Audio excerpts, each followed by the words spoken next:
дуруд дӯстони арҷуманд, мухлисон ва роғибони шабакаи варзиш, хосатан он нафароне ки ба риштаи бокс таваҷҷӯҳ доранд. Ҳамакунун шуморо даъват мекунем ба тамошои рақобати бонвон дар чемпионати Тоҷикистон оид ба бокс дар соли 2025. Марҳилаи ниҳоӣ вазни то 50 килограмм мубориза барои ба даст овардани медали тилло. خب زرینه جلالова از دسته خطلون 2 از کنج سرخ و میدان وارد گردید که بعد از چند لحظه حریفی هم البته روی میدان خواهد اومد. از دسته خطلون 2 است او نیز شکرانه شوالیوا.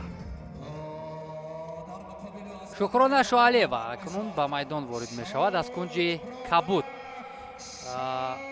البته талош мубориза барои ба даст овардани нишони тилло ва унвони қаҳрамонӣ дар соли 2025 ба ҳисоб меравад ва ин рақобатҳо албатта ҷолибтар сурат хоҳанд гирифт. ва мо таваҷҷӯҳ мекунем акнун ба марҳилаҳои ниҳоӣ ки беҳтаринҳо дар соли 2025 аз худ дарак доданд ва барои роҳ ёфтан ба мусобиқаҳои сатҳи байналмилалӣ албатта ки омодагӣ бештар мебинанд. хуб, ҳама чиз омода аст.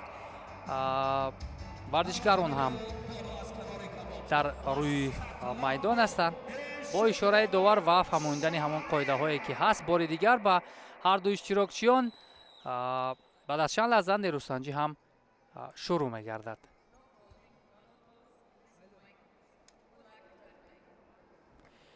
хуб, ҳардуро ба кунҷи худ равон мекунад. ҳарду бонувонро довари марказ, довари асосӣ. баъд аз чанд лаҳза рақобатам шурӯъ мешавад. хуб, садои бонги довар ҳам шунида шуд ва раунди аввал оғоз гардид. ёдовар мешавем бори дигар ки Зарина Ҷалолова сурхпӯш аст, Шукрона Шоалиева аз кунҷи кабуд. ҳарду ҳам бонвон аз дастаи хатлон 2 ва чӣ гуна рақсҳои зебо, амалҳои хуб, ҳаракатҳо бо пой аз ҷониби Шукрона Шоалиева. ин ҳам як албатта ба худ ҷалб кардани ҳариф ҳам ба ҳисоб меравад.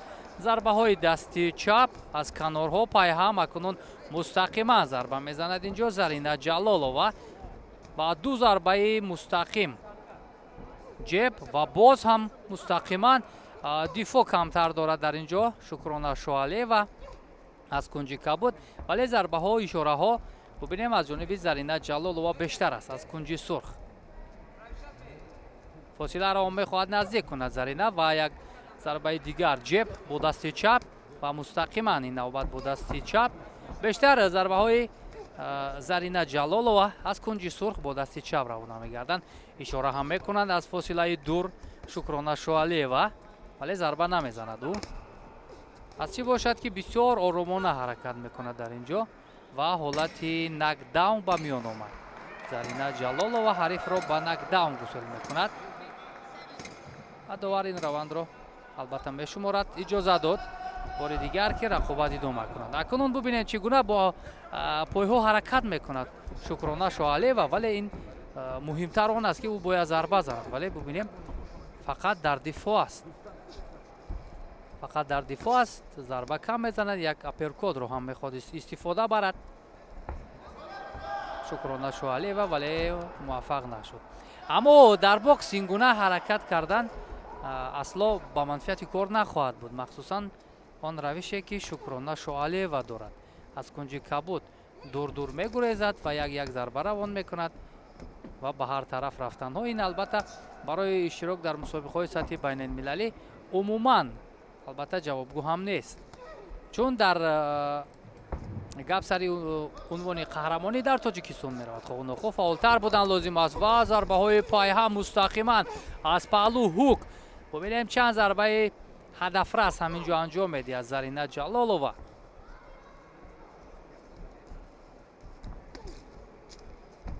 ҳам аз фосилаи наздик, ҳам аз дур зарбаҳо равона мегардад, вале рақсҳои пой аз ҷониби Шукрона Шоалиева намедонам ба хотири чӣ аст ки ӯ зарба намезанад ва танҳо ҳамин гуна ҳаракат мекунад.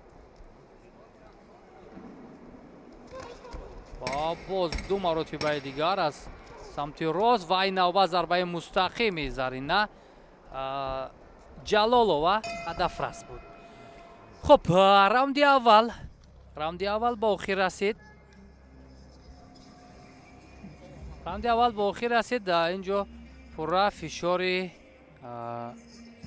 Зарина Ҷалолова буд. ёдвор мешавем ки Зарина Ҷалолова дар марҳилаи нимниҳоӣ мавзунаи Аҳмадҷонро шикаст дод, намояндаи дигари хатлондуро ва худи Шукрона Шоалиева бошад. Ширингул Ҳайдарова боз намояндаи дигари дастаи хатлондуро шикаст дод ва ба марҳилаи ниҳоӣ ҳардурои худро ҳанвор карданд. дар маҷмӯъ тавре ишора карда будем дар гузоришҳои қаблӣ дар чемпионати Тоҷикистон имсол шумораи зиёди варзишгарон ширкат карданд. дар маҷмӯъ наздик ба 231 нафар ки метавонад ки рақобатпазириро бештар кунад. хуб, инҷо фикр мекунам дигар ҳоҷати идома додани нерӯсанҷӣ нест. мураббии Шукрона Шоалиевам инҷо фикр мекунам дигар нагузошт ба шогирдаш ки рақобатро идома диҳад. ба ҳамин хотир кунҷи сурх Зарина Ҷалолова ва ӯ чемпиони Тоҷикистон дар соли 2025 мегардад ва имкони роҳ ёфтан ба мусобиқаҳои байналмилалиро бештар пайдо мекунад.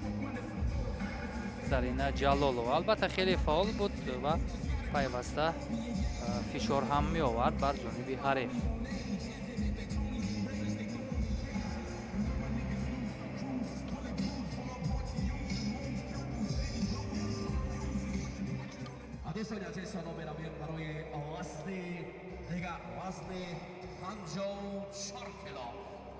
خب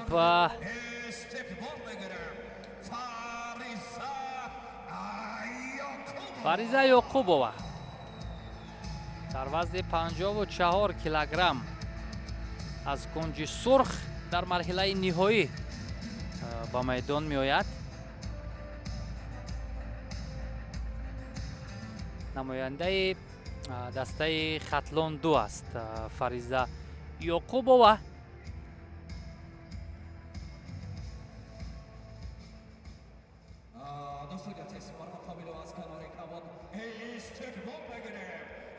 ва ҳарифаш аз дастаи шаҳри Душанбе Ҳангома Исоева аз кунҷи Кабут аст ки ба майдон ворид мешавад.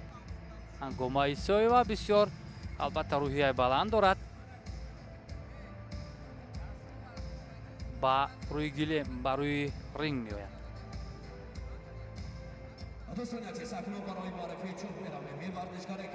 вазни 54 килограмм гуфтем миёни бонувон марҳилаи ниҳоӣ.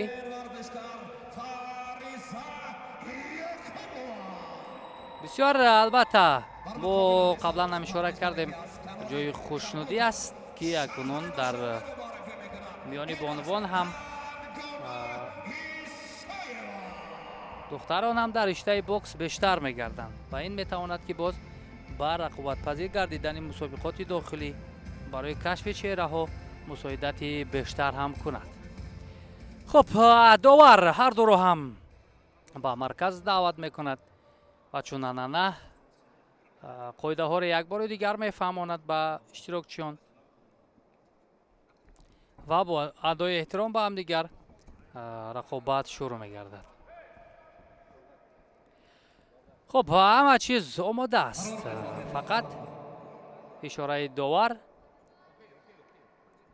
рафтем. хуб, ҳамин тавр Фариза Йоқубова аз дастаи хатлонду аз кунҷи сурх, Ҳангома Исоева аз дастаи Душанбе аз кунҷи Кабут бо қадди андак баландтар вадастони дароз. нахустин зарбаҳо бубинем фосиларо хо нохо Фариза Йоқубова наздиктар мекунад, чун аз ҳариф каме қадди паст дорад. аз дур зарба задан барои ӯ мушкилтар мешавад. ба ҳамин хотир аввалин расишоро мебинем ки наздик фосиларо наздик мегирад ва доварам ишора мекунад ки бояд Фариза Юқубова сари худро боло кунад ва баъдан зарба занад.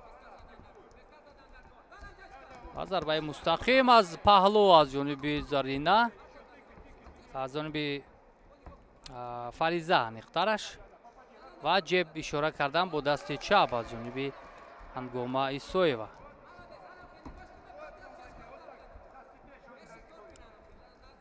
ва ду маротибаи дигар зарбаҳои мустақим.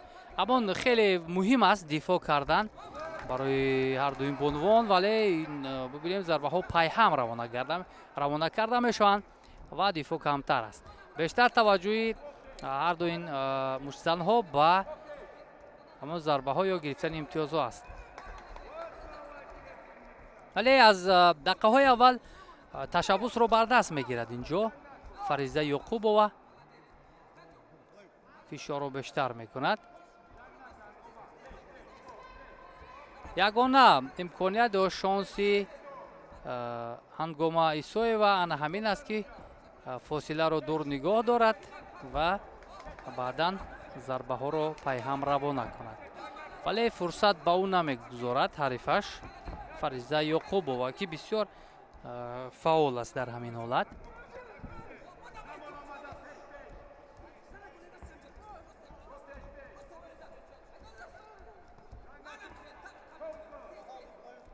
ҳолати клинч ба миён меояд. як лаҳзаи бисёрам кӯтоҳ ва довар ҳам боз мефаҳмонад ба Ҳангома, ки ӯ бояд чӣ гуна ҳаракат кунад. ана ҳамин фосиларо аз ҳад наздик кардан барои кунҷи сурх Фариза Юқубова бисёр хуб аст, чун дигар имкони зарба задан ба ҳариф намегузорад. вагарна ва ду маротибаи дигар бо дасти чап аз паҳлӯ ҳук равона мекунад. Фариза Юқубова дар раунди аввал хеле фаъол аст ва ҳариф акнун 1-1 ба қафо меравад. Фариза Юқубова дар марҳилаи нимниҳоӣ дилдода Асақоловаро шикаст дод, намояндаи Душанберо, ва баъдан ба марҳилаи ниҳоӣ роҳи худро ҳамвор кард ҳолати клинч ва раунди аввал ҳам ба анҷом мерасад. Ҳангома Исоева дар марҳилаи нимниҳоӣ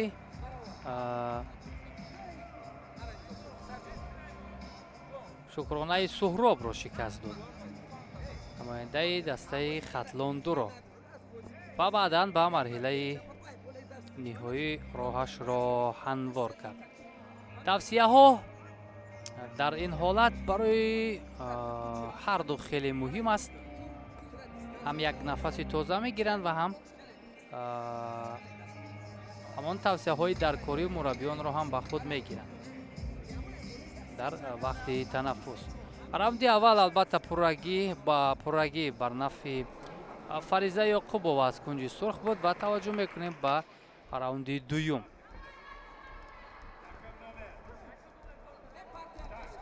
ва боз ба мисли ҳамон раунди аввал фосила наздик ва зарбаҳо қавитар, зарбаҳои кӯтоҳ равон мешавад аз ҷониби Фариза Юқубова аз кунҷи сурх.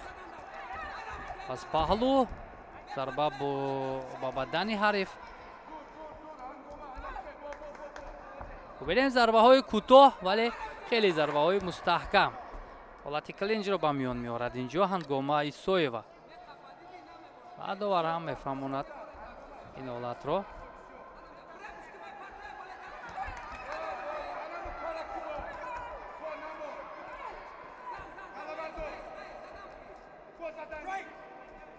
ҳолати часпиш ва боз аз ҳамдигар ҷудо мешаванд ва ҷеб ишора кардан бо дасти чап аз ҷониби Фариза Юқубова. ва акнун ба дасти чап зарбаи мустақим, зарбаи ҷеби Ҳангома ба ҳадаф мерасад. вале каме албатта хастаҳолӣ ҳам дар ӯ дида мешавад ва бори чандум аст ки довар ишора мекунад ки сарашро бояд боло кунад Ҳангома Исоева.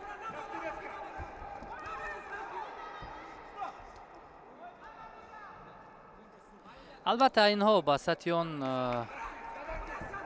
ҷавонписарон зарбаҳои хеле мустаҳкам ё касбияти баланд нишон намедиҳанд, вале ба он сатҳе ки доранд ҳунарашонро бонувон нишон медиҳанд. пайваста дар фишор аст кунҷи сурх Фариза Ёқубова ва зарбаҳоро ҳам пайҳам равон мекунад.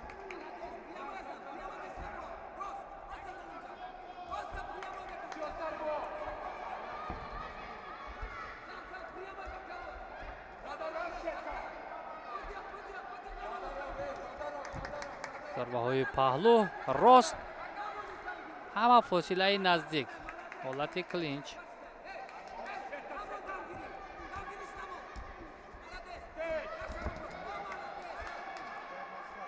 албатта дар риштаи бокс мо қаблан ҳам ишора карда будем ки ҳарчанд исми кам дар ками духтарон пеш садо медод, ҳоло бошад шумораи бонувон аллакай хеле зиёд гардиданд ва чанд соли охир дар мусобиқаҳои бонуфуз натиҷаҳои хуб ҳам ба даст омадааст. Ин ҳам вобастагӣ дорад аз оне ки мусобиқоти дохилӣ чӣ гуна баргузор мегардад. зарбаҳои пайҳам ва ду маротиба бубинем бо дасти чап чӣ гуна зарбаи мустаҳкам мезанад Зарина Ёқубова ва раунди дуюм ҳам ба поён мерасад.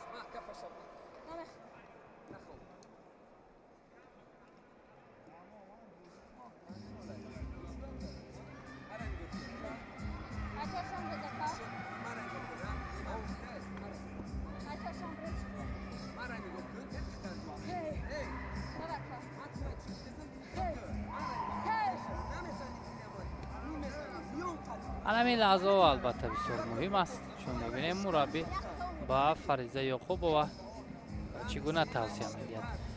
Чун мо болотар ҳам ишора кардем, дӯстони азиз, дар чемпионати имсола наздик ба 131 довталаб умуман варзишгарон ширкат карданд аз дастаҳои Душанбе 1, Душанбе 2, Вилояти Мухтори Кӯҳистони Бадахшон, Хатлон 1, Хатлон 2, Суғд ва Шаҳрноҳии Тобии Ҷумҳурӣ. раунди сеюм, раунди ҳалкунанда оғоз мегардад. аз кунҷи сурх Зарина Фариза Ёқубова, аз кунҷи кабуд Ҳангома Исоева. ҳарду ҳам барои ба даст овардани нишони тиллои вазни 54 килограмми бонувон мубориза мебаранд. ва бубинем акнун каме боз бо ҳамон ҳаракатҳои ҷолиб, ҳаракатҳои ба қавли дигар нағмаҳо, Фариза Ёқубова рақобатро идома медиҳад. ҳамин чиз хеле муҳим аст. бисёр дар ҳаракат буданд ва зарбаҳоро пайҳам равон карданд. бубинем ба бадани ҳариф зарба мезанад, аз канорҳо зарба мезанад Фариза Ёқубова. аммо ҳаракат ё зарбаҳои Ҳангома Исоева кам ҳастанд.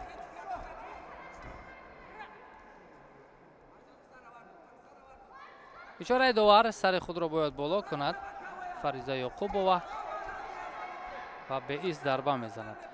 тактикаи хуб албатта барои ин бонувон ҳоло ҳам лозим аст, чун ин мусобиқоти дохилӣ аст. баъдан барои рафтан ба мусобиқаҳои байналмилалӣ ҳоло ҳам бояд фаъолтару хубтар ва ҷолибтар рақобат кард.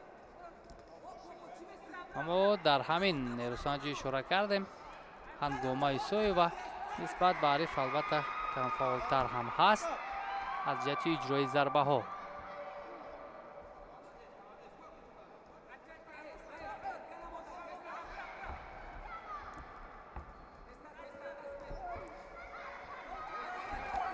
ва зарбаи дасти рост мустақиман барои ҳариф расид аз ҷониби Фариза Ёқубова.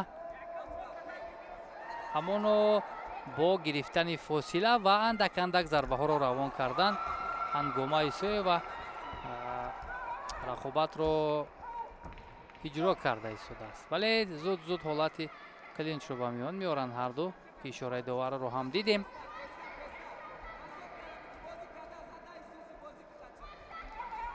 дар минтақаи Хатлон аллакай нафароне ки ба риштаи бокс таваҷҷӯҳ доранд, махсусан бонувон, خیلی بیشتر گردیده است. در چمپیونات امسال خیلی دختران زیاد از دسته خطلان یک، خطلان دو هنرنمایی کردند و خود فریزه یعقوبова از کنج سرخ نماینده خطلان دو است.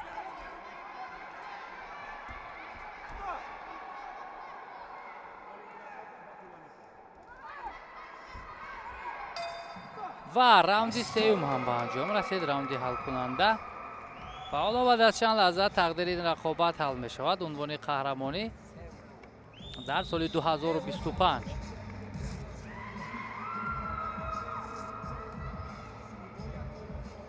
از آن حرکت ها یا عمل هایی که انجام شد برتری بر جانب فریزه یعقوبова بود. فکر میکنم از کنج سرخ.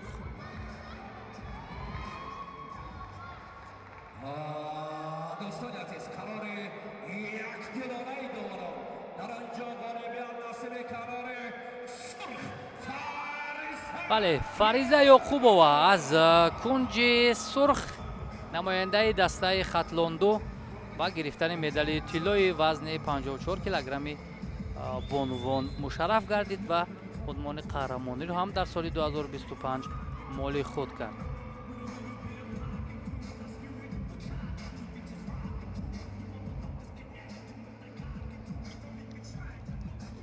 اکنون دوستان عزیز استقبال میگیریم از قرار سرخ میجگانه صمدova.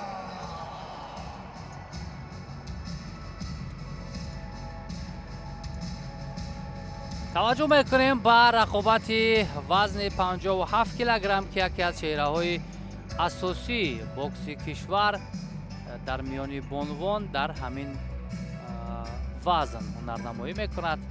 این میجگانه صمدova است. از کنج سرخ و میدان آمد.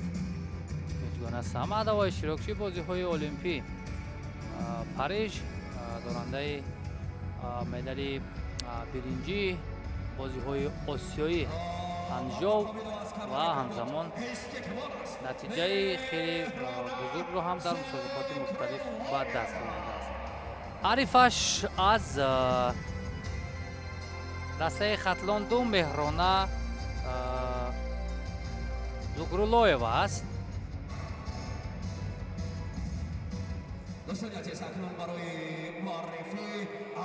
خب معلوم است که برای بر مقابل میجگانه صمدova هنرنمایی کردن البته برای دلخواه حریف مشکل‌تر خواهد شد، ولی ما در میان پسران هم مشاهده کردیم که هم بر مقابل بهادر عثمانوف هم بر مقابل اکمل عبیدوف چهره‌های نو هنر خود را خوبتر نشان دادند.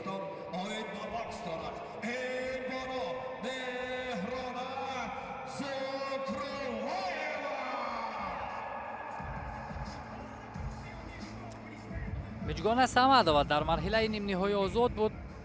مستقیما رقابت را از مرحله نهایی شروع میکند.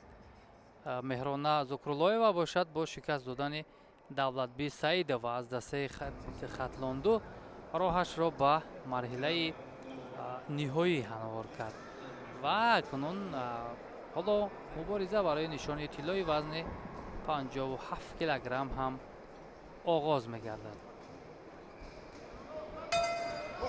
خب رقابت شروع میشد. میجگانه صمدova از دسته دوشنبه از کنج سرخ، مهرانه زغرولویeva از دسته خطلان دو از کنج کبوت وزن 57 کیلوگرمی بانوان.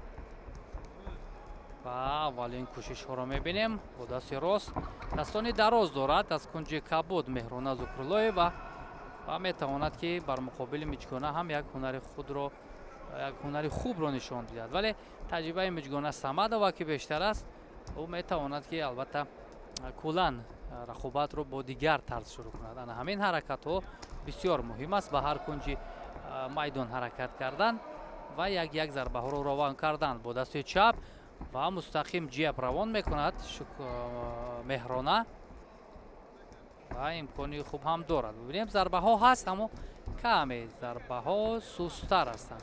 зарбаҳои Миҷгона Самадова хеле бубинем мустаҳкаму қавӣ ҳастанд.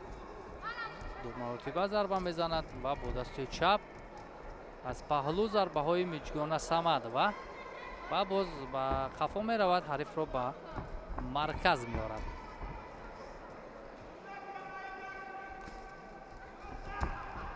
бо дасти рост бисёр зарбаи қавӣ дошт Миҷгона Самадова.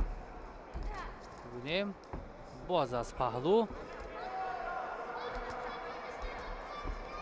зарбаҳои задаи Меҳрона Зукрулоева заифтар ҳастанд ба ростӣ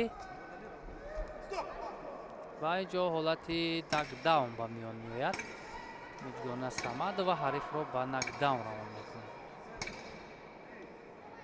тамом. дар раунди аввал пеш аз муҳлат инҷо Миҷгона Самадова дар вазни 57 килограмм тавонист ки бо шикаст додани Меҳрона Зукрулоева унвони қаҳрамониро дар соли 2025 ба даст биёрад. албатта мо қаблан ҳам ишора кардем ки бар муқобили Миҷгона Самадова мушкилтар аст барои дилхор рақиб, чун ӯ албатта дар ин вазн рақами 1 ҳаст ва рақами 1 боқӣ монд, чун нафаре ки ба мусобиқаҳои байналмилалӣ пайваста сафар бармегардад.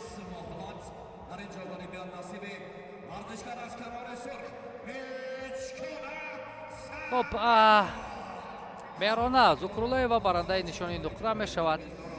дар ин вазн ба нишони биринҷӣ насиби Давлатбӣ Саидова.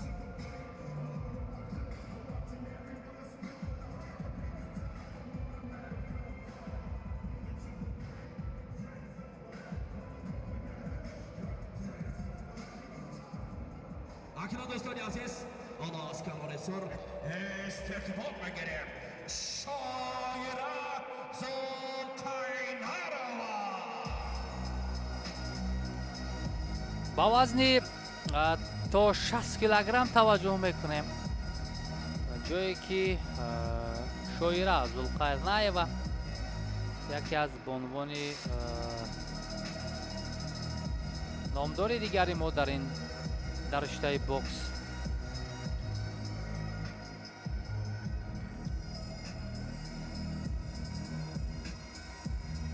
иштирокчии қаҳрамонии ҷаҳон ҳам аст Шоира Зулқарнаева ва дар мусобиқоти мухталиф ҳам ба гирифтани натиҷаҳо мушарраф гардидааст. аз кунҷи сурх ба майдон ворид мегардад Шоира Зулқарнаева. ҳарифаш Биби Шоистамо Холова аст.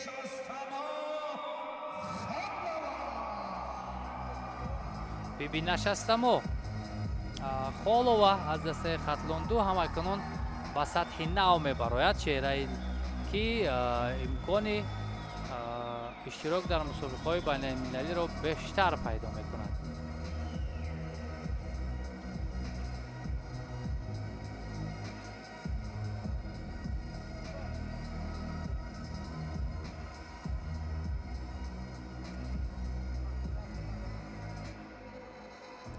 иштирокчии бозиҳои осиёи Анҷов аст. Биби Нишастамо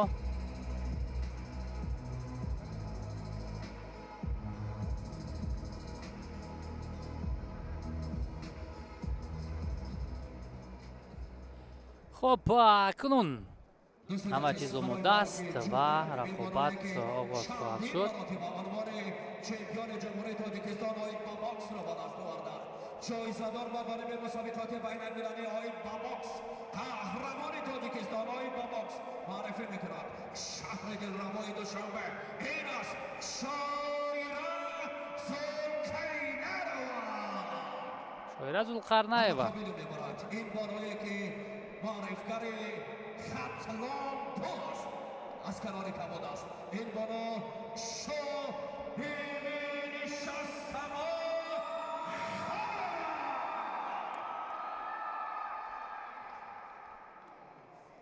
ин рақобат ҷолиб хоҳад буд.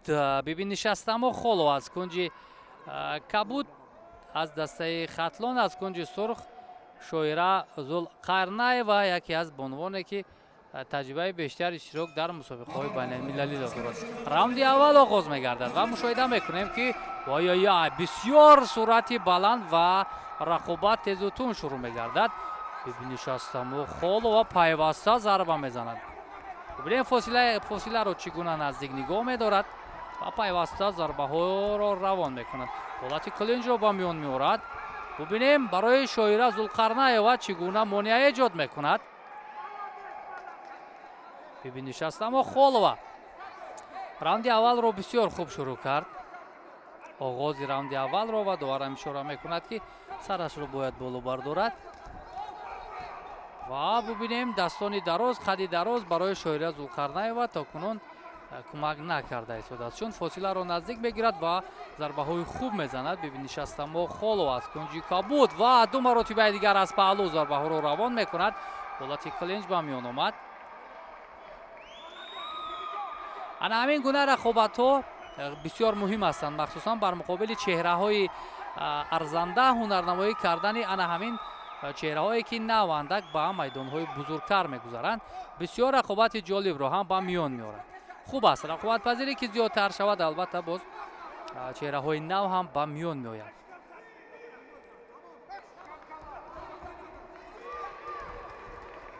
бибинем чӣ гуна пайваста зарба мезанад инҷо. бибинед Шастаму Холова ба Шоира Зулқарнаева имкон намедиҳад.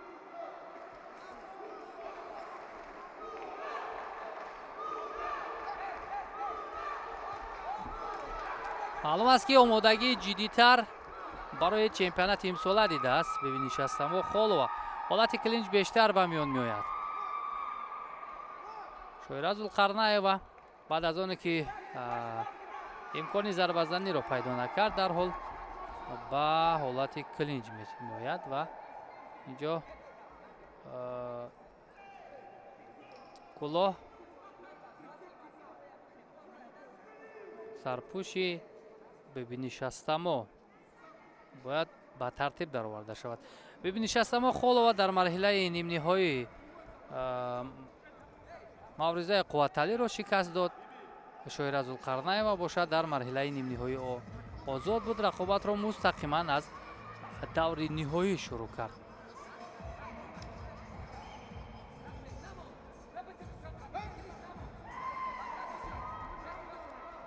идома мекунад рақобат. зарбаҳо пайҳам бубинем боз ба монанди ҳамон дақиқаи аввал шурӯъ мешавад. ҳарифро аз худ дур мекунад бибинед Шастаму, вале Шоира Зулқарнаева бештар ҳолати клинҷро ба миён меорад. бештар ҷеб ё ҳамон кроссро истифода мекунад Шоира, ба хотири оне ки қади баланд, дастони дарозтар дорад, аз дур зарба мезанад. вале бибинед Шастамуро бибинед, пайваста наздик мешавад, зарбаҳои хеле қавӣ, зарбаҳои кӯтоҳ ва мустаҳкам равон мекунад.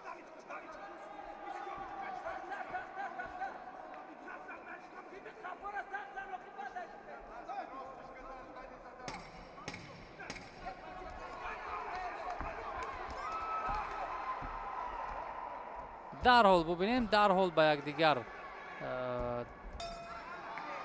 мечаспанд ба қавли дигар. хуб, раунди аввал ба поён расид ва дар раунди аввал фикр мекунам ки бибинед Шастаму Холова хубтар буд. ҳунараш шоистатар буд нисбат ба ҳарифе ки гуфтем таҷрибаи иштирок дар мусобиқаҳои мухталифро зиёд дорад.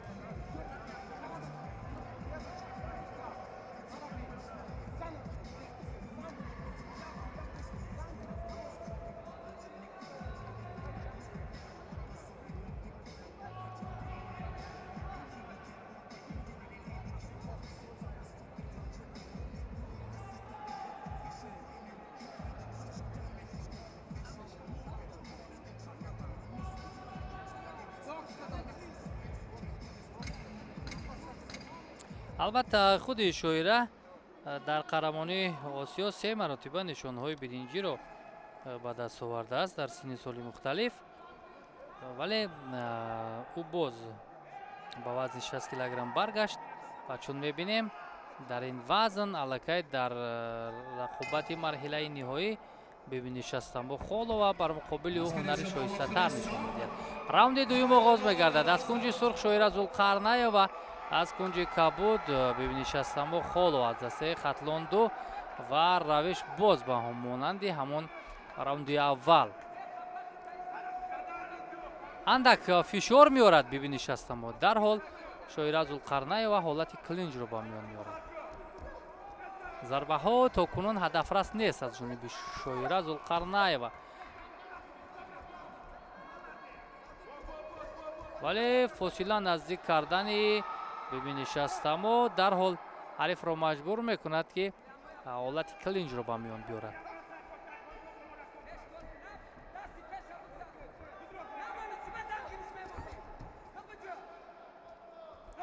ин назҳат зиёд шуд, бо ҳамдигар дарафтодан, часпиш ва ишораи довар ҳам ҳамин буд.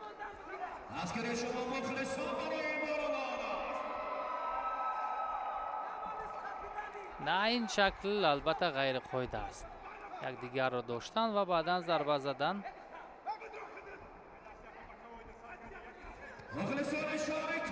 ба ростӣ хеле хушҳолкунанда аст ҳамин ҳоло ҳунарнамоӣ бибинӣ Шастамо Холова.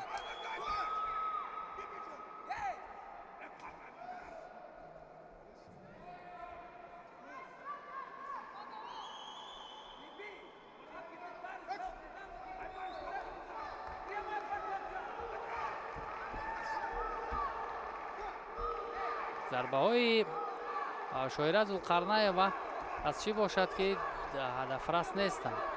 ҳарчанд ҷеб бубинем кросс равона мекунад, аммо бенатиҷа аст. аммо ҳар дафъае ки инҷо ба пушти сар зарба задани бибинӣ Шастаморо мебинем ки доварам ишора кард ба ҳамин ҳолат иҷоза нест.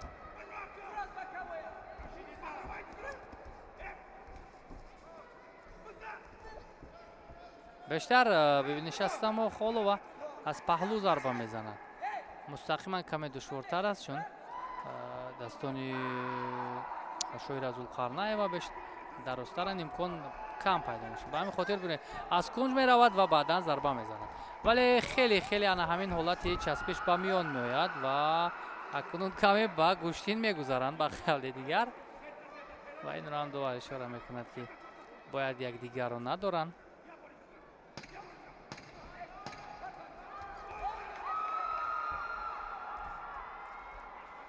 бо сабаби оне ки дигар рақобати бештар кардан наметавонад бар муқобили ҳариф Шоира Зулқарнаева, ба ҳамин хотир дарҳол ҳолати клинҷро ба миён меорад. раунди дуюм ҳам ба анҷом мерасад. дар раунди дуюм бартарӣ боз бар ҷониби бибинӣ Шастамо Холова аст.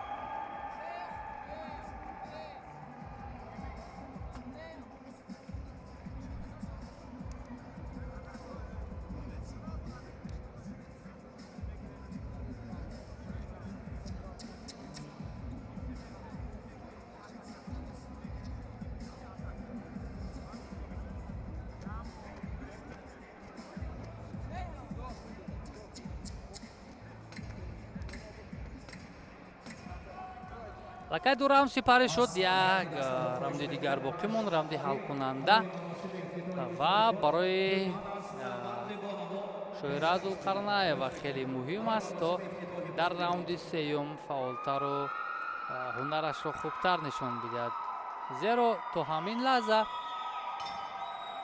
зарбаҳои бибинӣ Шастамо Холова ба ҳадаф мерасанд, хубтар ҳастанд.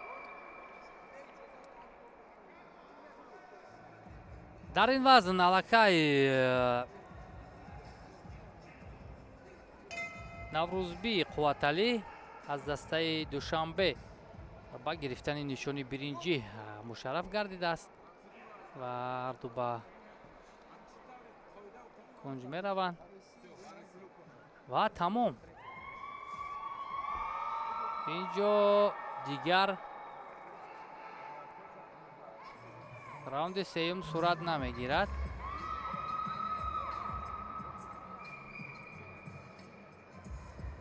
раунди сеюм сурат намегирад. рақобат дар ҳамин ҷо ба поён мерасад.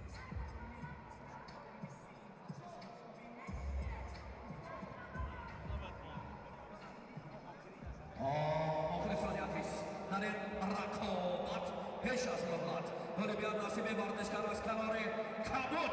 و ببینید شستمو خولو است کنج کبود پیش از مهلت اینجا پیروزی را به دست میارد و در سال 2025 عنوان قهرمانی را مال خود میکند.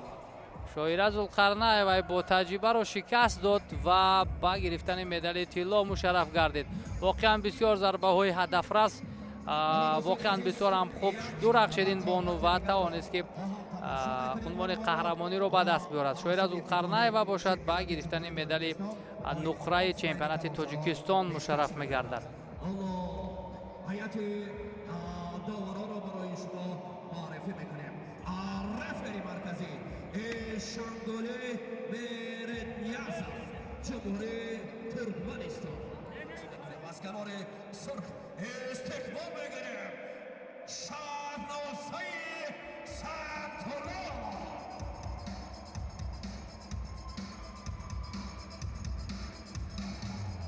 وزن تا 63 کیلوگرم بانوان شهنازه سعدالله از دسته خطلان 2 از کنج سرخ، حریفش نیلوفر بابایارو از کنج کبود نماینده دسته دوشنبه. وزن تا 63 کیلوگرم با نیلوفر بابایارو اکنون واقعا سیمای ورزشی دارد. آنها دوستان عزیز اکنون یک بار دیگر برای شما جفت را معرفی میکنیم. این بالایی که از کنار سرخ است. شهنازه سعدالله در مرحله اول آزاد بود، از کنج سرخ در مرحله نیم نهایی انیقترش آزاد بود. رقابت‌ها را مستقیما از مرحله نهایی شروع میکند. نیلوفر بابایارو باشد در مرحله نیم نهایی از کنج کبود. مجگانه نبیو از دسته خطلان 2 را شکست داده بود و بعدا با اینجا آمد. نیلوفر بابایارو البته قدی بلند، دستانی دراز دارد و در این رقابت هم امیدواری ها فکر میکنم موضوع برای قهرمانی بیشتر است. خوب شروع می شود. شهنازه سعدالله از کنج سرخ دسته خطلان، نیلوفر بابایارو از کنج کبود از دسته دوشنبه. راوندی اول و برای کنج سرخ فکر میکنم امکان کم در کم است، چون ببینیم نیلوفر بابایارو از کنج کبود چگونه دستانی دراز و امکانیت خوبی ضربه زنی دارد، ولی حالا ضربه نمیزند. همون یک اشاره کردن ها مستقیم جیب و ضربه های سوست روان میکنند. فکر میکنم به حریف هم کمی امکان میدهد وگرنه میتواند در همین ثانیه ها کار را به نقطه نهایی برد. ضربه های سوست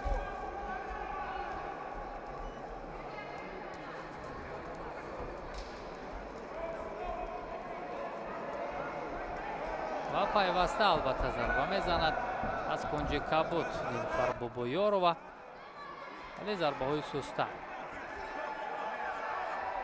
امکانی کم در کم دارد اینجا شهنازه سعدالله و مربی شهنازه هم الکی قرار خود را برآورد که دیگر کفایه است برای او هنرنمایی کردن بر مقابل حریفش نیلوفر بابایارو و نیلوفر بابایارو پیش از مهلت اینجا پیروزی را به دست می‌آورد و در سال 2025 عنوان قهرمانی را هم صاحب می‌گردد.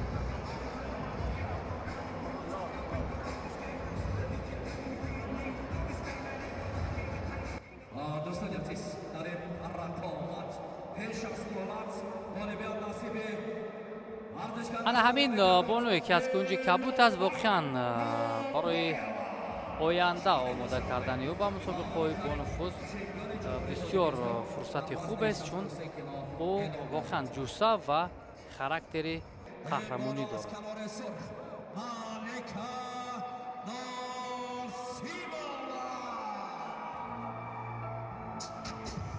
با وزن تا 66 کیلوگرم توجه میکنیم.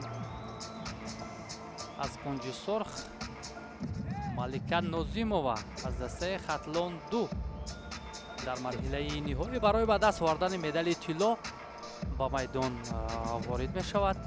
дар муқобилу аз канори кабуд истиқбол аст Дилноза Муримова. ҳарифи ӯ Дилноза Муримова аз дастаи шаҳри душанбе аз кунҷи кабуд.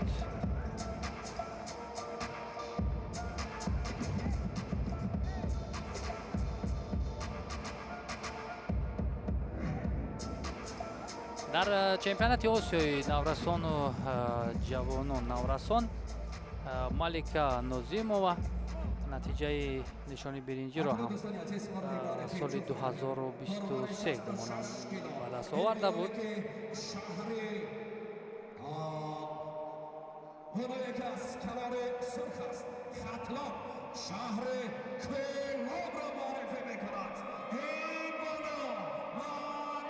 малика нозимова аз дастаи хатлон 2 аз минтақаи кулоб бар муқобили ҳарифаш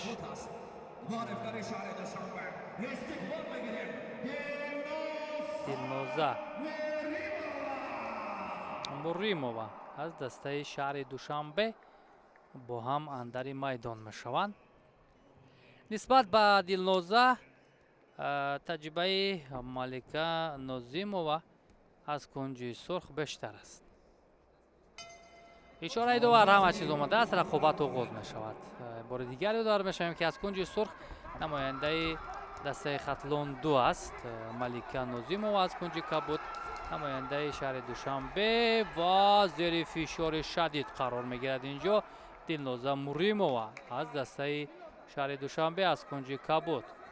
бисёр зарбаҳои хубу ҳадафраси малика нозимоваро мо дидем.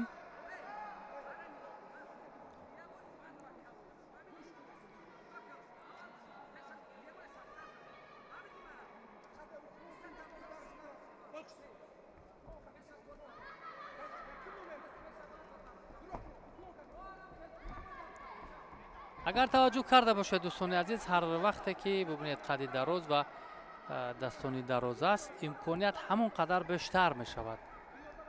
аз дур зарба задан бубинем барои кунҷи сурх малика нозимова имконияти қулайтар аст. бо дасти чап мустақиман зарбаро равон кард.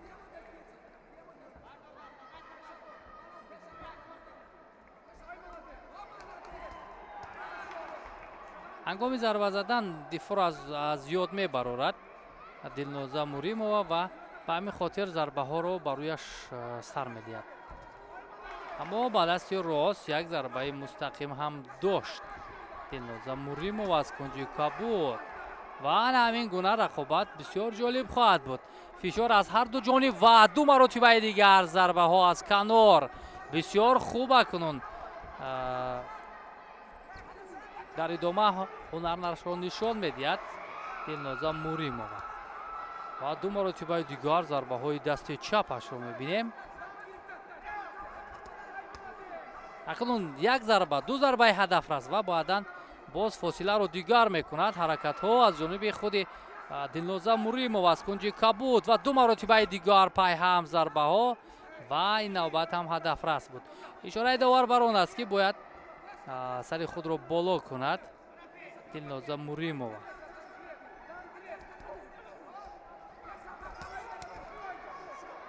аз канор ҳук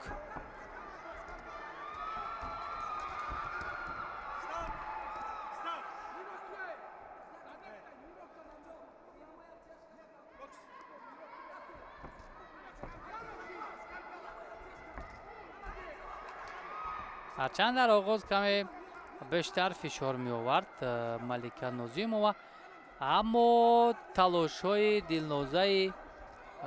Дилноза Муримова бештар гардид аз кунҷи кабуд. ӯ ҳам як ба ҳамла мегузорад ва зарба бисёр зарбаи хуб бо дасти чап аз ҷониби Дилноза.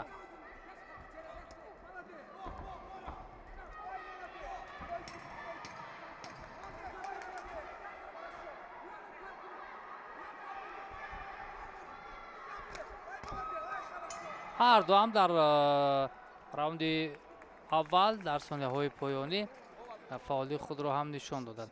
хуб, раунди аввал ба анҷом расид ва дар раунди аввал гарчанде дар сонияҳои дар оғоз Малика Нозимова худро хубтару беҳтар нишон дод, вале дар идома аз кунҷи кабуд Дилноза Муримова ҳуҷумҳои бештар ё зарбаҳои хубтару ҳадафрастар дошт.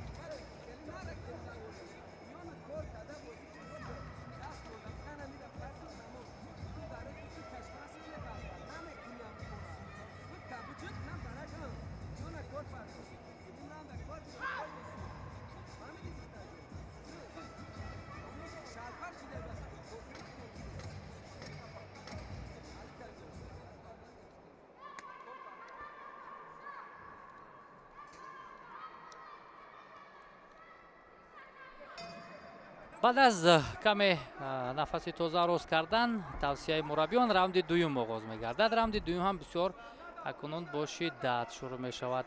аз кунҷи сурх Малика Низомова аз дастаи Хатлон Душаҳри Кулоб, аз кунҷи кабуд Дилноза Муримова аз дастаи Душанбе.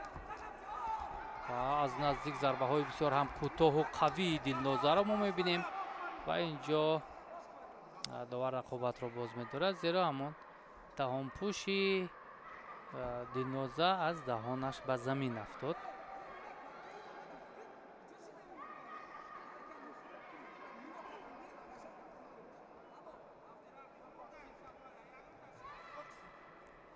ва боз нерӯсанҷӣ идома мекунад ҳаракатҳо ва бубинем ҳарду ҳам пайҳам зарба мезанад. зарбаҳо ҳадафрас ҳастанд. дифоъ кам аст ва зарбаҳо зиёд шуд.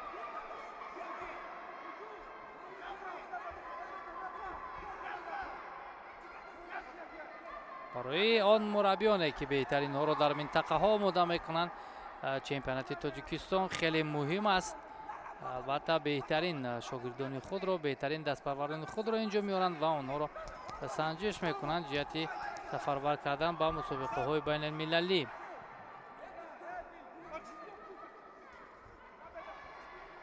дар раунди дуюм зарбаҳои Малика Нозимова аз кунҷи сурх бештар мешавад. бубинем ду маротибаи дигар пайҳам зарбаҳои ҷеб, кросс аз паҳлӯ ҳам ҳукро равон мекунад ва ин зарбаи паҳлӯӣ аз пушти сар буд ки ин албатта ғайриқоида ҳам буд аз ҷониби Малика Нозимова.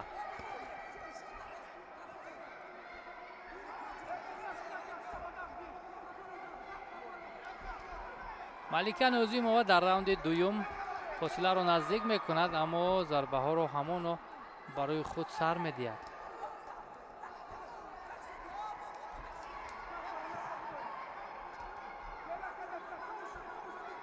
пайваста зарба мезанаду Дилноза Муримова акнун кам кам ба қафо меравад. мавқеи худро дигар мекунад. як зарба равон мекунад Дилноза Муримова ва ду зарбаи охирӣ бисёр ҳадафрас аз ҷониби Малика Нозимова.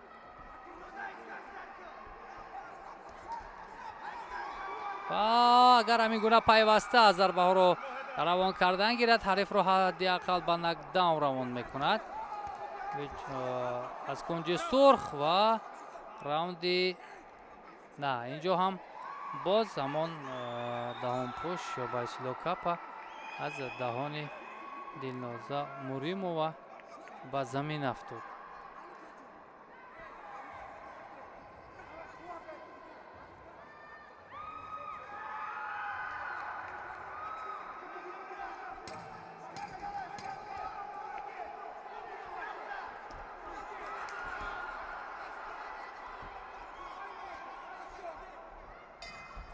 ва раунди дуюм ҳам ба анҷом мерасад.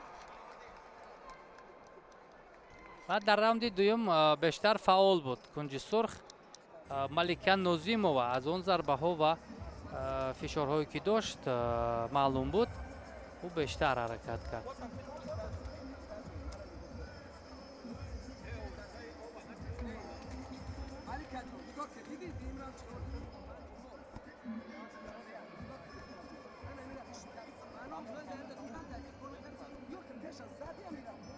мураббиёни дастаи душанбе тавсия медиҳанд ба Дилноза Муримова, аммо намояндагони Хатлон ҳам тавсияҳои даркориро ба Малика Нозимова медиҳанд. бисёр муҳим аст албатта нуқтаи ниҳоӣ раунди сеюм раунди ҳалкунанда хоҳад буд, чаро ки дар раунди аввал агар Дилноза фаъол буд, дар раунди дуюм Малика Нозимова ва раунди сеюм тақдири ин рақобатро ҳал мекунад. Ба ҳамин хотир хубтару беҳтар ҳаракат кардан барои ҳардуам хеле муҳим аст.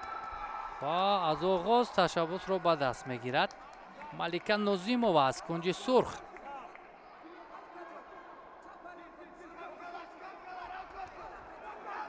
ва аз паҳлӯ бо дасти чап ва бо дасти рост зарба мезанад Дилноза Муримова.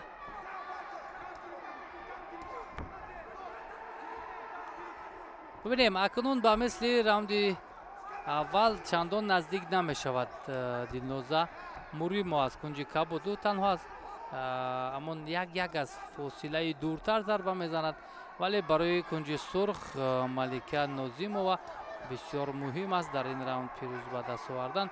ба ҳамон хотир бибинед пештар ҳаракат мекунад.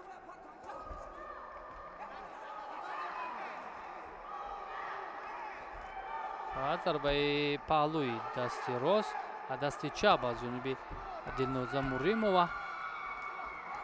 аммо бубинем новобаста аз оне ки зарбаҳо ҳадафрас ҳаст ё не, пайваста зарбаҳоро равон мекунад кунҷи сурх Малика Нозимова ва ҳарифро дар фишор овард.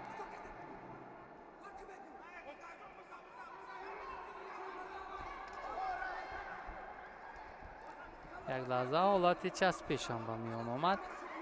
бештар бо дасти рост ҳаракатҳоро анҷом медиҳад кунҷи сурх, вале акнун пайваста зарбазаниҳои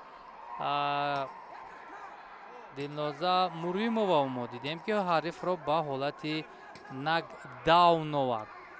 вале ишора мекунад довар ки хуб аст, ӯ метавонад ки рақобатро идома бидиҳад. боз бо дасти чап, ҳарчанд бештар ақиб меравад Дилноза Муримова аз кунҷи кабуд, вале зарбаҳоро ҳам ӯ равон мекунад.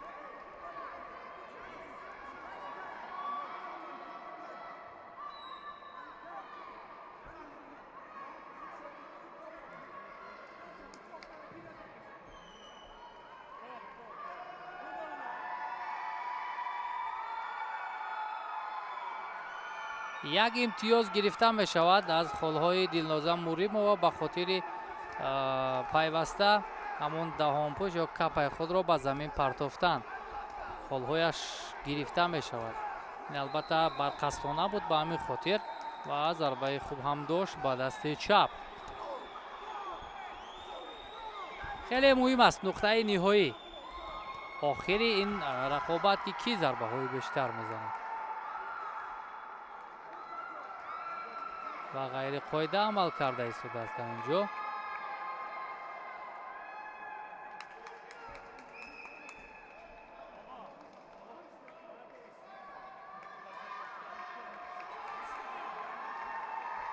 хоб чӣ машварат аст?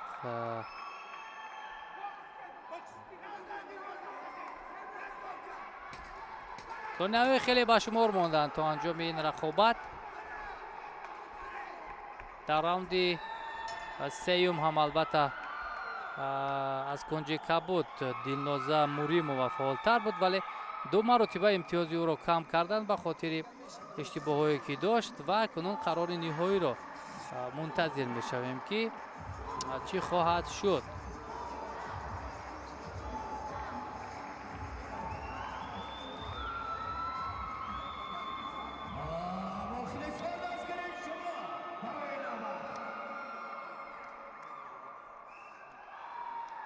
хоб мо қарори ниҳои доварро мунтазир мешавем дар вазни то 66 килограмми бонвон дар марҳилаи ниҳоӣ.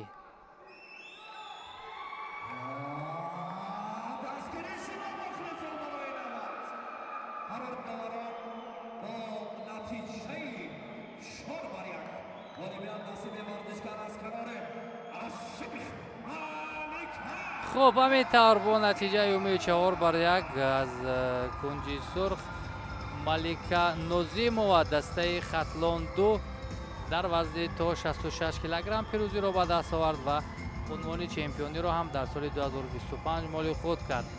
دلنازا موریمова با گرفتن مدال برنجی مشرف گردید.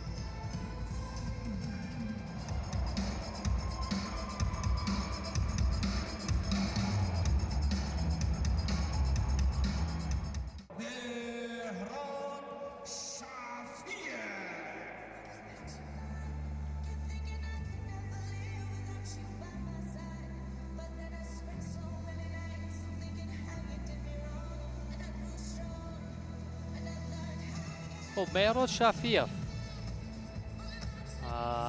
از کنج سرخ در وزن 48 کیلوگرم با میدان وارد شد.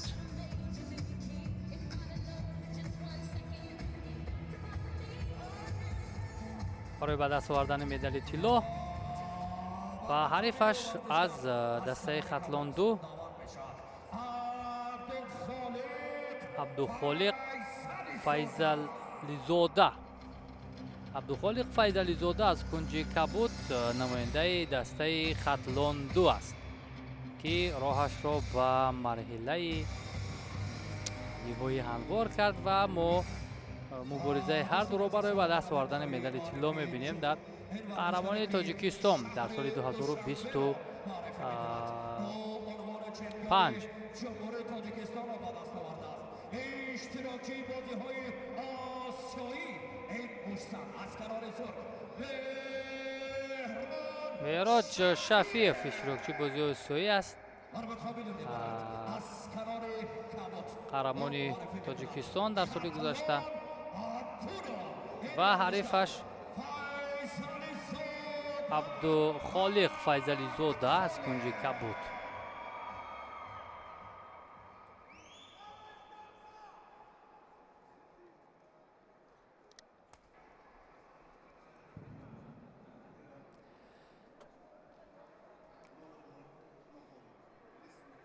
خب رقابت هم آغاز می‌گردد بعد از چند لحظه در وزن 48 کیلوگرم.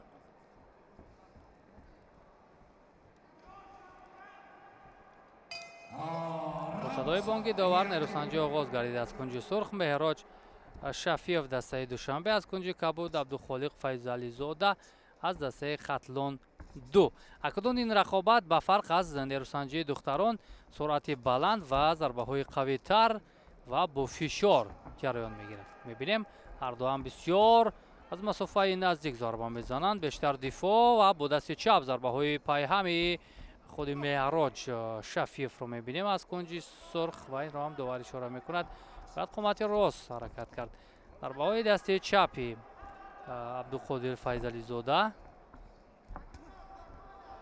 تجربه مهراد زیادتر است از کنج سرخ و حالت کلینج به میان آمد.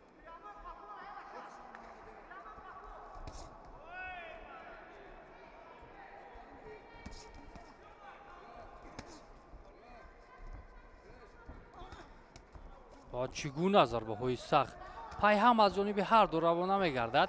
با دست چپ از پهلو ضربه میزند عبدالقادر و ضربه بسیار هم مستحکم، اما این حالت نکداون نیست.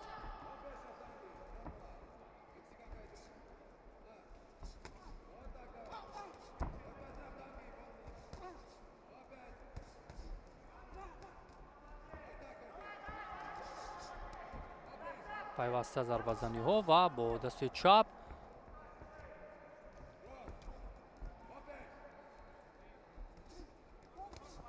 همین ضربه های کوتاه از جانب کنج سرخ مهراد شفیف بسیار خطرناک هستند. با همون وزن بدن زده میشوند و قوی هم هست.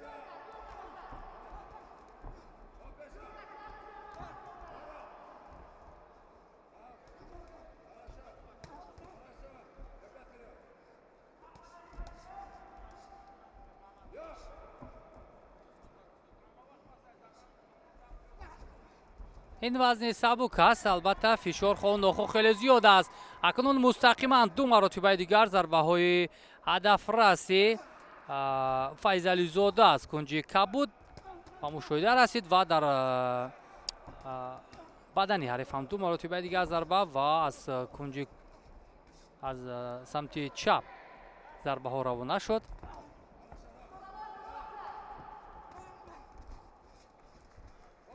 зарбаҳои рост ё ҳамун мустақиман равона кардаи кунҷи сурх меҳрод шафиёв дар сонияҳои аввал дида шуда. макунун бештар фишори кунҷи кабуд зиёдтар аст. абдухолиқ файзализода, вале ҳоло танҳо раунди аввал аст. раунди аввал ҳам ба поён мерасад. бисёр хуб, фишорҳо хеле олӣ ва зарбаҳои пайваста ҳам аз ҷониби ҳарду дида мешуд.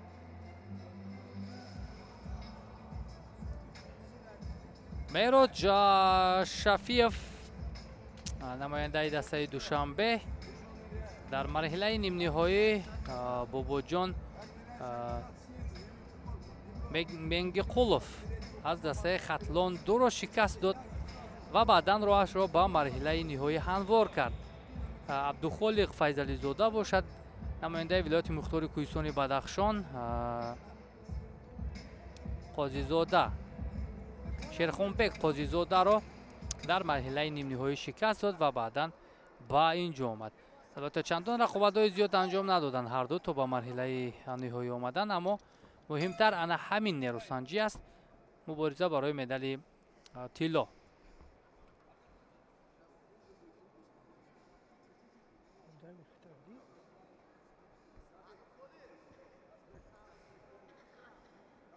ва ҳоло баъд аз амалӣ шудани ёки ба анҷом расидани раунди аввал,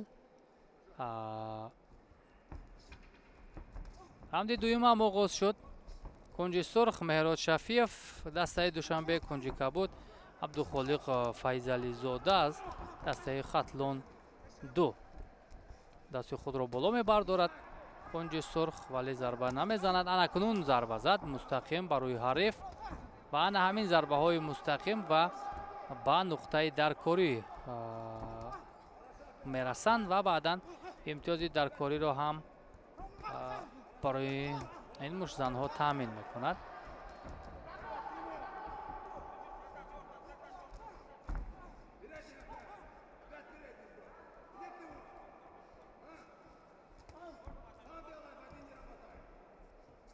хоб ишора ҷеб ва зарбаи кӯтоҳ аз ҷониби кунҷи кабуд абдухолиқ файзализода, аммо чандон ба ҳадаф нарасидан. ҳолати клинч ба миён омад. акнун рафта рафта дар раунди дуюму сеюм ҳамин ҳолати часпиш бештар ба миён меояд. каме хастагӣ ҳам дида мешавад. инҷо аз по меафтад кунҷи сурх меҳрод шафиев.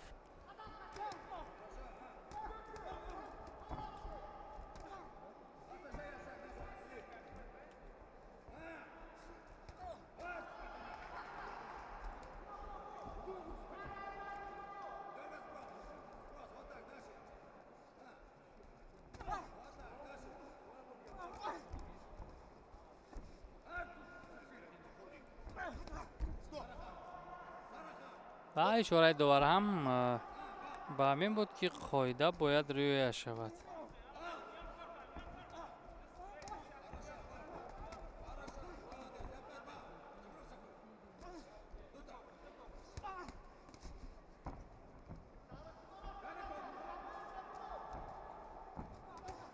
ва чӣ гуна ҳарду ҳам пайваста зарбаҳоро равона мекунанд. зарбаи дасти раст аз паҳлӯ аз ҷониби меҳрод шафиев хеле ҳадафрас буд аз кунҷи сурх ва акнун ҷеб бо дасти чап аперкодро ҳам истифода бурд шафиев ва акнун як зарбаи мустаҳкам аз паҳлӯ равона мекунад абдухолиқ файзализода.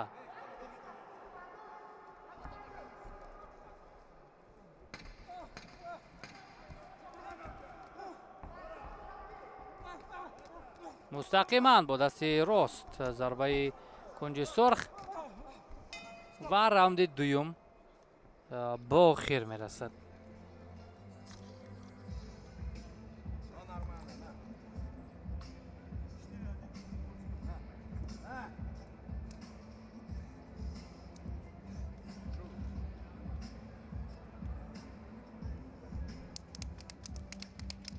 باز خوبتر و بهتر مربیان برای راوند سوم آماده میکنند هر دو این مشتزنها رو.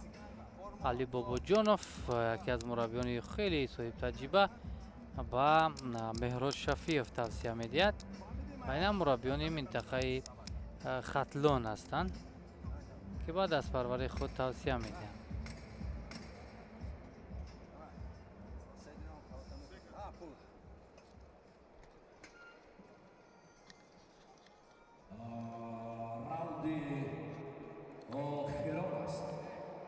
خب راوند سوم آغاز گردید. کنج سرخ مهراد شفیف، دوشنبه کنج کبود عبدالخالق فیضلی زاده از دسته ختلون دو. در این راوند خواهد ما ضربه های بیشتر، فشارهای بیشتر را خواهیم دید، چرا که تقدیر رقابت حل می شود. عنوان قهرمانی و خیلی مهم از ضربه ها و حرکت هایی که از جانب هر دو بینوبت گرفته می شود.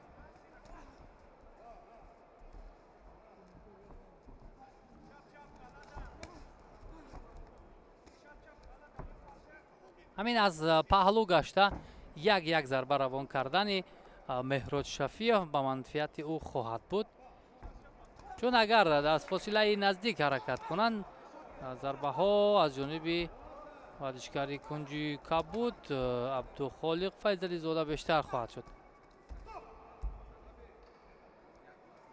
سر بالا و بعدا رقابت باید ادامه کند.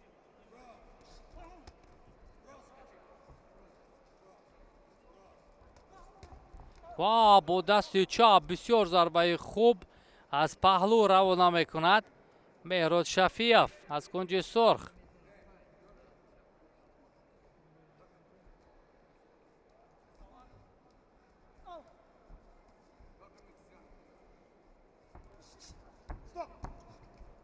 حالت چسبش یا کلینچ مدار میشیم که در چمپیونات تاجیکستان البته چند سال اخیر داوران خارجی دعوت می‌گردند برای حکمی کردن رقابت ها.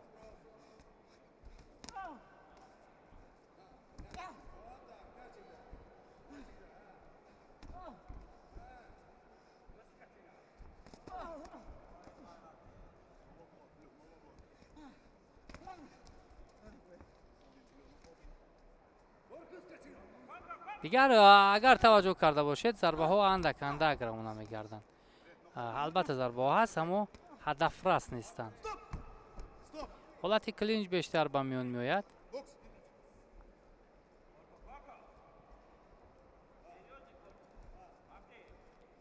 با همان حرکت های پای ها ببینیم موقعیت را دیگر میکند کنجی سرخ مهراد شفیف و یک ضربه ها را از فاصله دور جیب کراس روان میکند. این فکر میکنم یک شکل دیگر کشال دادن وقت است. شاید او باوری دارد که در راوندهای اول و دوم خوبتر بود.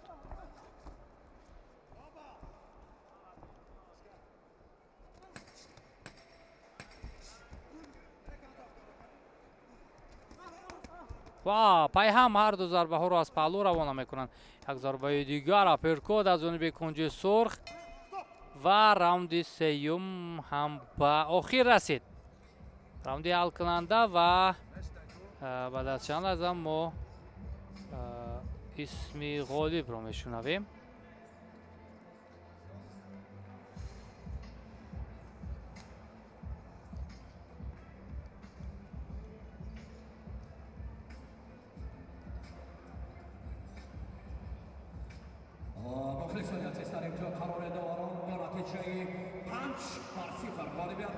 خب همینطور با نتیجه 5-0 غالبیت نصیب مهراد شفیف از کنج سرخ نماینده دسته دوشنبه گردید و او مدال طلا را در چمپیونات تاجیکستان به دست آورد در سال 2025.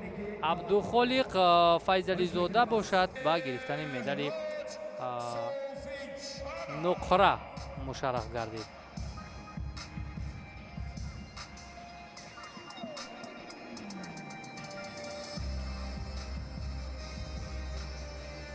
با وزن 51 کیلوگرم توجه میکنیم.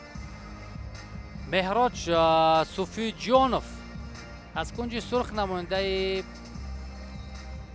ولایت سوغد با میدان برآمد.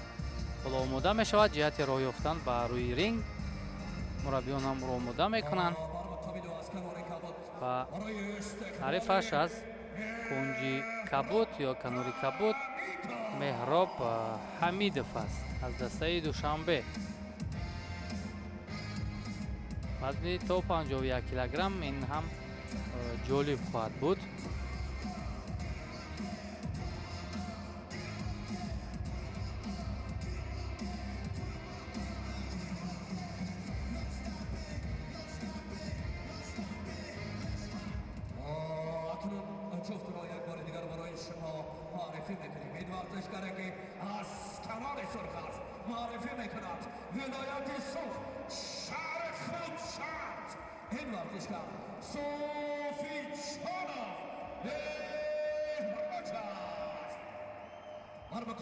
ورزشکار از کنار کبوت این ورزشکاری که معرفی میکنند شهر دوشنبه را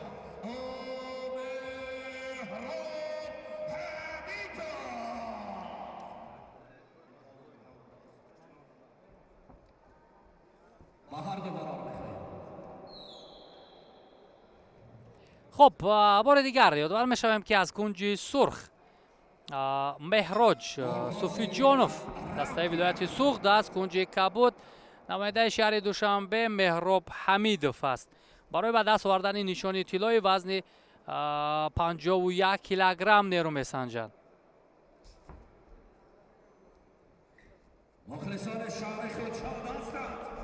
بسیار ضربه خیلی قوی از جانب کنج سرخ. دو مرتبه دیگر مهراج صوفی جانوف روان میکند. بسیار ضربه های قوی دارد مهراج صوفی جانوف. حالا تشبث رو به دست میگیرد او.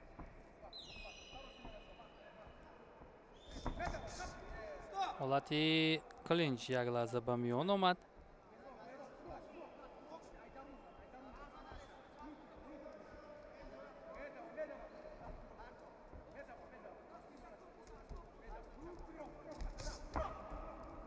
مهراج صوفی جانوف جایزه‌دار چمپیونات آسیا تو ورزشکاران تو 23 ساله است.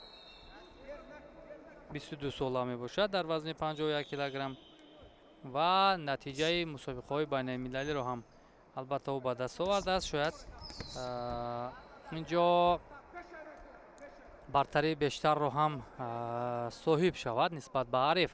این رو دقیقه های اول هم نشان میدهد و خیلی ضربه عالی از مسافه دور جیب و ببینیم ضربه های مهراج هدف رس هستند از کنج سرخ. بیشتر اشاره با دست چپ دارد مهراب حمیدов ولی ضربه های مهراج صوفی جانوف بیشتر هدف رس هستند.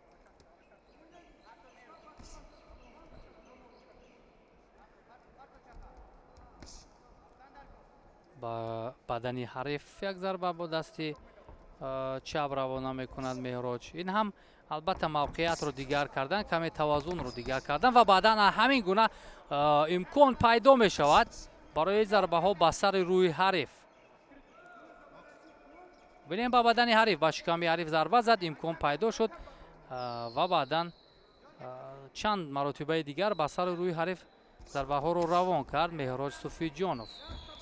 ببینیم اینجا هم فشار رو هم خیلی زیاد میکند در کنج میدان با حریفش.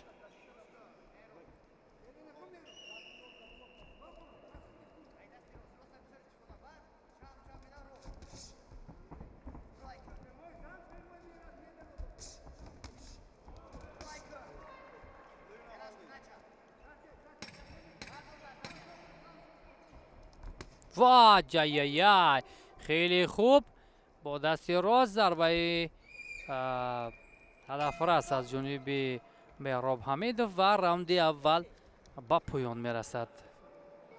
дар раунди аввал бештар фаъол буд меҳроҷ суфиҷонов аз ҷиҳати дақиқияти зарбаҳо, аз ҷиҳати фаъолӣ ва фишор овардан бар ҷониби ҳариф. ҳоло ду раунди дигар дар пеш аст ва имкони тағйири ин нерӯсанҷӣ ҳам ба миён хоҳад омад.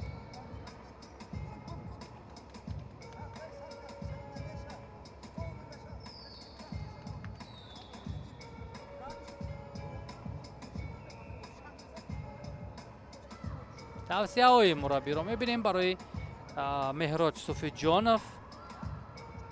бисёр муҳим аст ки ӯ чӣ гуна қабул мекунад ва баъдан ҳаракат мекунад. намояндаи шаҳри душанбе меҳроб ҳамидов аз кунҷи кабуд. фикр мекунам ӯ низ то ҷое аз маслиҳатҳои мураббиён истифода кард. хуб, раунди дуюм. як бори дигар варзишгарони барои шумо муаррифӣ мекунем. меҳроҷ суфиҷонов кунҷи сурх, вилояти суғд. меҳроб ҳамидов кунҷи кабуд аз душанбе.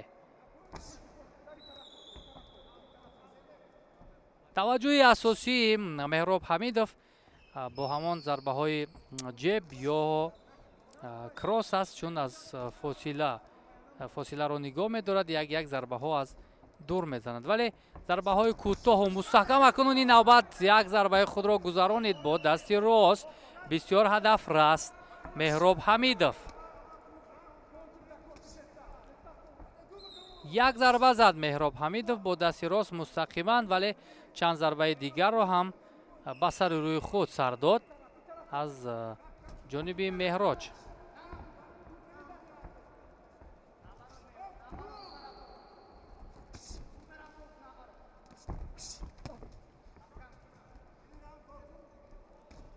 хеле хуб ҷараён дорад ҳамин нерӯсанҷӣ, чун фишор ва ҳаракатҳову зарбаҳо ба хубӣ дида мешавад. махсусан меҳроҷро мебинем ки пайваста дар фишор аст. ба пушти сар бояд зарба назанад меҳроҷ. инро ҳам довар ишора мекунад. оле зарбаи ҳук аз самти рост бисёр хуб ва ҳамон нағмаҳо ё пойбозиҳои меҳроҷро мебинем ки чӣ гуна рақси пой мекунад ва ба оҳистагӣ наздик мешавад ба ҳариф.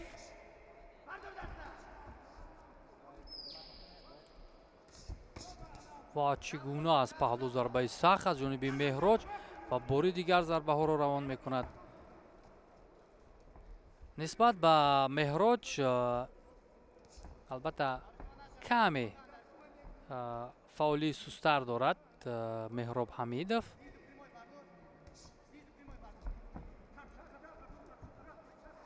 ана ба анамин ҳар мавқеъ ҳаракат кардан ва як зарбаҳоро равона кардан, ин барои меҳроҷ албатта манфиати бештар ё имтиёзҳои бештарро ҳам меорад, аз оне ки пайваста зарбаҳои ҳавоӣ ё нодақиқ равона мекунад. ду маротибаи дигар аз самти рост зарба мезанад меҳроҷ суфиҷонов.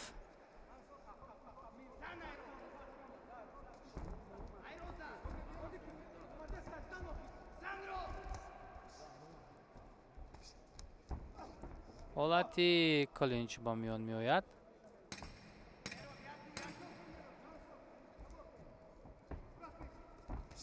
ана акнун зарбаи кросс бисёр мустаҳкам бо ҳамон қисми баданро равона кардан барои меҳроҷ суфиҷонов. хуб, раунди дуюм. раунди дуюм ҳам ба анҷом мерасад. дар раунди дуюм фаъолтар буд ба мисли раунди аввал меҳроҷ суфиҷонов.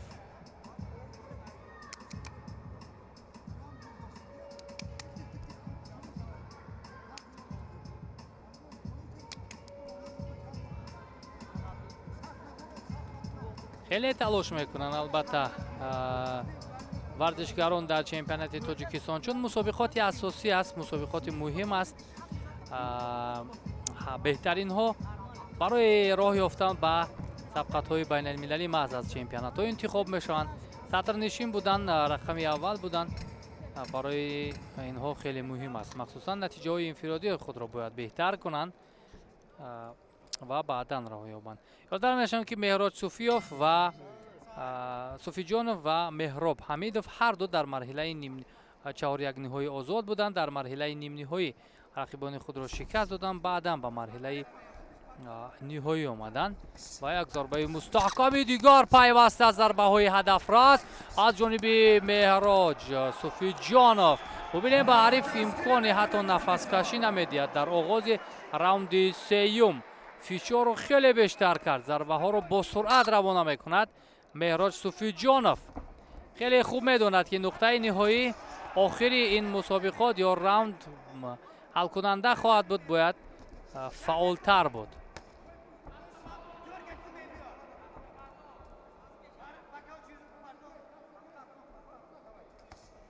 ва бубинем бо дасти чап чӣ гуна дифоъ кард аз меҳроҷ суфиҷонов ва як бо дасти рост зарба мезанад. ана ҳамин нағмакуниҳо ва рақсҳои пояш боз ҳарифро агар гӯем ба қавли дигар ғазаболуд ҳам мекунад.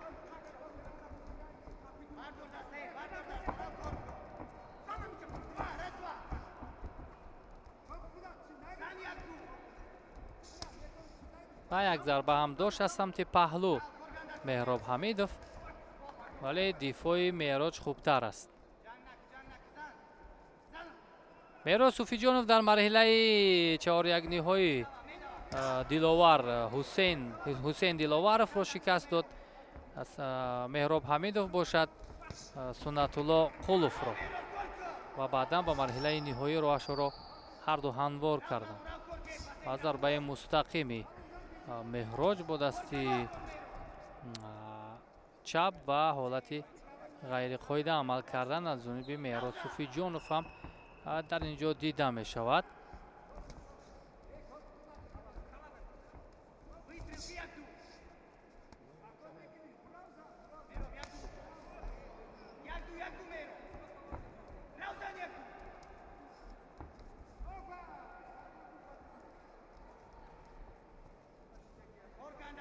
дар ҳоле ки бештари ҳаракатҳо аз ҷониби меҳроҷ суфиҷонов аз кунҷи сурх буд, бояд меҳроб ҳамидов барои ҷуброн кардани зарбаҳое ки ба сари рӯи худ сар дод талоши бештар кунад, вале бубинем ҳамон дифои хуб, ҳаракатҳо ба ҳар тараф аз ҷониби меҳроҷ суфиҷонов ба меҳроб ҳамидов имкон намедиҳад.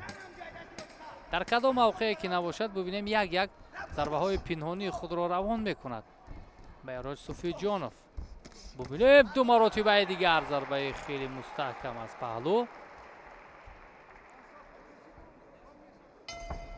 ва раунди сеюм ҳам ба анҷом мерасад дар вазни 51 килограмм марҳилаи ниҳоӣ.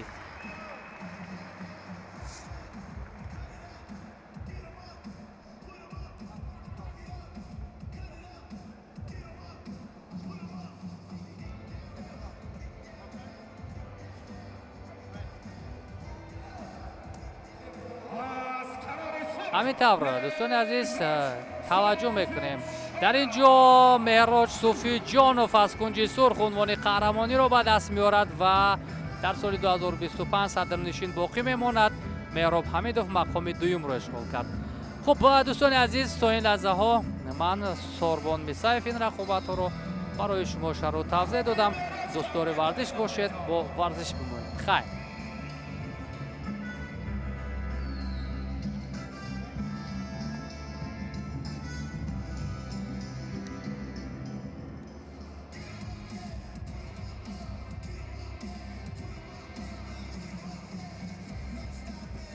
шуморо даъват мекунем ба тамошои чемпионати тоҷикистон оид ба бокс ки дар соли 2025 дар шаҳри хуҷанди бостонӣ баргузор гардид. амакунун марҳилаи ниҳоӣ шурӯъ мешавад барои ба даст овардани нишони тилло дар вазни 54 килограмм аз кунҷи сурх ҳасан салоҳиддинов ва аз кунҷи кабуд чун мебинем ба майдон ворид мешавад нуриддин зоидов намояндаи вилояти суғд. мубориза барои ба даст овардани нишони тилло гуфтем дар вазни 54 килограмм аз кунҷи сурх. خب شهر نوی توبه جمهوری نمایندگی میکند حسن صلاح‌الدینов که در دور چهار یک نهایی محمد علی حسنов را شکست داد. در مرحله نیم نهایی فردوس عارفov یا عارفov از ولایت مختار کوهستانی بدخشان را شکست داد. از کنج کبود نورالدین زایدов که در مرحله چهار یک نهایی حافظ صدرالدینов از دسته خطلان یک را شکست داد. در مرحله نیم نهایی باشد نماینده شهر دوشنبه شاهرخ شریفزاده را. همه چی آماده است برای رقابت شروع گردیدن. داور هم اشاره میکند رقابت شروع می شود. در وزن 54 کیلوگرم مبارزه برای به دست آوردن مدال طلا در چمپیونات تاجیکستان. بار دیگر یادآور میشویم که کنج سرخ نماینده شهر نوحه توبه جمهوری حسن صلاح‌الدینов از کنج کبود نورالدین زایدов از دسته ولایت سوخت. اولین رسیشات چون میبینیم با دست چپ از کنج کبود یک ضربه‌زنی هم داشت نورالدین زایدов و حالا این آغاز رقابت است. ولی دو مراتبه دیگر از سمت چپ ضربه های هدف رس رو هم روان میکند زایدов. ولی بیشتر ببینیم توجه حسن صلاح‌الدینов بر آن است که حریف رو با فاصله نزدیکتر بیارد. ولی ضربه ها رو پای هم برای خود سر میدهد از کنج سرخ حسن صلاح‌الدینов. حسن صلاح‌الدینов کمی البته قامت بلندتر هم دارد، دستانی دراز، ولی آن ضربه های محکم و ضربه های از فاصله نزدیک روان کرده نورالدین زایدов خیلی خوبتر به نظر می رسند. ببینیم چند مراتبه دیگر حالت کلینچ به میان می آید. جیب اشاره می کند از کنج سرخ، ولی ضربه ها از جانب نورالدین زایدов روانه کرده می شود با دست چپ. باز از پهلو هوک، ولی یک ضربه کراس از جانب صلاح‌الدینов هم به نشان رسید یا که به هدف رسید. حالت چسبش به میان آمد. اشاره جیب با دست چپ از جانب نورالدین و دوباره هم اشاره میکند که باید سر خود را بالا کند و بعدا رقابت را ادامه دهد. از کنج کبود و دو مراتبه دیگر ضربه ها از کنار چپ با دست چپ از جانب صلاح‌الدینов خیلی عالی و هدف رس هم به روی حریف رفت. ببینیم بیشتر دفاع از جانب کنج سرخ و بعدا در حال به هجوم گذاشتن. یک ضربه خوب هم زده توانست. حالت چسبش یا کلینچ به میان آمده ایستاده زود و با دست چپ خیلی ضربه خوب، ضربه مستحکم از جانب کنج سرخ حسن صلاح‌الدینов.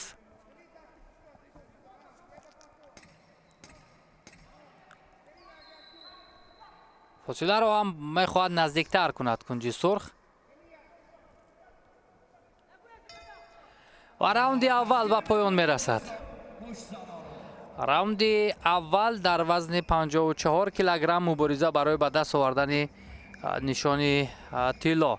هر دو هم فعال بودند و چون به نظر میرسد در راوند اول حساب ببینیم 3-2 بر نفع کنج کبود نورالدین زایدов. توصیه مربیان چون ما قبلا هم اشاره کردیم بسیار مهم است در این حالت، چون مربیان باز موقع خوبتر یا آن عملهای جالبتر برای روند قوازمایی به شاگردان توصیه میدهند. خب بعد از چند لحظه راوند دوم هم آغاز میگردد. البته 3 راوند هر دو این مشتزن ها تلاش میکنند با مرکز آمدن. با اشاره داور رقابت شروع میگردد. راوند دوم از کنج سرخ حسن صلاح‌الدینов، از کنج کبود نورالدین زایدов از سوخت و از شهر نوحه توبه جمهوری. ана ҳамин ҳаракатҳо бубинем бештар фосиларо наздик кардан. Зарбаҳо аз ҷониби ҳарду буд, аммо чандон ҳадафрас нест. Зарбаҳои Нуриддин Зоидов. Ҳасан Салоҳиддинов аз кунҷи сурх бештар, чун мо болотар ҳам ишора кардем, мехоҳад фосиларо наздик кунад ва баъдан зарбаҳоро пайҳам равон насозад. Вале ҳар вақте ки фосила наздик мешавад, зарбаҳо ба рӯи худи Ҳасан аз ҷониби Нуриддин Зоидов зада мешавад. ҳаракатҳо бо анамон пой ва ишораи довар ҳам ғайриқоида амал кардани Нуриддин Зоидов ишора кард. ҳолати часпиш ва на ин шакле ки айни ҳол аз кунҷи сурх Ҳасан истифода бурд, ғайриқоида буд. Инро ҳам довар ишора мекунад. Бояд якдигарро надоранд ё аз миёни ҳамдигар нагиранд. ана ҳамин ҳолати часпиш ё клинч акнун бо оҳистагӣ бештар мешавад, чун каме қувваҳо ҳам камтар мешаванд, яъне хастагӣ дида мешавад. ба ҳамин хотир зуд ба якдигар меафтанд, дар меафтанд. ва ду зарбаи дигар аз ҷониби кунҷи кабуд, вале дар ҳол аз кунҷи сурх Ҳасан ба ҳолати клинч як лаҳза рӯ овард ва боз ҳам ҳамин ҳолат ба миён оварда шуд. дар чемпионати Тоҷикистон албатта чанд соли охир доварон аз кишварҳои хориҷ даъват мегарданд ки ин раванд метавонад ба сатҳу сифати мусобиқот албатта таъсири хуб ҳам расонад. зарбаи ҷеб, ду маротибаи дигар, ишора кардани кунҷи кабуд Нуриддин Зоидов.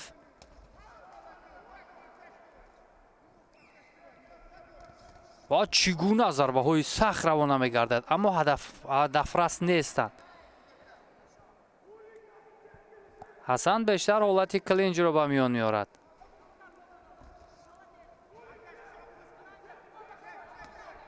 абу дасти чап, ду маротибаи дигар зарбазаниҳои кунҷи кабуд ва боз ҳолати часпиш.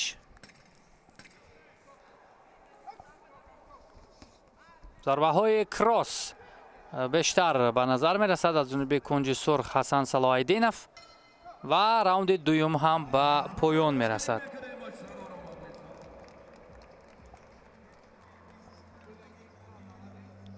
ду раунд сипарӣ гардид дар ду раунд. ҳар ду ҳам ба таври чашмрас ё ба ҳадди имкон зарбаҳои худро ба ҳадаф расониданд.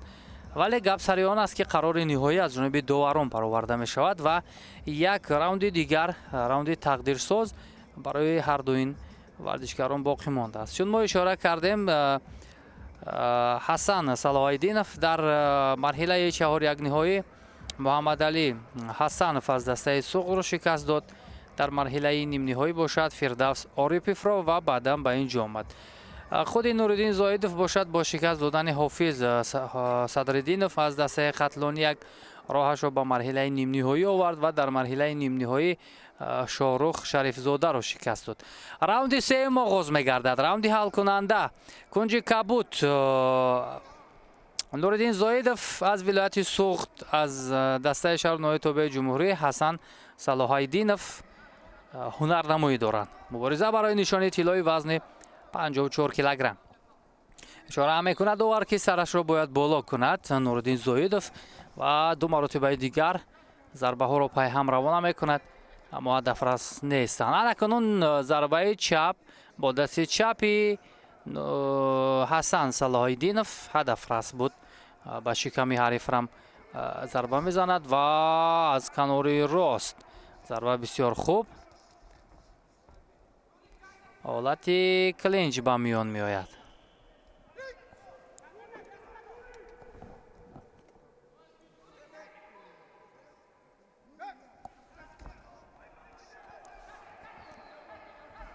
хеле муҳим аст фаъол будан дар ин раунд, чун раунди ҳалкунанда аст. раунди сеюм тақдири қаҳрамонӣ ҳал мешавад.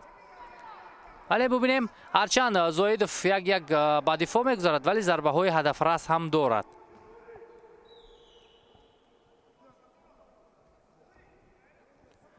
ва либоси варзиши худро бояд ба тартиб дарорад. نوریدین زویدов و بعدا رقابت ادامه میکند.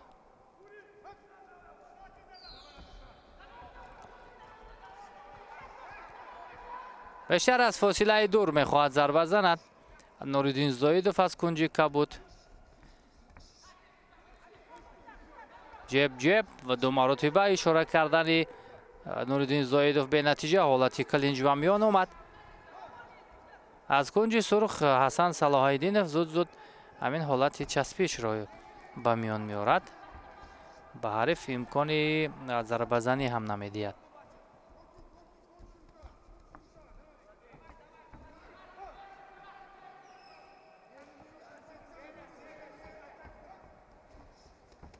و با دست چپ دو مرتبه ضربه های بسیار هم مستحکم هوک از جانب نوریدین زویدов از کنج کبود. خیلی مهم است نقطه آخر راوند آخر و ضربه های هدف رس به خاطر نتیجه خوبتر را به دست آوردن. باز هم پای هم ضربه های کوتاه و مستحکم از جانب زویدов زده می شود و در پشتش سر البته ضربه زدن اجازه نیست در باکس. همین را هم داور اشاره کرد.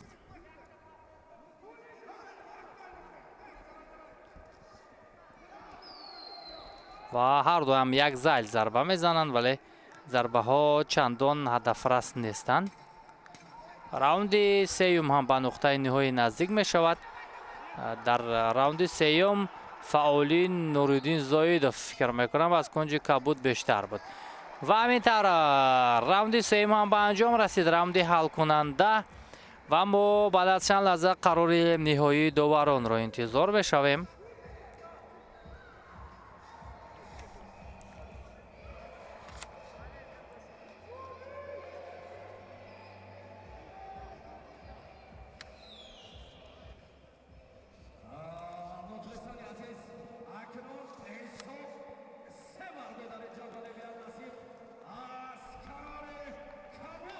و اینجا از کنج کبود پیروزی را به دست می آورد نوریدین زویدov نماینده ولایت سوخت و او قهرمان تاجیکستان می شود در سال 2025.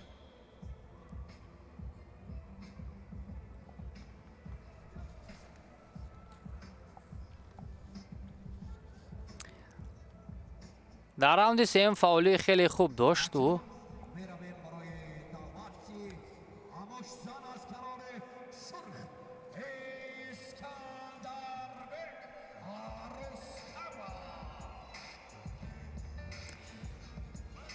خب ما با جفت دیگر توجه میکنیم با وزن دیگر.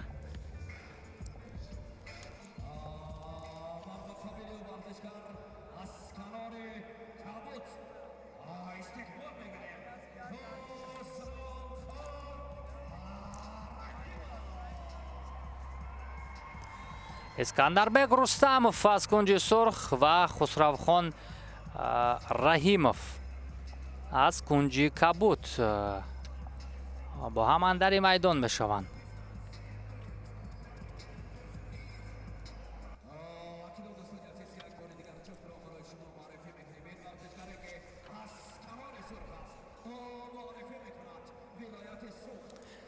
نماینده ولایت سوخت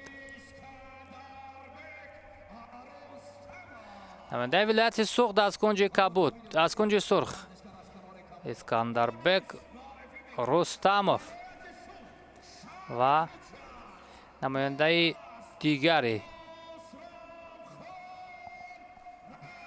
دیگری ولایت سوخت خسروخان رحیمov از کنج کبود با عرصه رقابت برآمدند و تلاش برای به دست آوردن نشانی طلا.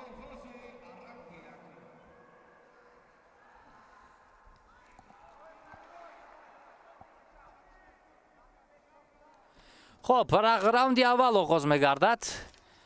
از کنج کبود خسروخان رحیمов از کنج سرخ اسکندر رستمов талошҳоро мо мебинем.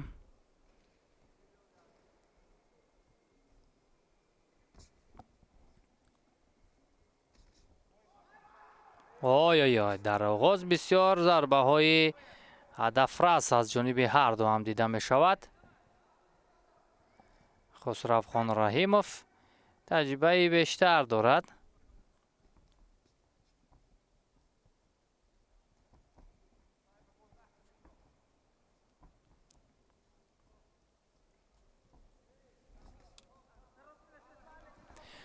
чӣ гуна зарбаҳо пайҳам равона мегарданд бар рӯи ҳамдигар ва бо дасти чап ишора кардани хусравхон раҳимов ҷеб ишора мекунад ва бибинем як зарбаҳои бисёр ҳадафрасро ҳам иҷро мекунад ва ҳолати клинч ба миён омад. бисёр оромона аз кунҷи кабуд нерӯсанҷиро ба роҳ мемонад хусравхон раҳимов.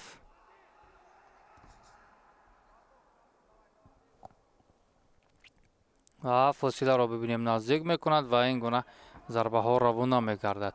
аммо бештар аз кунҷи сурх искандар мехоҳад ана ҳамин гуна фосила бигирад ва баъдан як бо дасти чап зарбаро равон мекунад. талоши навбатӣ хусравхон раҳимов.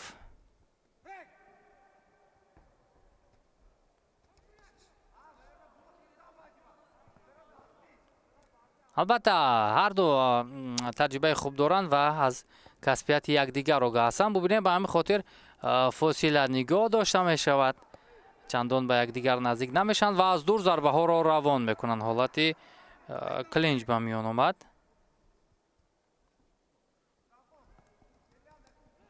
ва зарбаҳои бисёр ҳам нишонрас ба дасти чап аз кунҷи сурх чӣ гуна зарбаи хуб мезанад искандар.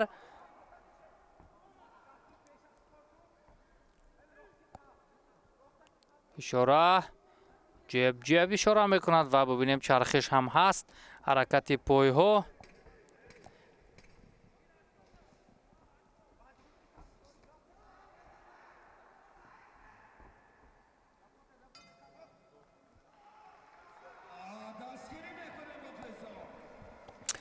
раунди аввал ба поён мерасад.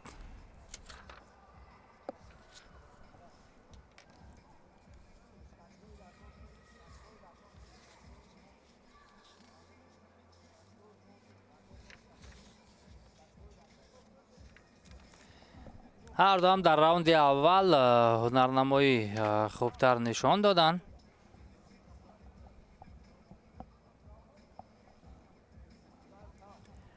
албатта дар вазни 57 килограмм хусравхон раҳимов бештар садрнишин аст дар мусобиқоти дохилӣ ва дар сабқатҳои байналмилалӣ ҳам худро хеле хуб нишон медиҳад. махсусан барандаи нишони нуқраи чемпионати осиё байни боксчиёни то 22 сола мебошад хусравхон раҳимов.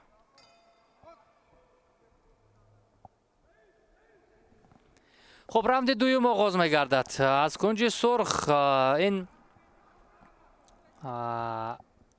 искандарбек рустамов аз вилояти суғд, аз кунҷи кабуд хусравхон раҳимов он низ вилояти суғдро намояндагӣ мекунад. мубориза барои ба даст овардани медали тилло дар вазни 57 килограмм.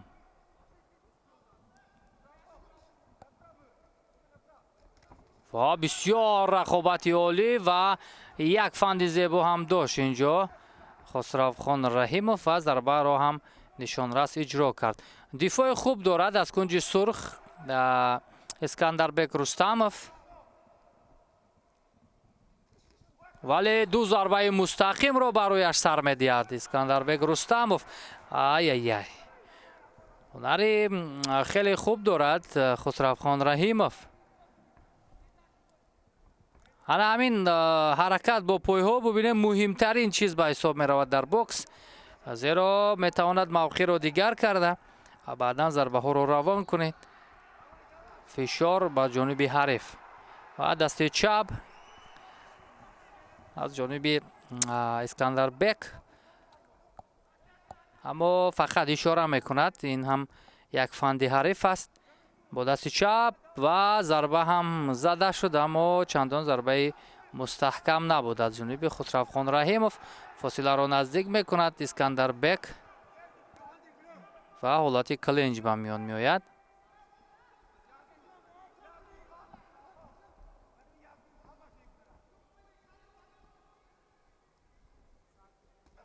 و از کنار چپ ضربه را هم روان کرد خسروخان رحیموف و باز حالت کلنج به میان میآید.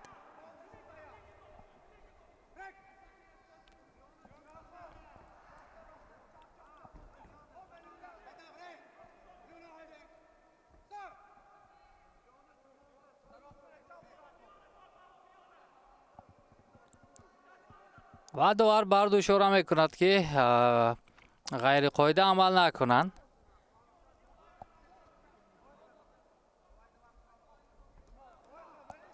آی با دستی چپ ضربه مستقیم خسروخان رحیموف خیلی هدف رس بود و هر دو هم از کنارها ضربه میزنند. حالت کلینج به میان آمد.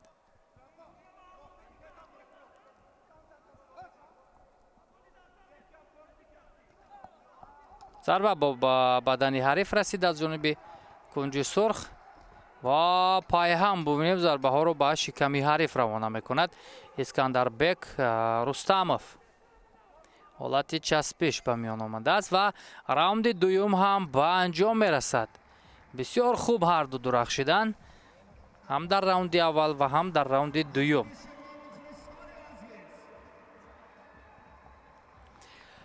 خوب اسکندربک رستموف در مرحله چهار یک نهایی بیلال شادیف از دسته دوشنبه را شکست داد.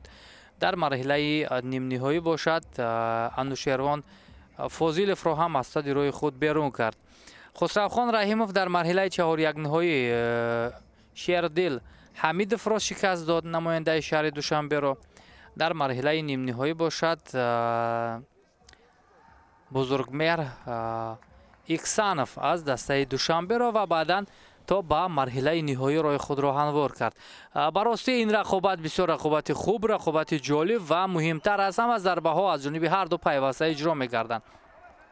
از کنج سرخ اسکندربک رستموف، از کنج کبود خسروخان رحیموف، هر دو نمایندگان ولایت سوخت هستند و رقابت را برای به دست آوردن مدال طلای وزن 57 کیلوگرم ادامه داده ایستادند. و بسیار یک حرکت های جالب از جانب کنج سرخ اسکندربک رستموف. ضربه ها پای هم روانه می گردد. ضربه های کوتاه و خیلی مستحکم. ضربه ها جب اشاره می کند. یک مرتبه اپرکات را هم استفاده کرد از کنج سرخ اسکندربک و حالت کلینج به میان می آید.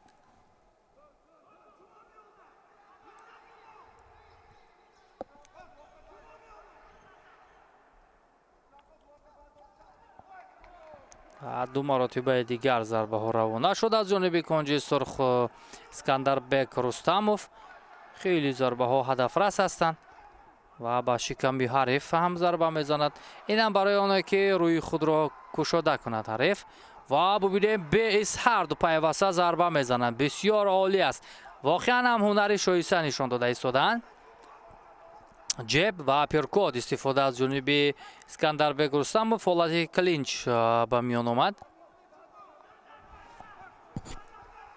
راوند سوم است البته. خود جالبتر و دیدنی تر میگذرد. و بسیار هم خوب اینجا حرکت میکند از کنج سرخ و ضربه خیلی مستحکمی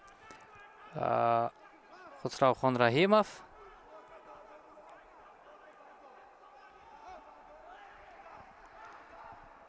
دفاع خوب هم دارد از کنج کبوت خسروخان رحیموف. ضربه های حریف را نمیگذارد که برویش زند و ببینیم از هر موقع ضربه میزند. ضربه مستقیمی خسروخان رحیموف هدفمندانه بود.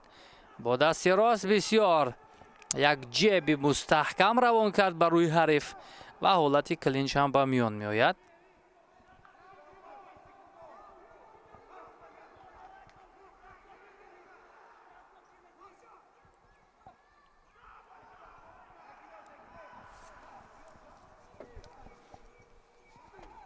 аз фосилаи дур зарба равон кардани Искандарбек Рустамов ҳадафмандона нест. боз зарбаҳо аз паҳлӯ равона мешаванд. фишорро зиёдтар мекунад ва бубинем чӣ гуна ишора ҳам мекунад аз кунҷи сурх. Искандарбек Рустамов чӣ гуна дар сонияҳои поёнӣ рақобат маҷрои шадидтар касб мекунад. пайваста ҳарду зарба мезананд ва ҳамин тавр раунди сеюм ҳам ба анҷом расид.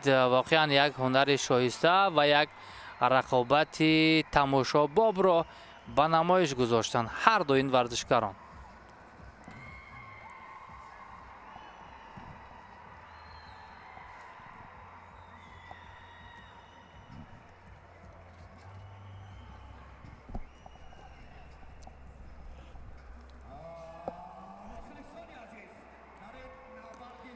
خب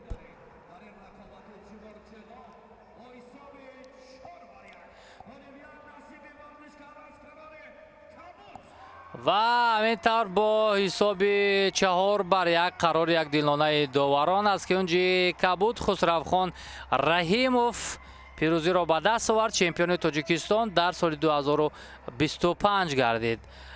حریفش با گرفتن مدال نقره مشرف شد اسکندربek رستامov.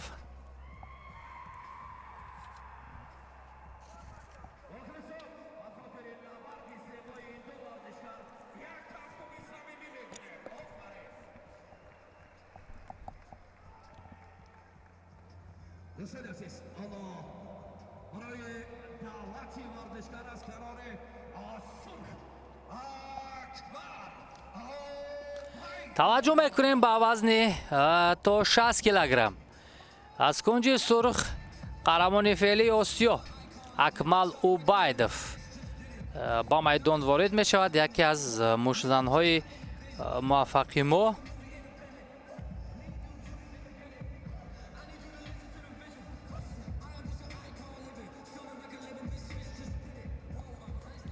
اکمل اوبایدوف البته تجربه بسیار هم عالی دارد.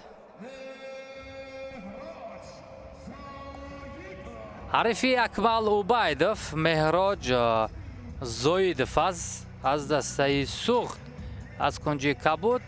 موشزن خیلی جوان و هنری بسیار عالی هم در مرحله های با گذشته نشان داده بود. مهراج زویدوف جایزه‌دار قهرمانی آسیا است.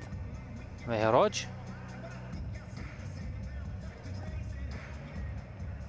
و میبینیم که بر مقابل اکمل اوبایدوف یکی از چهره های نمایان بوکس کشور مهراج چگونه کسبیت خود را نشان میدهد.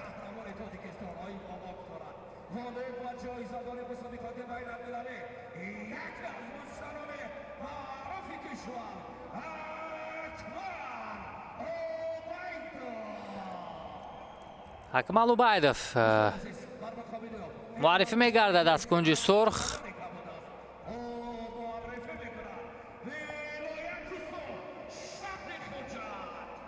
و از کنج کبود چون ما اشاره کردیم مهراج زویدوف است که اکنون برای مهراج مسئولیت بزرگتر می شود در مرحله نهایی برای به دست آوردن مدال طلا، چون حریف معلوم است. همه چی آماده است. ورزشگران از جانب داور همان قاعده ها یک مرتبه دیگر فهمانیده می شود. بعد از چند لحظه بعد از صدای بانگ داور رقابت آغاز می گردد. اشاره همه چیز آماده رفتیم. اکمل اوبایدوف قهرمان آسیا از کنج سرخ دوشنبه رو نمایندگی میکند. مهراج زویدوف از کنج کبود ولایت سوخت رو راوندی اول و ببینیم چگونه آرامانه مهراج ضربه ها رو برای اکمل اوبایدوف روانه میکند. حالت کلینچ هم به میان آمد. برای مهراج البته هم دستانی دراز دارد و هم کمی قدی بلند بسیار خوب است. همین چیز برایش کمک میکند که ضربه ها رو روانه سازد از فاصله دور. اشاره با دست چپ جیب اشاره میکند و зарбаҳоро ҳам равон мекунад. Албатта агар зарбаҳои Акмал Убайдов ба ҳадаф расанд, бисёр қавӣ ва бисёр мустаҳкам ҳастанд. ана ҳакунун мавқеъро пайдо кард як лаҳза Акмал Убайдов ва бо дасти чап ду маротиба зарба зад, вале чандон ҳадафрас нестанд ин зарбаҳо.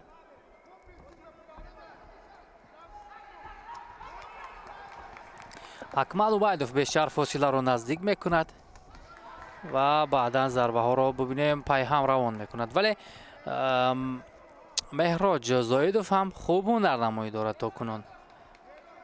Меҳроҷ чун ҳам ҷавон аст, ҳам таҷрибаи камтар дорад, вале дар баробари оне ки дифоъ бештар мекунад, фишор ҳам меорад. با دو مرتبه ضربه مستحکم اکمل اوبایدوف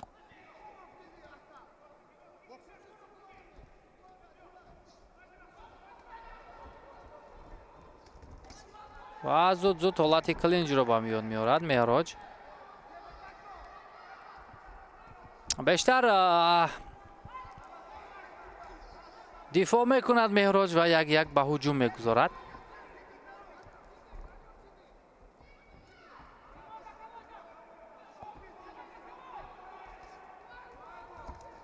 و چگونه از فاصله نزدیک ضربه های مستحکم میزند اکمل اوبایدوف و حالت کلینج هم به میان میآید.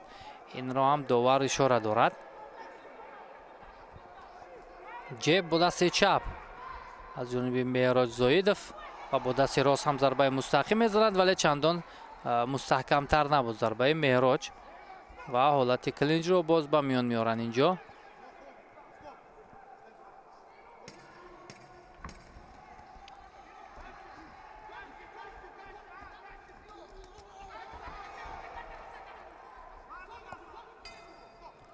راوندی اول به انجام رسد.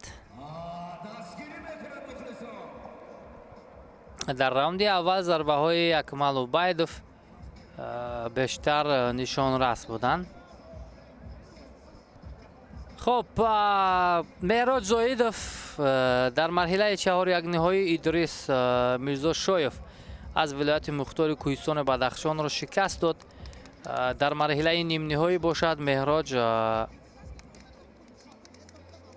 سعید میرزامدین میرزایف از دسته دوشنبه را شکست داد و راهش را به مرحله نهایی هموار کرد.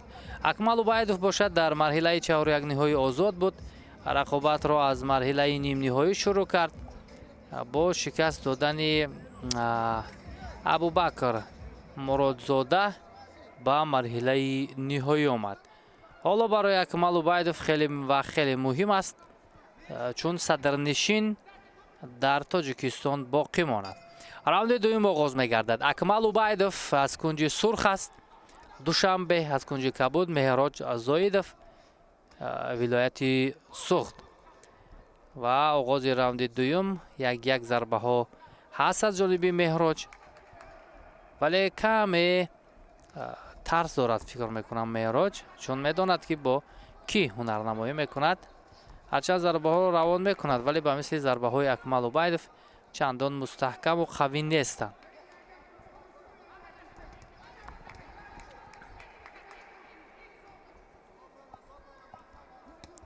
و با بدنی حریف دو مرتبه ضربه زد اکمل اوبایدوف و حالت کلینج باز هم به میان میآید.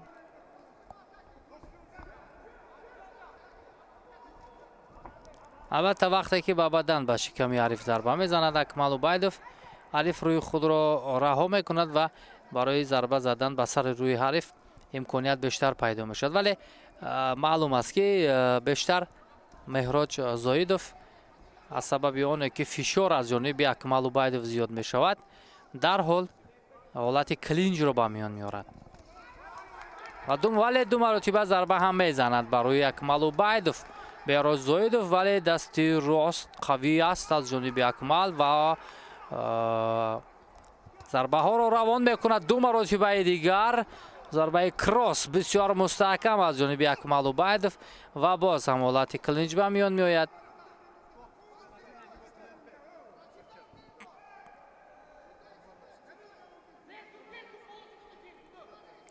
якдигарро бо даст доштан албатта ишора мекунад довар ки мумкин нест, иҷоза нест, ғайриқоида аст.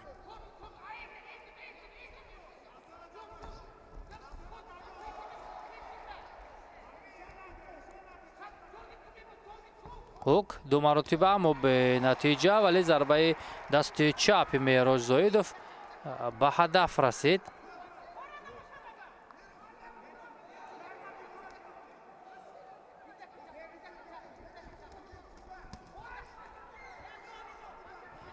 акмал убайдов зиёдтар таваҷҷӯҳ дорад ба зарбаҳои кӯтоҳ ки аз фосилаи наздик зада мешавад. ишора ҷеб бо дасти рост ва ду маротибаи дигар зарба ба бадани ҳариф аз ҷониби акмал убайдов ва боз зарбаҳо равона мегарданд бо дасти чап. Меҳроҷ Зоидов ҳам имкони зарба задан токунон пайдо намекунад.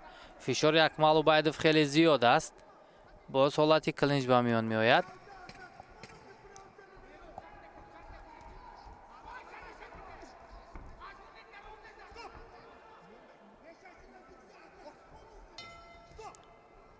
ва раунди дуюм ҳам ба поён расид.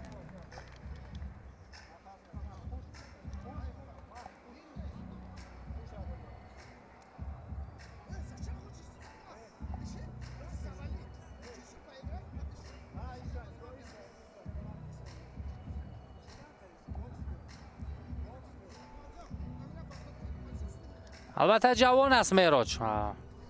мураббиён барояш тавсия медиҳанд. ҷавон аст ва барояш бисёр хуб аст ки бар муқобили ҳарифи бо таҷриба нерӯсанҷӣ мекунад. Меҳроҷ ба хубӣ медонад ки бар муқобили Акмал Убайдов чӣ гуна аст рақобат кардан. ба ҳамин хотир то ҳадди имкон нерӯсанҷӣ мекунад.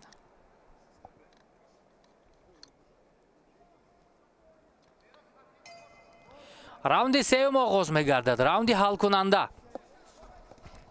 махсусан барои Меҳроҷ Зоидов хеле муҳим аст, зеро ӯ дар ду раунд фикр мекунам андак аз ҳариф хафо мемонд.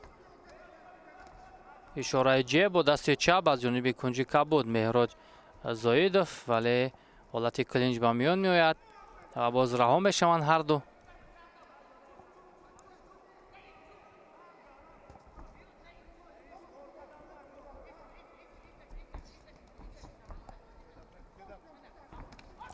ва кунун як маротиба зарба мезанад Меҳроҷ Зоидов, вале ба мисли зарбаҳои Акмал Убайдов зарбаҳои Меҳроҷ ҳадафрас нестанд. аперкодро ҳам истифода бурд Меҳроҷ, вале зуд ҳолати клинч ё часпиш ба миён меояд.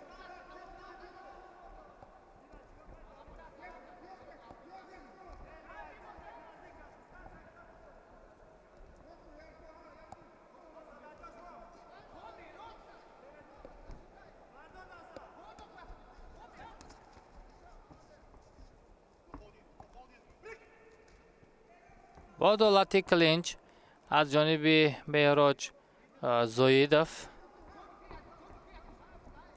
ҳаракатҳо аз ҷониби Акмал Убайдов бо пой ҳаракат мекунад ва зарба ҳам мезанад, вале дар зуд ҳамин ҳолат ба миён меояд, яъне ҳолати часпиш.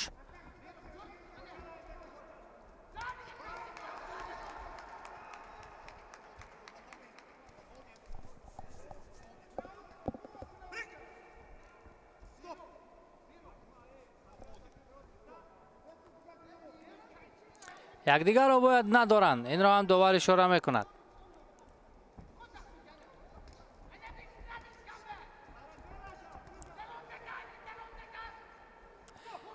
дар раунди сеюм дигар зарбаҳо чандон ҳадафрас нестанд ва акнун як имтиёзи Меҳроҷ Зоидовро пас мегиранд ба хотири се маротиба ҳарифро доштанд ва акнун зарбаи мустаҳками Акмал Убайдов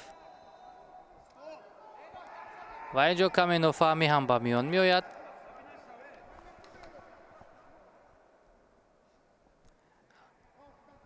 و یک امتیاز دیگر از اکمل اوبایدف گرفته می شود و با دستی راست بسیار ضربه قوی داشت اکمل اوبایدف و راوند سوم هم به نقطه نهایی نزدیک می شود.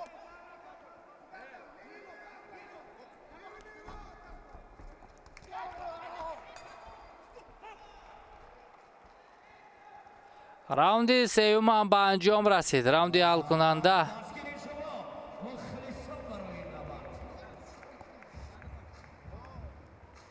اکنون قرار نهایی رو منتظر می شویم.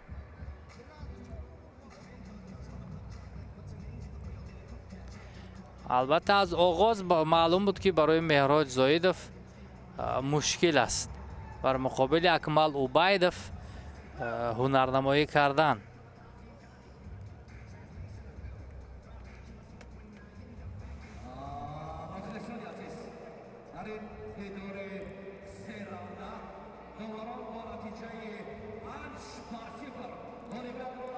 و همینطور با حساب عمومی 5-0 از کنج سرخ اکمل اوبایدов غالبیت را به دست آورد و نشانی طلای وزن تا 60 کیلوگرم را هم مال خود کرد. مهراج زایدов مشزن جوان با گرفتن مدال نقره مشرف شد.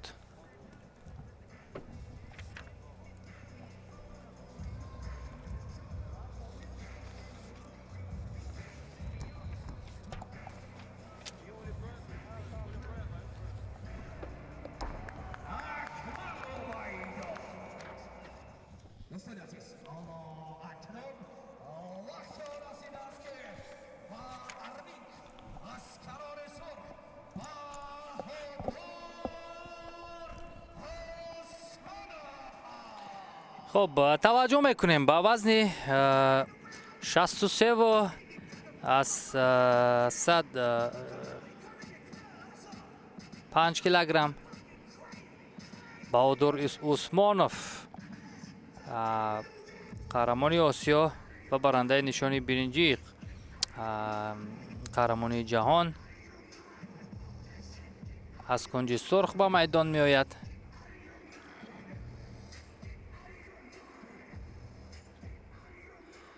در وزن 63 و از 5 کیلوگرم حریف بهادر عثمانوف از کنج کبود این رسلان غفوروف از دسته دوشنبه است. در وزن 63 و از 5 کیلوگرم داوطلبان نسبت به دیگر وزنها خیلی زیاد بودند تا به مرحله نهایی راه یافتن. 3 رقابت را انجام دادند این مشزنان و بعدا راهشان را به اینجا هموار کردند.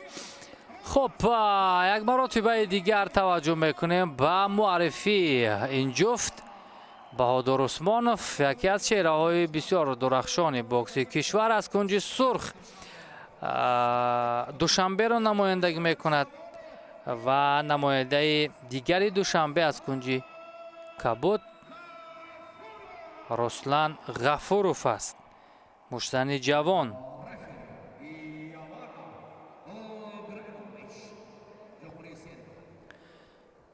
این بانو داور از کشور سربیا است که رقابت مرحله نهایی وزن 63 و از 5 کیلوگرم را داوری میکند. البته در این مبارزه خواه و ناخواه بهادر عثمانوف برتری زیاد دارد. راوند اول آغاز میگردد. بهادر عثمانوف از کنج سرخ، رسلان غفوروف از کنج کبود. اولین تلاش ها یک جیب اشاره کردن بهادر را میبینیم با دست چپ و در حال به هجوم میگذارد. فشار را بیشتر میکند. چند ضربه هم با دست چپ بر روی حریف روانه کرد بهادر عثمانوف.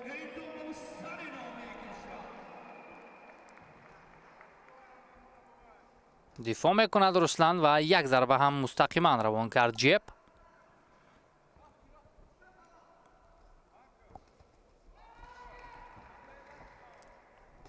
بهادر عثمانوف در مرحله نیم نهایی بر مقابل لطفاللهیف، محمد امین لطفاللهیف رقابتی خوب انجام داد. حریف هم بسیار خوب درخشید و اکنون باز یک مشتری جوان دیگر بر مقابل بهادر عثمانوف و نرنمایی دارد و ببینیم ضربه ها رو پای هم روانه میکند. ورزشکاری جوان رسلان غفوروف ضربه های راست مستقیم از جانب بهادر عثمانوف ولی سستر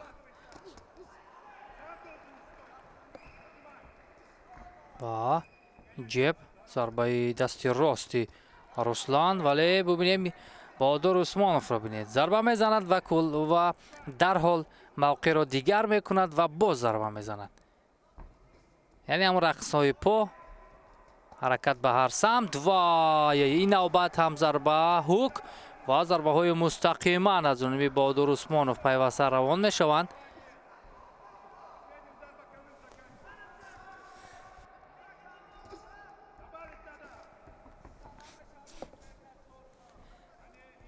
البته وابسته به آنه که بهادر عثمانوف در مسابقات با نفوذ زیاد شرکت کرده است، راه و روش و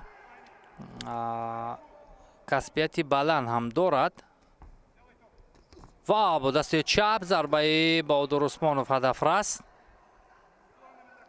جیب اما ضربه های رسلان هوایی هستند. یک مرتبه اکنون ضربه دست راست شم به هدف میرسد ولی موقع را خیلی تنگ میکند. بهادر عثمانوف فشار میارد.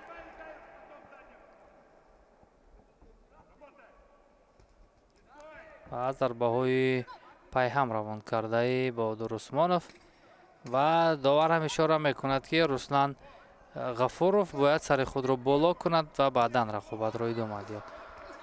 در پایان راوند اول رقابت خوبتر بود.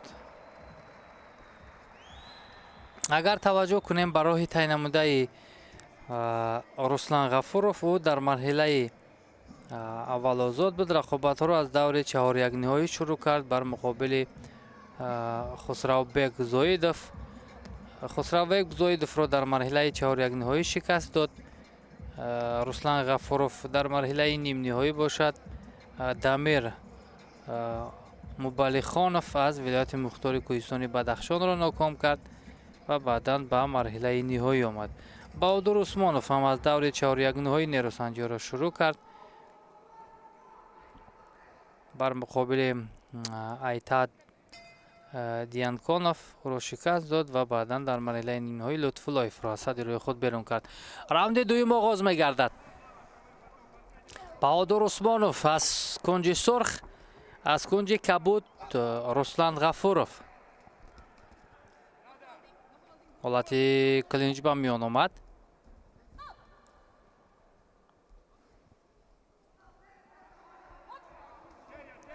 و دو مرتبه دیگر با دست چپ ضربه های خوبی بهادر عثمانوف. ببینیم ضربه ها را قوی و هدفمندانه روان میکند عثمانوف. هرچند غفوروف ضربه میزند ولی ضربه هاش چندان هدف رس نیستند.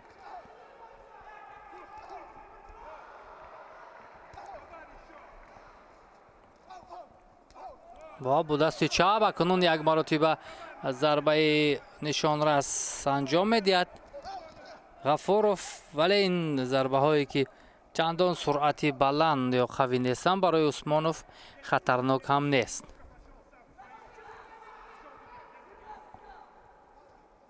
با شکمی حریف ضربه بهادر عثمانوف و با دست چپ هوک روانه میکند غفوروف.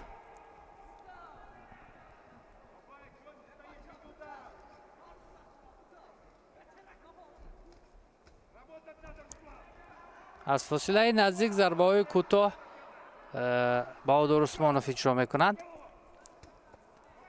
دو مرتبه هم به بدن هم به سر روی حریف ضربه میزند عثمانوف.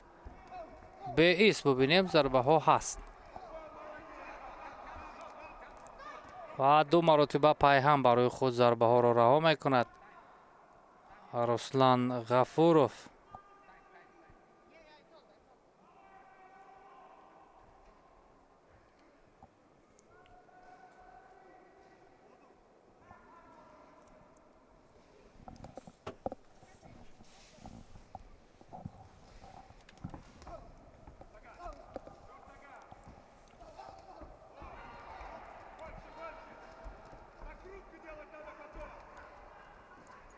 فاصله را نزدیک میکند رسلان غفوروف، ولی بهادر به او امکان ضربه زنی نمیدهد.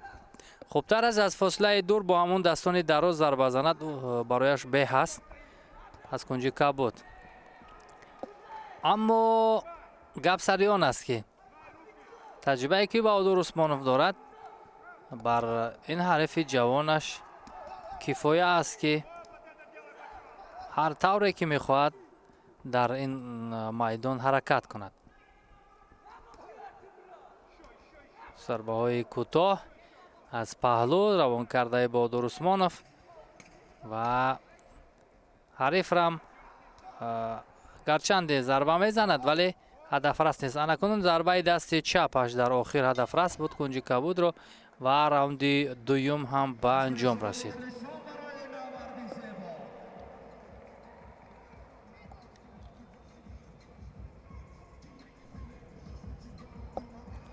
راوند دوم هم به انجام رسید. در دو راوند پیوسته ما ضربه های نشان رس، ضربه های دقیق بهادر عثمانوف را مشاهده کردیم.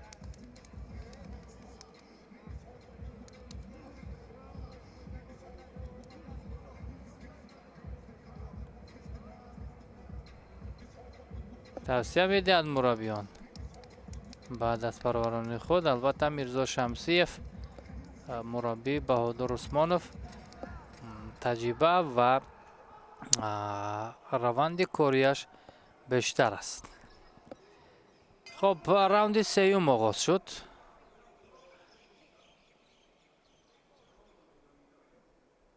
نه، حالا داور میخواهد که روی میدان را پاک کنند.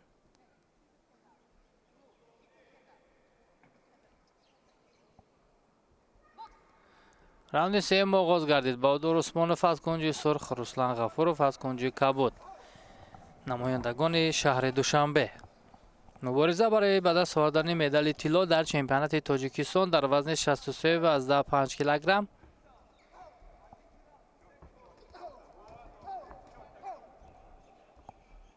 دیگر گمان میکنم که رسلان غفوروف توکل میکند، با فشار بیشتر میرود، ضربه ها را روانه میکند.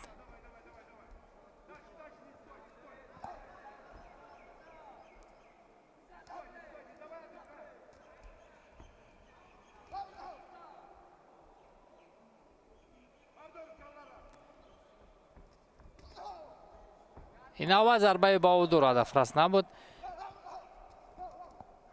رسلان ضربه روان میکند اما هدف رس نیست.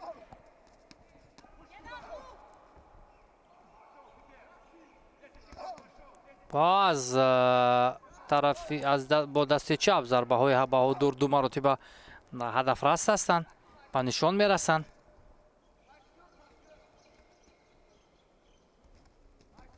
و دو مرتبه دیگر باز ضربه ها هدف رس. بهادر بیشتر فعال است در این رقابت. هم دفاع میکند، ببینیم از ضربه های حریف چگونه در گریز است و هم ضربه میزند خود.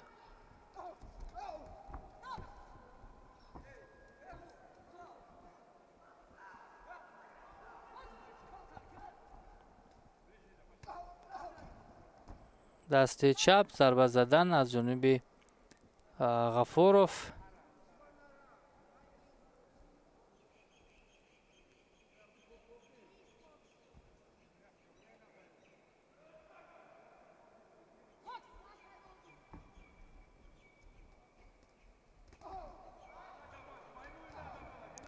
توجه کنید در وقتی که از کنج کبود رسلان غفوروف ضربه میزند، ҳавоӣ ҳастанд, яъне ба нишон намерасанд.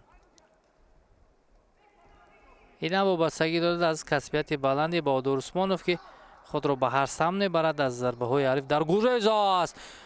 хеле ҳук ё зарбаи аз канори чап равон кардаи Баҳодур мустаҳкам буд.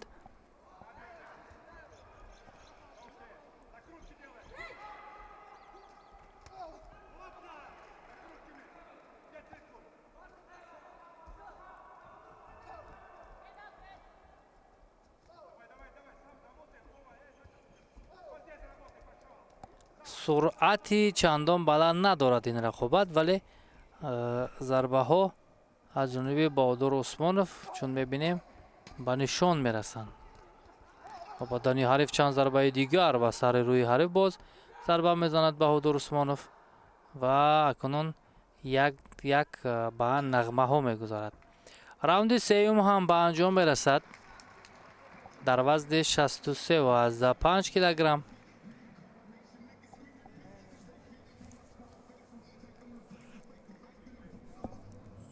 фикр мекунам бе муҳобот дар ин рақобат Баҳодур Усмонов бештар дурахшид.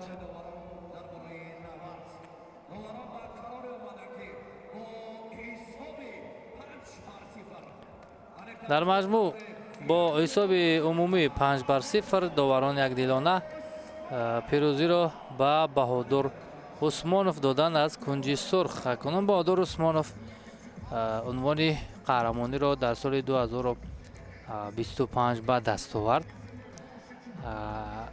Руслан Ғафуров ба гирифтани медали нуқра мушарраф шуд.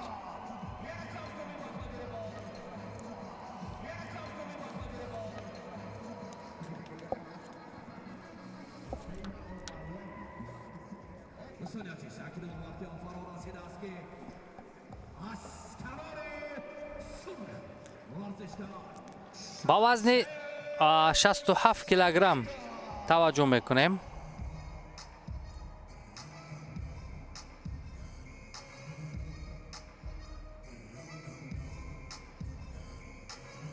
шамшер Саидов аз кунҷи сурх намояндаи шаҳри Душанбе ба майдон ворид мешавад. шамшер Саидов ҳам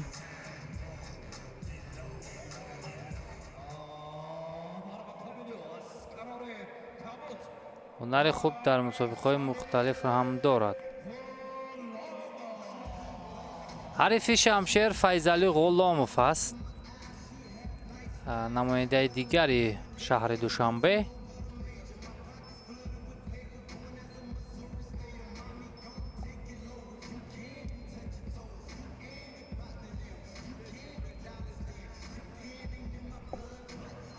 Али Бобоҷонов ба Шамшер Саидов қабл аз оғози ин рақобат тавсия медиҳад ки ин хеле муҳим аст.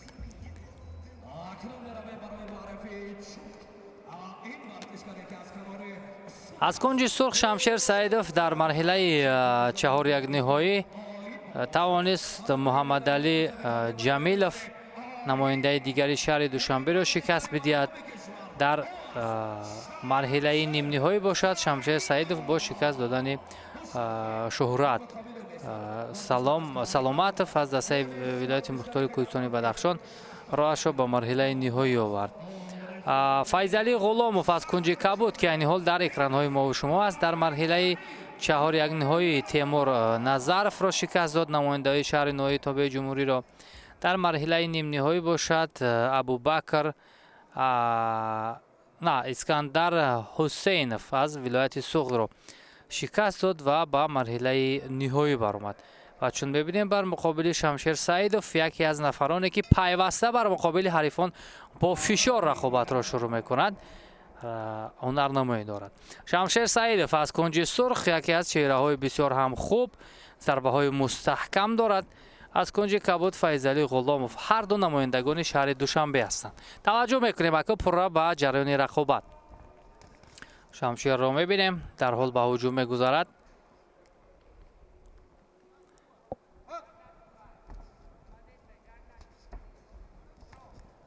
бинем Шамшер Саидов чӣ гуна ба ҳарф фишор меорад. мо дар оғоз ҳам гуфтем як хислати хуб ё ки як روش خوبی رقابت شمشیر سعیدов در آن است که به عارف اجازه نمیدهد بیشتر حرکت میکند، فشار میآورد، ضربه ها را روانه میکند از فاصله نزدیک. چون قد پس دستان کوتاه دارد به همین خاطر فاصله را نزدیک میکند. ببینید پای هم ضربه میزند، ضربه های از پهلو مستقیم جیب اشاره کردن شمشیر سعیدов و حریف را هم البته در گریز میماند. و پیوسته ضربه ها از سمت چپ راست مستقیم از جانب شمشیر سعیدov روانه میگردد و اینجا در دفاع میگذارد فیضعلی غلامov. البته تجربه شمشیر سعیدov بیشتر است و در مسابقه های مختلف زیاد اشتراک کرده است و همین خاطر میتواند که اینجا برتری خود را به طور اعلی نشان دهد. همین ضربه های کراس یعنی با همین فشار بدن زده شمشیر سعیدov بسیار مهم است.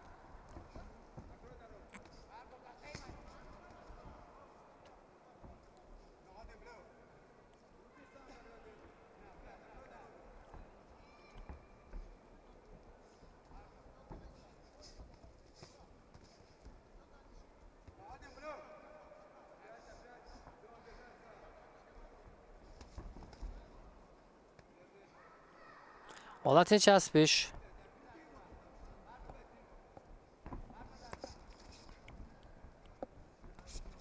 و همانو با مثل ثانیه های اول شمشیر سعیدov رقابت را خیلی خوب ادامه داده ایستاده است، مخصوصا اون ضربه های کوتاه و نشان رسی او را میبینیم. حالت چسبش یک لحظه به میان آمد، باید یکدیگر را ندارند. دفاع را ببینید از جانب شمشیر سعیدov از کنج سرخ روی خود را خیلی خوب دفاع میکند و به هجوم میرود و باز هم ضربه ها پای هم.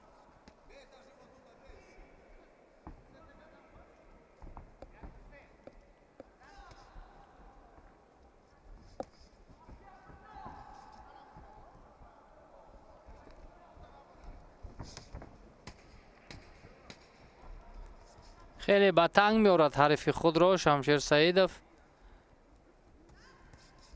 ضربه ها را روانه میکند و همینطور راوند اول به پایان میرسد.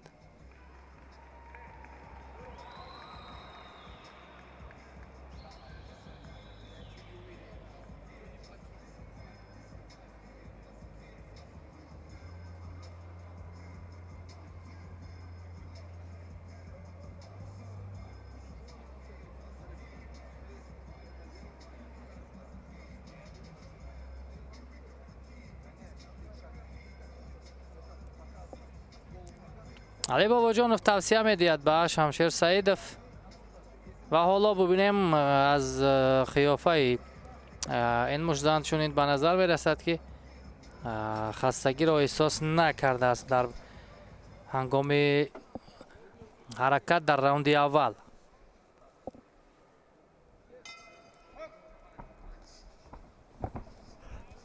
راوند دوم آغاز میگردد. شمشیر سعیدov از کنج سرخ است، فیضعلی غلامov از کنج کبود، نمایندگان شهر دوشنبه از دسته شهر دوشنبه.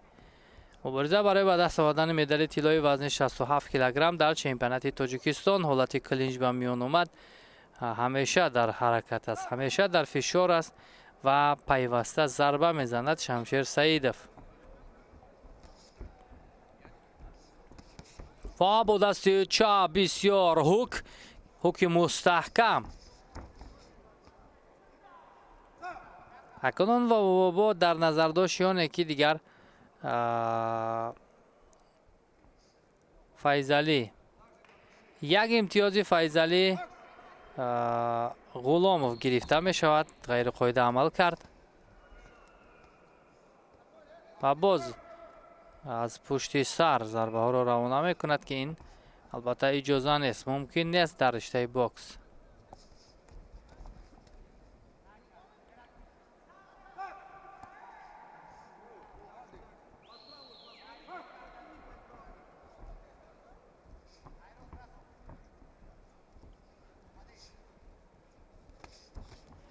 و با کنج میدان میبرد حریف رو شمشیر سعیدوف و ضربه های بسیار هم هدف راست میزند و باز یک امتیاز دیگری فیضعلی غلاموف رو پس میگیرند به خاطر داشتن حریف غیر قاعده عمل کردنش.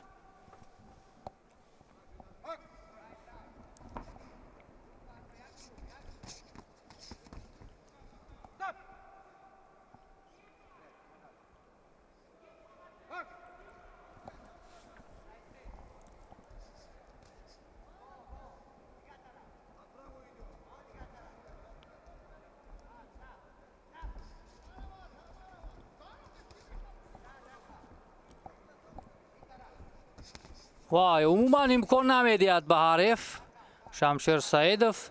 ضربه ها بسیار قوی هستند و با دست چپ چگونه ضربه خیلی قوی و با سرعت روانه میکند شمشیر سعیدوف بر روی حریف.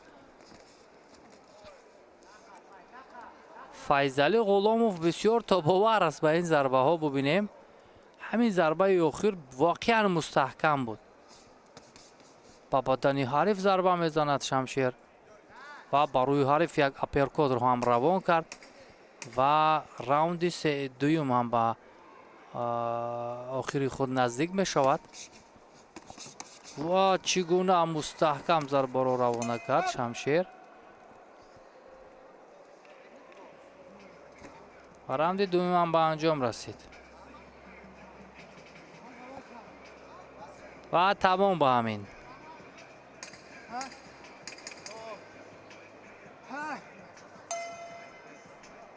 یا نه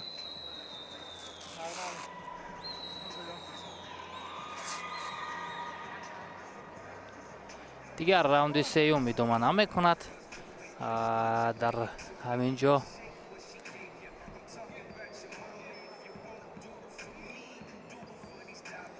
پیش از مهلت فکر میکنم اکنون اینجا غالب معین میگردد.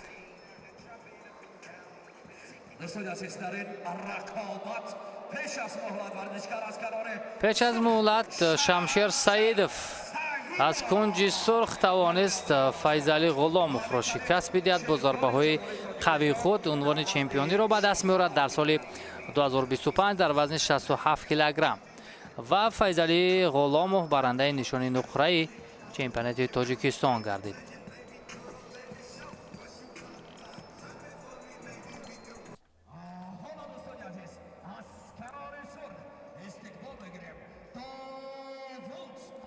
با وزن 71 کیلوگرم میگذاریم. تلاش مبارزه برای نشانی طلا. داوود محکموف از کنج سرخ نماینده ولایت سوخت با میدان وارد می شود. داوود محکموف در مرحله اول آزاد بود. در مرحله 4 یک نهایی توانست موین عبداللهیف را شکست بدهد. در مرحله نیم نهایی خسرو خالقوف را و بعدا تا به مرحله نهایی راهش را هموار کرد.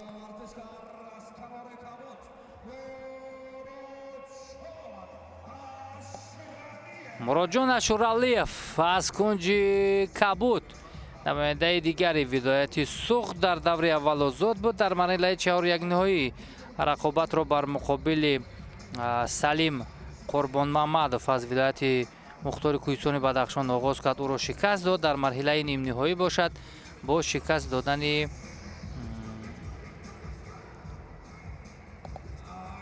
سید اکرام امانوف راهش را به مرحله نهایی هموار کرد و از کنج کبود مهراج الدین اشورالیف را هم خود علی بابا جانوف توصیه می‌دهد. داوود محکموف یک بار دیگر معرفی می شود از کنج سرخ و از کنج کبود مرادجان اشورالیف.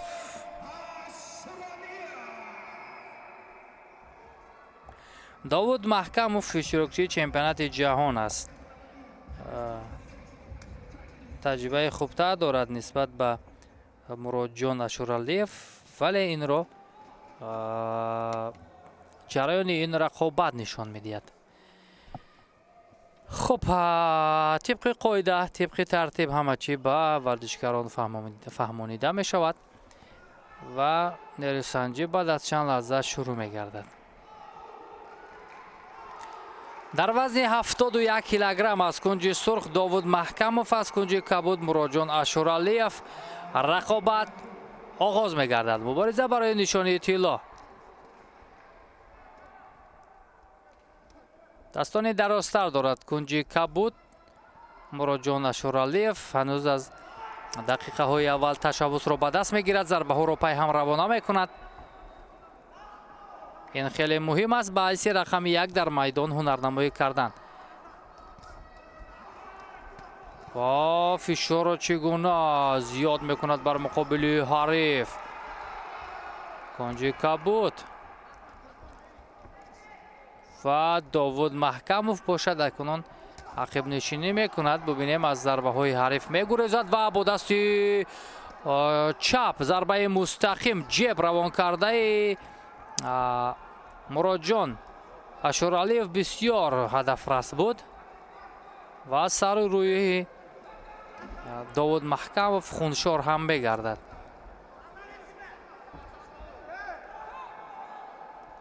ва довар рақобатро боз медорад. Маҳкамовро ба назди табибон равон мекунад.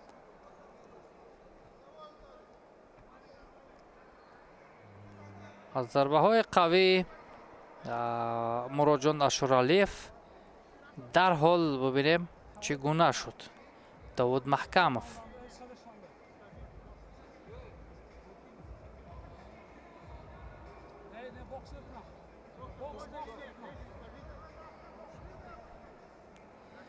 ва инҷо чунин ба гӯш мерасад ки мураббии Муроҷон мехоҳад ӯ дигар рақобатро идома надиҳад, вале худи Муроҷон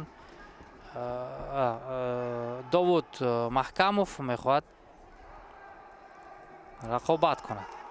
хуб, бармегардад Маҳкамов ва нерӯсанҷиро идома медиҳад, вале фишори кунҷи кабуд Муроҷон Ашуралиев зиёд аст. пайваста зарбаҳо равона мешавад. мустақиман ҷеб, ҳук, кросс. бубинем ҳама зарбаҳо бар ҷониби кунҷи сурх аст. ҳолати клинҷро ба миён меорад.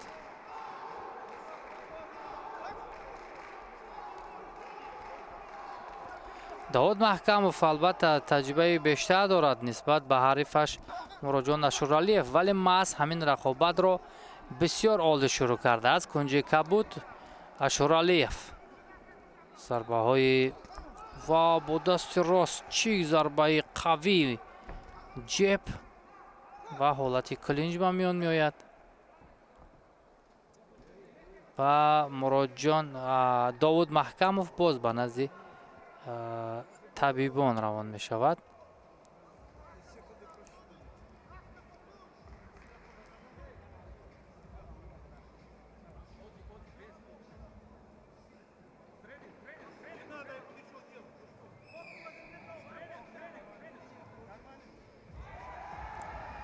ва фикр мекунам дигар рақобатро идома дода наметавонад. бале, ҳамин тавр Довуд Маҳкамов аз кунҷи сурх рақобатро идома дода наметавонад. дар раунди аввал пеш аз муҳлат Муроҷон Ашуралиев аз кунҷи кабуд тавонист ки инҷо пирӯзиро ба даст биёрад дар вазни 71 килограмм ва унвони чемпиониро ҳам дар соли ҷорӣ моли худ кунад.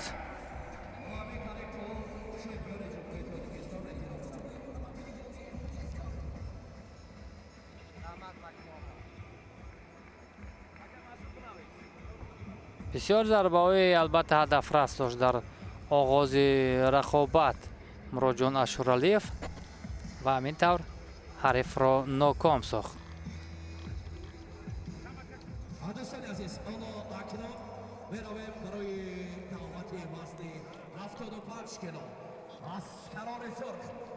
хуб,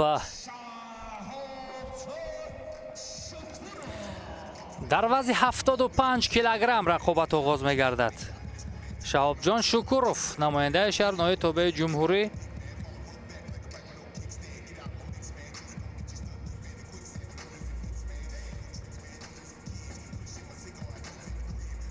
شهابجان شکوروف بسیار هم واقعا قد و بست ورزشی دارد، دستان خیلی دراز و برتریش محض در همین است که او روشی بسیار خوب را استفاده میکند.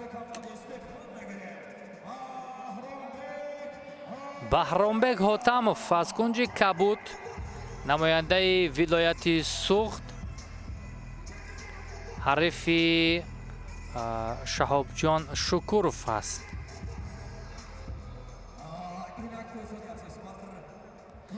ولی تجربه و مهارت سبک و اسلوب شهابجان شکوروف از کنج سرخ خیلی خوب است.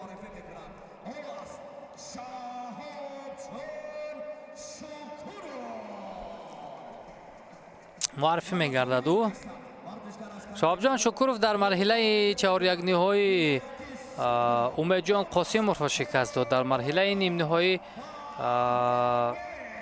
عبدالغفار وهابوف را ناکام کرد و راهش را به مرحله نهایی آورد. خود بهرامبک حاتموف در مرحله 4-1 نهایی اسماعیل دادابایف را از سجرای خود بیرون کرد. در مرحله نیم نهایی باشد احمد رحیموف را و چون میبینیم بر مقابل همدیگر قرار گرفتند و طبق قاعده همان روش ها بار دیگر به اشتراکچیان فهمیده می شود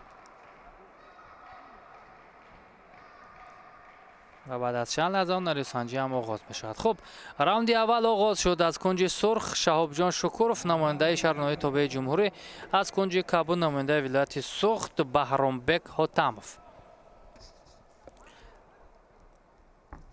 سبک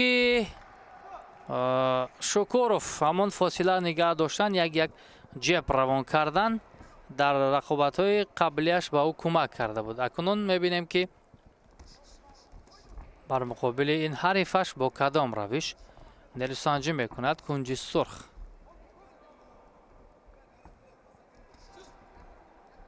جب با دست چپ از جانب شهابجان شکوروف و با بدن حریف هم یک ضربه زد شکوروف، ولی پر دفاع روی خود را دفاع کرده است بهرامبک حاتموف و یک از فاصله نزدیک ضربه میزند. دو ضربه آخر هدف رس نیست.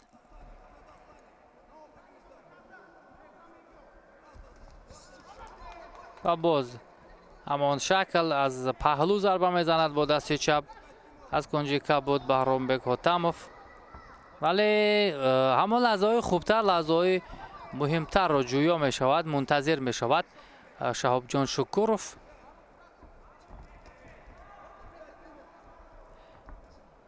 جب با دست راست اشاره می کند شهابجان شکوروف، ولی دو ضربه مستحکم برای خود سر می دهد شهابجان شکوروف.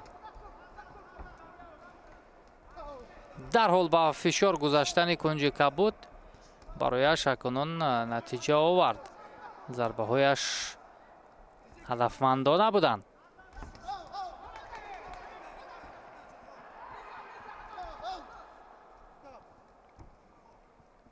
حالتی کلینج به میان آمد و این را هم داور خوب احساس کرد.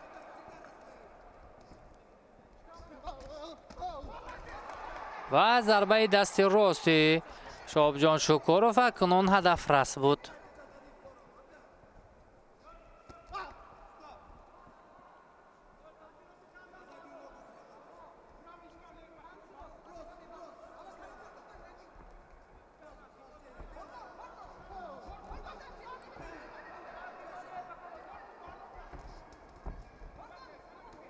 حالتی کلنج غیر قاعده از همین در پشت سر ضربه زدن که این به میان آمد.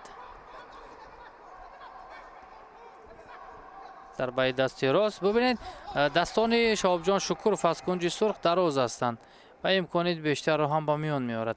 راوند اول به انجام رسید.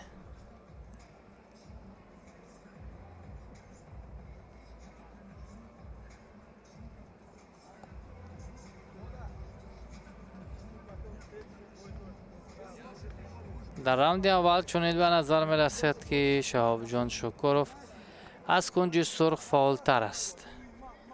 البته چمپیونات تاجیکستان برای مربیان مخصوصا بسیار مرحله خوبی سنجشی است که دست پروران ارزنده خود را می سنجند و مهمترین برای آن نفرانی که اشتراک میکنند به حیث قهرمان، به حیث چمپیون سفربر گردیدن به مسابقه های بین المللی.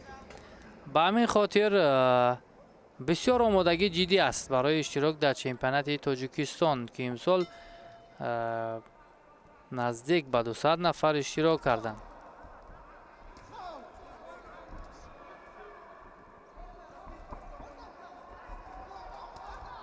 راوند دوم آغاز شد. شهاب جان شکوروف کنج سرخ شهر نایتوب جمهوری بهرامبک حاتموف کنج کبود ولایت سوخت که همین حالا فشار خیلی زیاد است از جانب هر دو.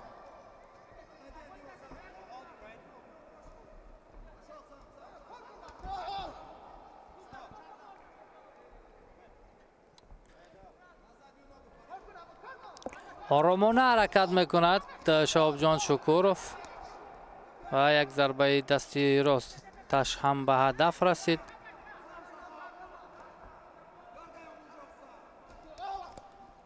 با همون فشار بدن یا کراس، ضربه کراس اجرا میکند شهاب جان شکوروف از کنج سرخ، ولی ببینیم پیوسته ضربه ها هدف رس هست یا نیست روانه می شود از جانب کنج کبود بهرامبک حاتموف.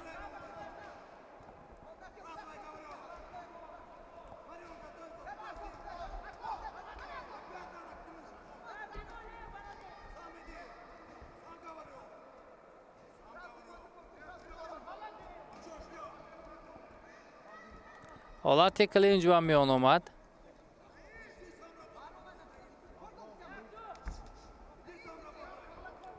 هرچند دفاع هم میکند بهرامبک حاتموف، ولی ضربه های خوبی شهاب جان شکوروف هدف رس هم هستند.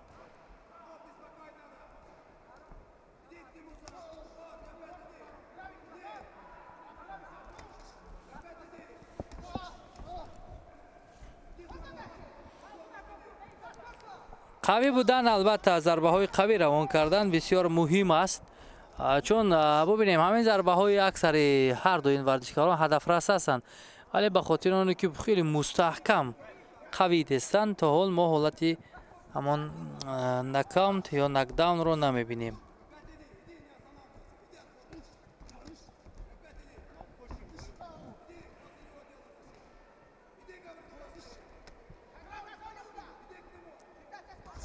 و دو مرتبه دیگر پیام ضربه میزند شهاب جان شکوروف، ولی دفاع کرده است بهرامبک حاتموف. حالتی کلینج یا چسبش به میان آمد.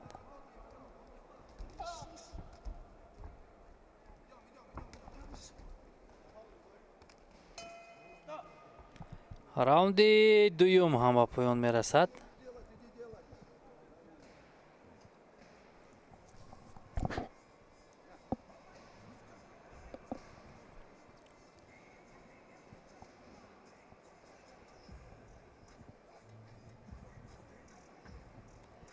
اگر روان قوای خود را تقسیم کنند تا به مرحله به راوند سوم خیلی مهم است، چون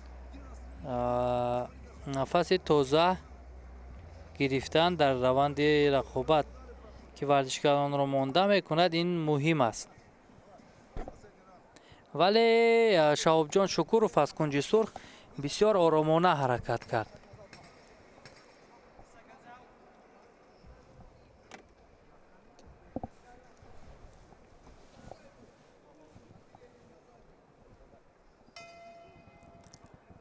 раунди сеюм оғоз мегардад. Шоҳобҷон Шукуров сурхпӯш аст, кабудпӯш Баҳромбек Ҳотамов аз вилояти Суғд. бибинем оромона ҳаракат мекунад, як ҷеб ишора мекунад кунҷи сурх ва баъдан зарбаҳоро ҳам равон месозад.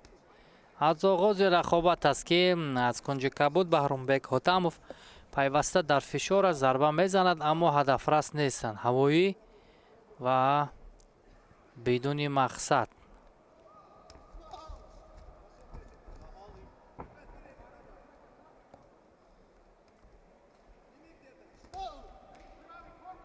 раҳо мекунад як зарба барои худ Шукуров.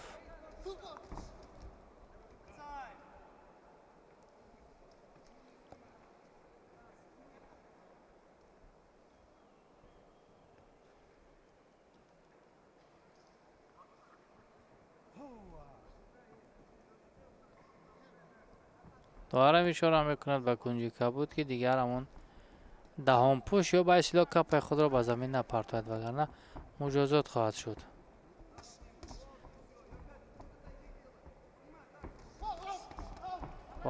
پیرکاد از جانب شکوروف از کنجی سرخ. ببینیم چگونه بدن خود را به هر طرف حرکت میدهد و یک از فاصله دور ضربه میزند شکوروف. کمی اکنون به نغمه میگذارد به اصطلاح شهابجان شکوروف.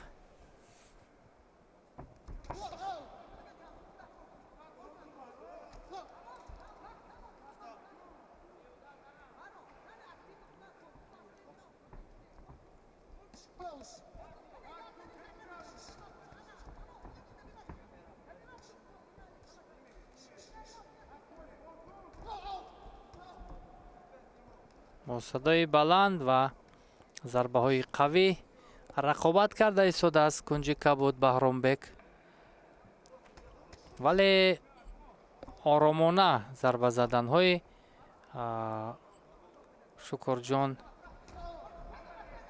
شهابجان شکوروف بیشتر به نظر می رسند.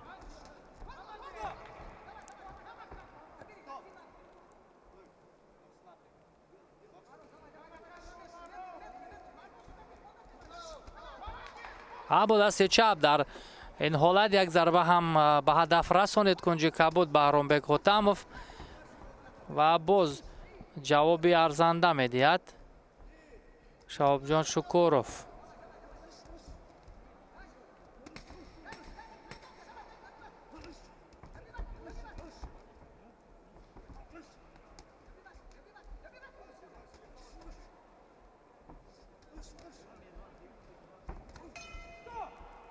و راوند سیوم هم به انجام میرسد.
از کنار سرخ استقبال گرفت.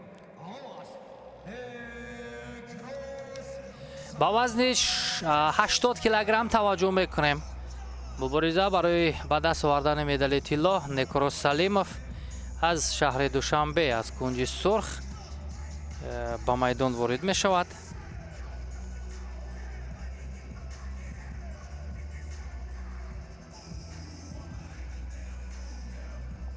некруз салимов дар ин вазн албатта яке муддаёни асосӣ ба ҳисоб меравад ва ӯ роҳашро акнун то марҳилаи ниҳоӣ овард. танҳо як қадами дигар барои унвони қаҳрамонӣ боқӣ мондааст.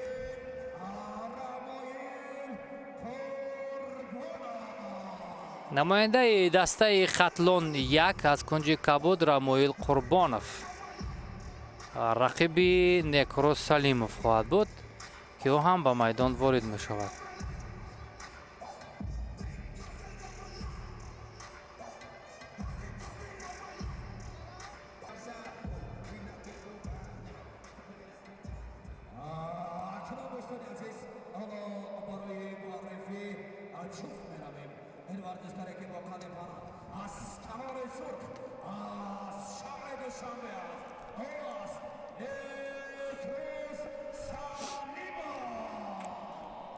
некруз салимов дар марҳилаи чаҳорякниҳоӣ рақобат накард, бидуни ҳариф буд ва тавонист дар марҳилаи нимниҳоӣ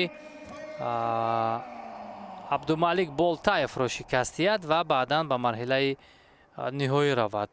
худи Рамоил Қурбонов аз кунҷи кабуд ки ҳарифи некруз аст, дар марҳилаи чаҳорякниҳоӣ Фозил Раҷабалиевро шикаст дод ва ба марҳилаи нимниҳоӣ омад. рақобат оғоз мегардад. раунди аввал аз кунҷи сурх некруз салимов, аз кунҷи кабуд Рамоил Қурбонов. Рамоил дастаи хатлон 1-ро намояндагӣ мекунад. некрузи бо таҷриба шаҳри Душанберо ва бисёр дар оғоз зарбаҳои ҳадафрас мезанад кунҷи кабуд, вале дифои хуб дорад некруз салимов.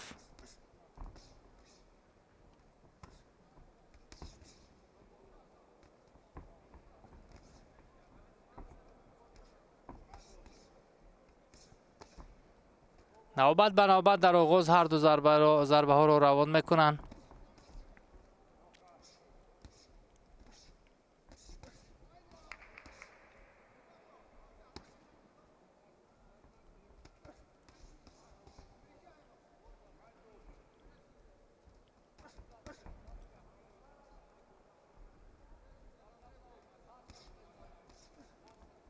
зарба аз паҳлӯ, аперкот аз ҷониби некруз салимов.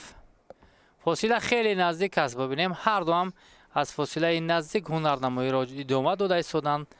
зарбаҳои бисёр ҳадафрас.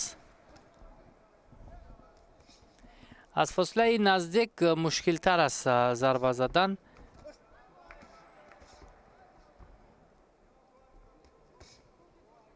Рамоил Қурбонов бар муқобили некруз то ҳамин лаҳзаҳо хуб истодагарӣ мекунад. зарбаҳои хеле ҳадафрас ҳам дорад. аперкот аз ҷониби некруз салимов ва ишораи ҷеб бо дасти чап ду маротиба ва зарба ҳам ба ҳадаф расид, вале заифтар буд, вале бештар ба бадани ҳариф зарбаҳоро равон мекунад кунҷи кабуд Рамоил Қурбонов. хеле мустаҳкам ва акнун даҳонпӯш ё ба истилоҳ капа аз даҳони Рамоил ба замин афтод ё аз Хусрав, аз некруз, бале аз Рамоил Қурбонов. Рамоил Қурбонов дар марҳилаи нимниҳоӣ Шаҳбоз Ҳаитовро шикаст дод.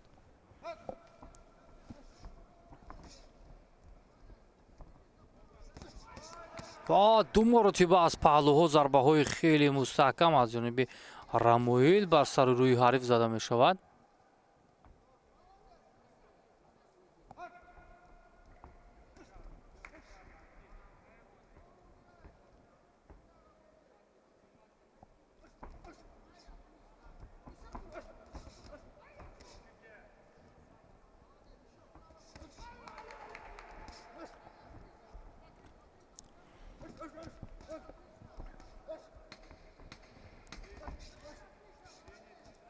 барои ҳарду фурсати хубест. бубинем имкон пайдо мекунанд ки зарбаҳоро пайваста равон кунанд.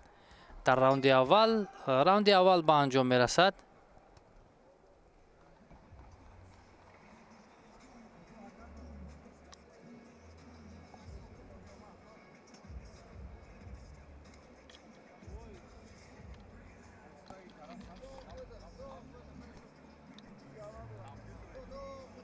3-2 дар раунди аввал бартариро доварон ба Некрус Салимов доданд.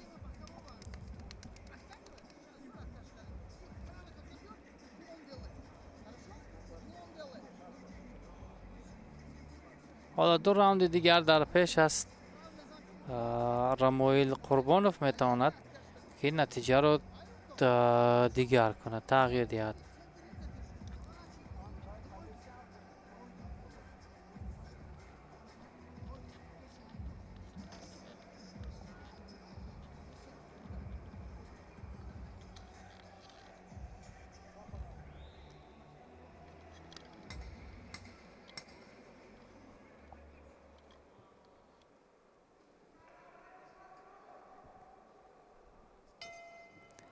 раунди дуюм оғоз шуд. Некрус Салимов аз кунҷи сурх, Душанбе аз кунҷи кабуд, Рамоил Қурбонов аз дастаи қатлон 1. вазни 80 килограмм.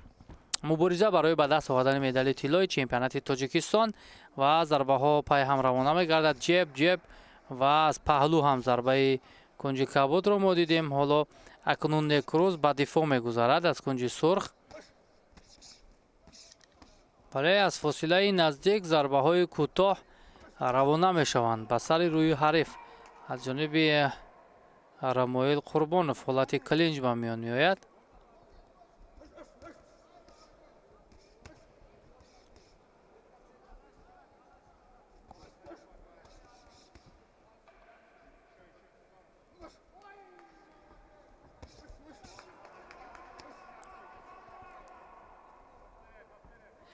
аз ҳамдигар бубинем тарс надоранд, яъне фосиларо дур нигоҳ намедоранд.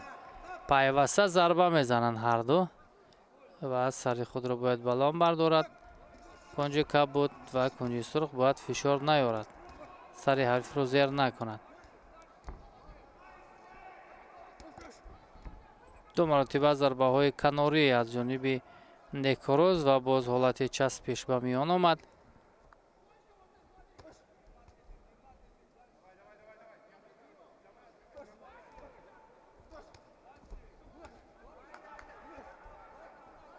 ба бадани ҳариф зарбаҳои сахт равон мекунад Некрус. ой бо дасти чап бисёр як зарбаи хуб дошт кунҷи кабуд Рамоил Қурбонов.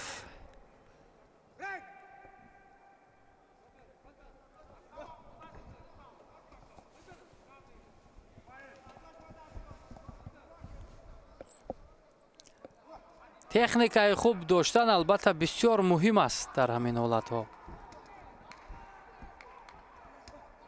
Некрус аз кунҷи сурх, Некрус Салимов ки яке аз муддаиён дар ин вазн ба ҳисоб меравад, вале то ҳол ҳунарнамоии кунҷи кабуд Рамоил Қурбонов бисёр диданӣ мушоҳида мешавад. ӯ фосиларо наздик мекунад, аз паҳлӯҳо зарба мезанад. ва ин навбат ҳам зарбаи дасти чапаш буд ва ҳолати часпишро ба миён меорад Некрус Салимов.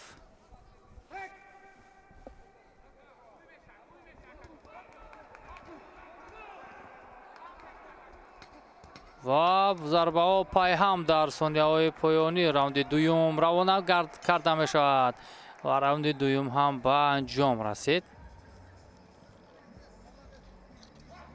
акнун якам нафаси тоза мегиранд ҳарду ин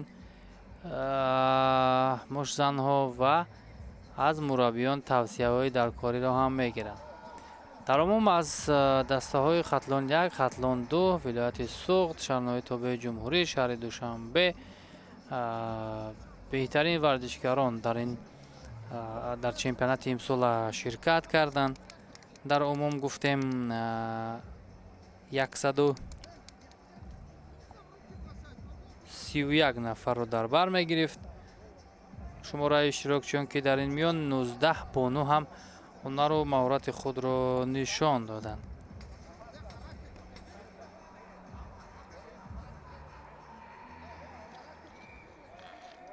ва ҳола акнун раунди охирин, раунди сеюм, раунди ҳалкунанда ва бисёр муҳим барои ҳарду ин нафарон ки даъвогари медали тилло ҳастанд.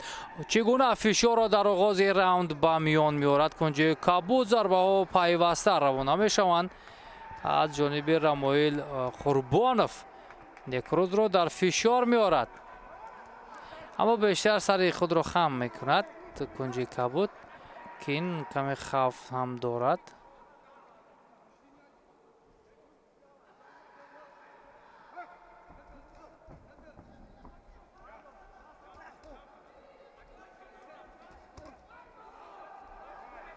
як зайд бубинем чап бо дасти рост аз фосилаи наздик зарба мезананд.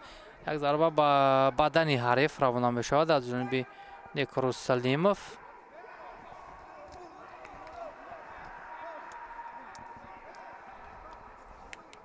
намояндаи дастаи хатлон аз Кунҷи кабуд хуб худро нишон дода истодааст. ду зарбаи дигар ҳам ба дасти рост ҳам ба дасти чап. ҳук ҳадафрас ҳастанд аз ҷониби Рамоил Қурбонов. дар раунди сеюм хеле фаъол гашт ӯ. бубинем рӯи худро маҳкам мекунад, мепӯшонад, дифоъ мекунад ва ба фишор мегузарад Кунҷи кабуд.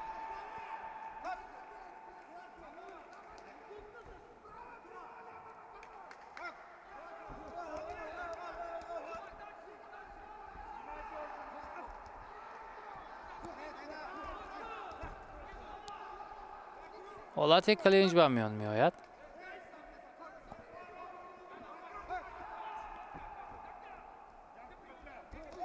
зарбаи дасти рост ва баъдан боз ҳолати клинчро ба миён овард Некруз Салимов.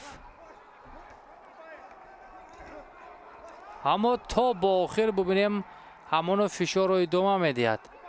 Рамоил Қурбонов зарбаҳоро пайваста равон мекунад, вале дар ин ҳолат зарбаи мустаҳками Некруз Салимовро мо мебинем.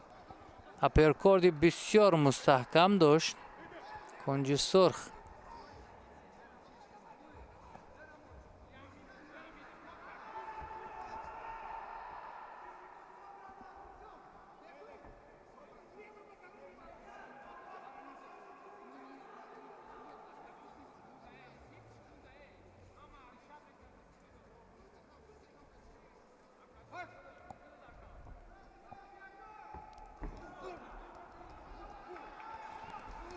фозилаи наздик боз ҳам ба мисли ҳамон дақиқаҳои аввал зарбаҳо мустақиман равона мегарданд. ҳам Некруз ва ҳам Рамоил имкон пайдо карда истоданд ки аз чунин фосилаи наздик зарбаҳоро равона кунанд. зарбаҳои кӯтоҳ ва мустақиман бештар мо дар нерӯсанҷии ҳарду ин варзишгарон ё муштзанҳон мушоҳида кардем. сари худро хам мекунад Кунҷи кабуд, таваккалӣ зарба мезанад, вале Некруз бубинем мушоҳида карда ва баъдан зарба мезанад.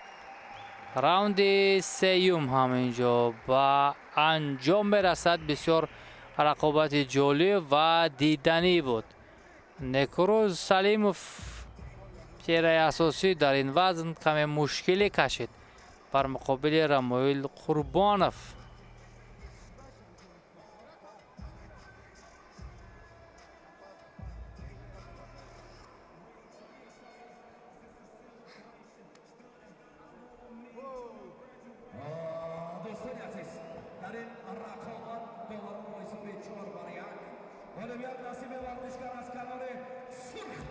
ва ҳамин тавр бо ҳисоби умумии 4-1 аз Кунҷи сурх Некруз Салимов ғолиб дониста шуд ва чемпиони Тоҷикистон дар соли 2025 мегардад. Рамоил Қурбонов акнун ба гардан медали нуқраи чемпионати Тоҷикистонро меовезад.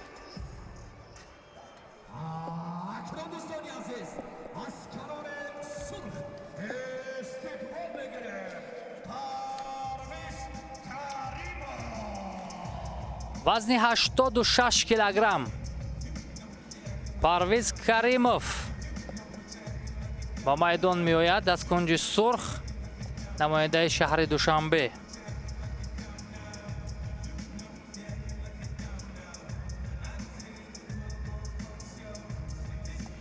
پرویز کریموف در قهرمانی آسیا نشانی نقره رو به دست آورده بود.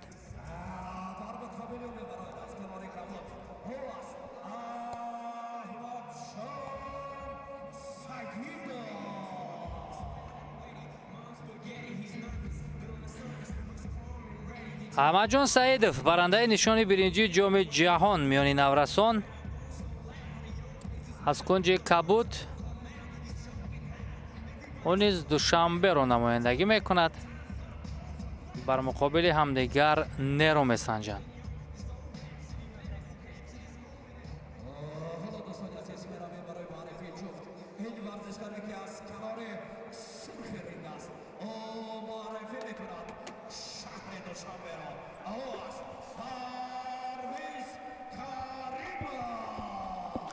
پرویز کریموف قد بلند، دستان دراز دارد و برتری بیشتر هم میدهد به او.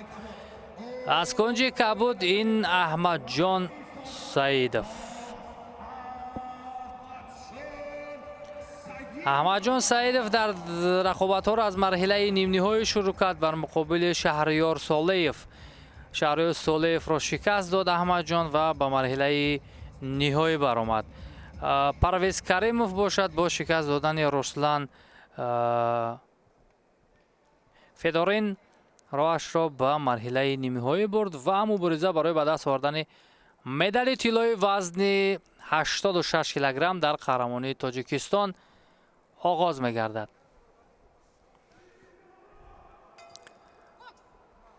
راوند اول از کنج سرخ پرویز کریموف است.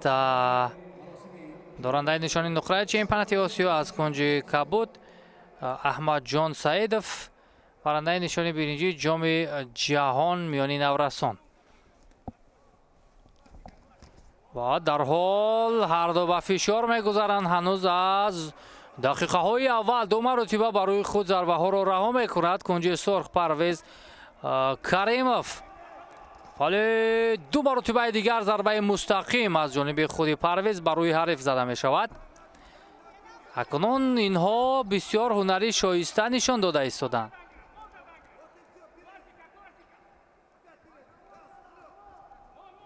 اشاره جیب با دست چپ و ضربه مستقیم با دست راست از جانب پرویز کریموف و حالت کلینج، حالت چسبش به میان می آید. باز جیب با دست چپ جیب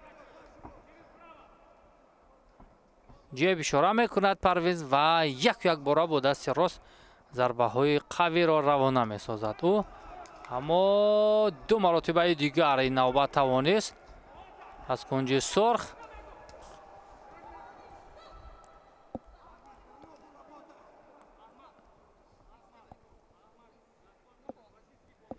و دوباره اشاره میکند که باید یک دیگر را ندارند. ببینیم روش پرویز کریموف همون یک است. جیب اشاره با دست چپ و بعدا ضربه زدن مستقیما با دست راست.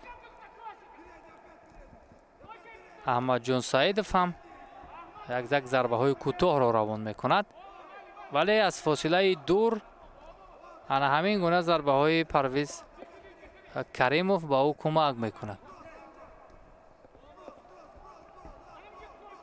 جیب اشاره می شود.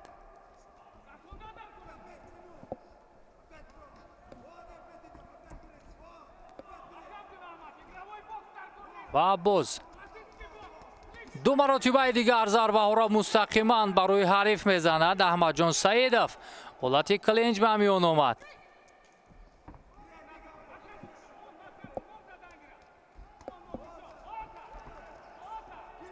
خیلی رقابت خوب، رقابت دیدنی راوند اول آغاز شد از جانب پرویز و احمدجان در وزن 86 کیلوگرم.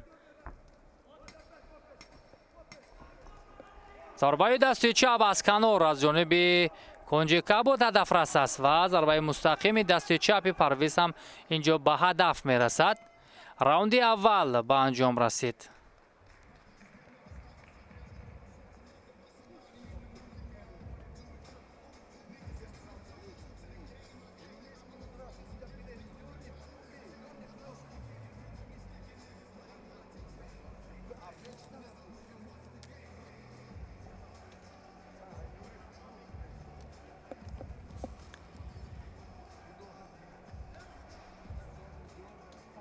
ҳолати бисёр муҳим барои ҳарду. ҳам каме нафаси худро нафаси тоза мегиранд ва аз мураббиён тавсия. раунди аввал бо ҳисоби 3-2 бар ҷониби Парвиз Каримов аст. унҷо холҳое ки доварон ба ҳарду ин умуман ба ин ҷуфт доданд. раунди дуюм оғоз мегардад. сурхпӯш Парвиз Каримов аст. намояндаи шаҳри Душанбе, намояндаи дигари шаҳри Душанбе Аҳмадҷон Саидов аз кунҷи Кабуд. ҷеб дасти чап, вале зарбаи дасти чапи худи Аҳмадҷон аз кунҷи Кабуд ҳадафрас буд. ҳолати клинч ва ин албатта каме акнун ғайриқоида амал кард Аҳмадҷон Саидов.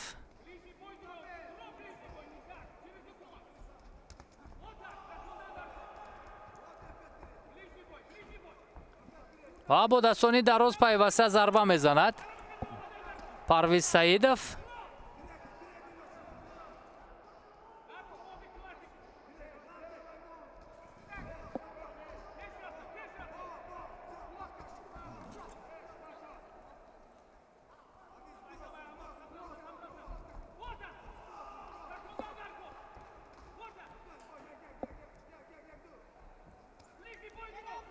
зарбаҳои дасти чап аз паҳлӯ ҳук хеле хуб ҳастанд аз ҷониби Аҳмадҷон Саидов ки пайваста равона карда мешавад.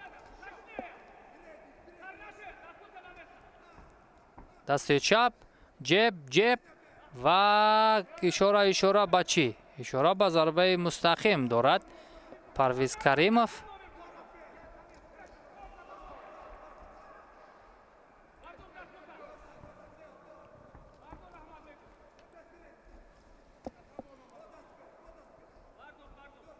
бисёр хуб, ин рақобат ҷараён дорад. ҳанӯз аз раунди аввал воқеан ҷолибиятро ҳарду нишон доданд. зарбаҳои Парвиз кунун ба ҳадаф намерасанд, вале дасти чап фаъол аст аз ҷониби Аҳмадҷон Саидов.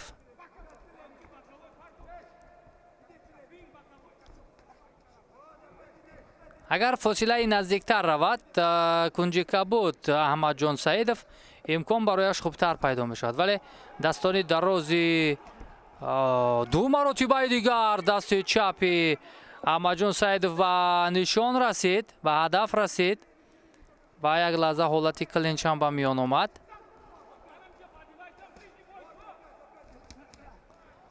бо дасти чап ҳамон вақт бубинем зарбаҳои хуб равона мекунад Аҳмадҷон Саидов. ҳолати часпиш ба миён омад.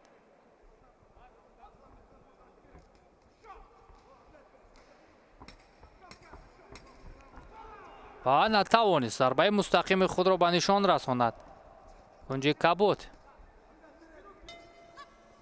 ва раунди дуюм ҳам ба анҷом мерасад.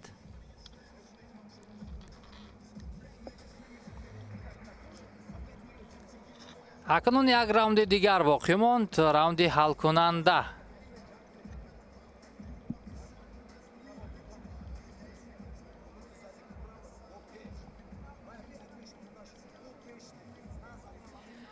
тавсияҳо барои Аҳмадҷон Саидов ишора мекунад ки пеш рафтан дар кор, наздиктар рафтан дар кор ва баъдан зарба задан дар кор.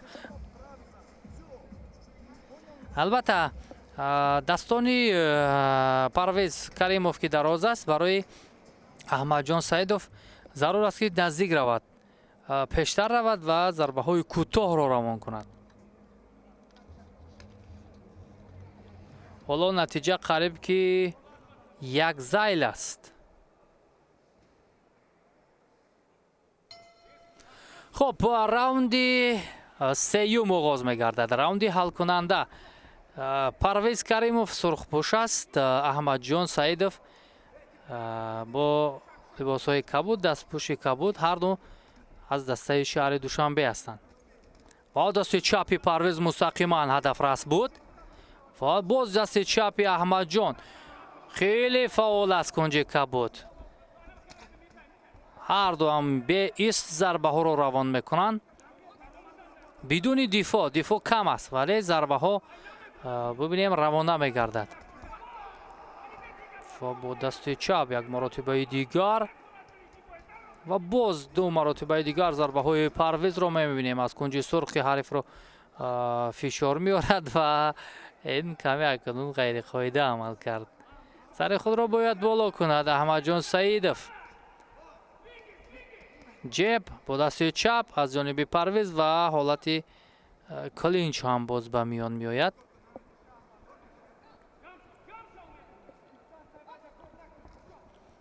دست چپ ضربه مستقیم کراس از جانب احمد جان ولی ببینیم سر رو خم میکند. توکلی ضربه میزند که هدف رس هستند از جانب احمد جان سعیدов. حالت کلینچ به میان میآید.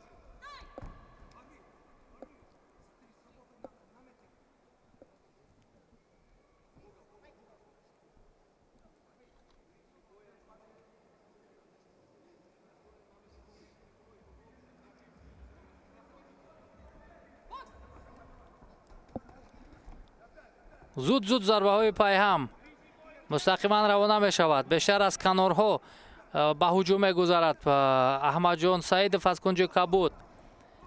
دست چپش بسیار فعال است و مستقیما یک ضربه کراس هم داشت احمد جان سعیدov.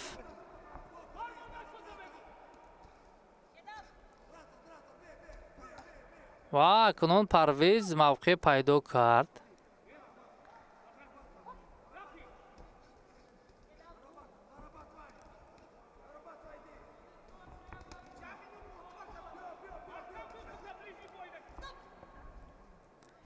صدای مربی احمد جان سعیدov هم به نظر می رسد که خیلی نزدیک شدن در کار و بعدا امکانی ضربه زنی به میان می آید.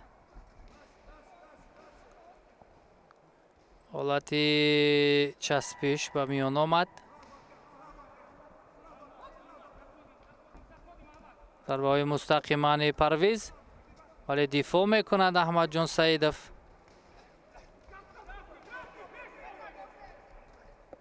و با دست راست باز با دست چپ ضربه میزند.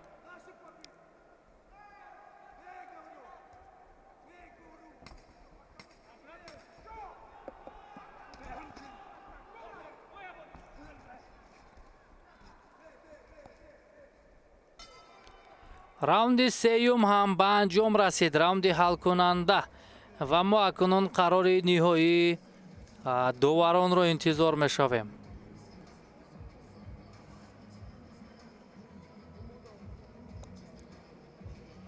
هر دو هم خوب درخشیدن ولی یقینا یکی زیادتر ضربه زده است. فکر میکنم این رو بعد از قرار نهایی داوران متوجه میشویم.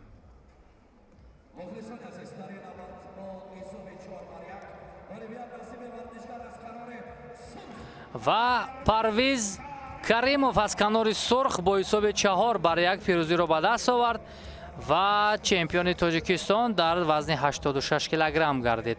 احمد جان سعیدov باشد با گرفتن نشان نقره مشرف شد.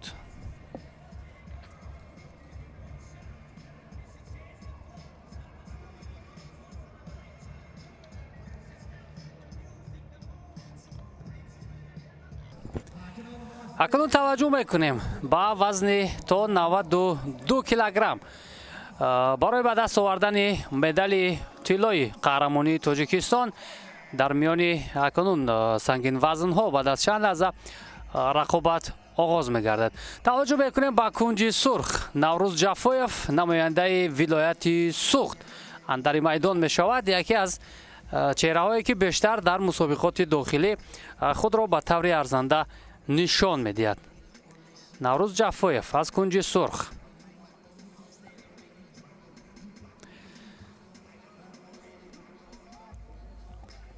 حریفی نوروز جعفایف نماینده شهر دوشنبه بختیار خالف است.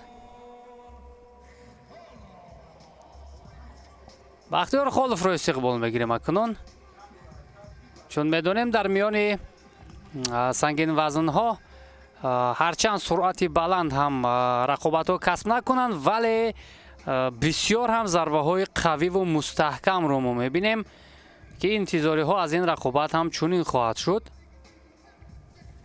Наврӯз Ҷафоев аз кунҷи сурх барои мо шумо муаррифӣ мегардад. ӯ дар марҳилаи нимниҳоӣ тавонист Баҳодур Боев аз дастаи хатлон якро шикаст бидиҳад ва рӯи худро ба марҳилаи ниҳоӣ ҳанвор кунад. аз кунҷи кабуд Бахтиёр Холов бошад, дар марҳилаи нимниҳоӣ тавонист намояндаи вилояти Хатлон, дастаи Хатлон 2-ро шикаст бидиҳад, Файзиддин Комиловро, ва рӯи худро ба инҷо ҳанвор кард аз кунҷи кабуд.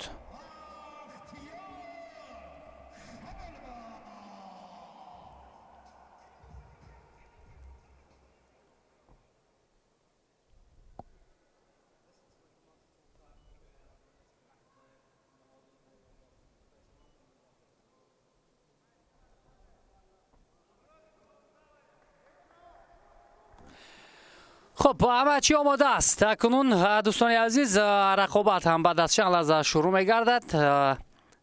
بار دیگر یادآور میشیم که از کنج سرخ نوروز جعفویف نماینده ولایت سوخت، از کنج کبود بختیار خولوف از شهر دوشنبه است.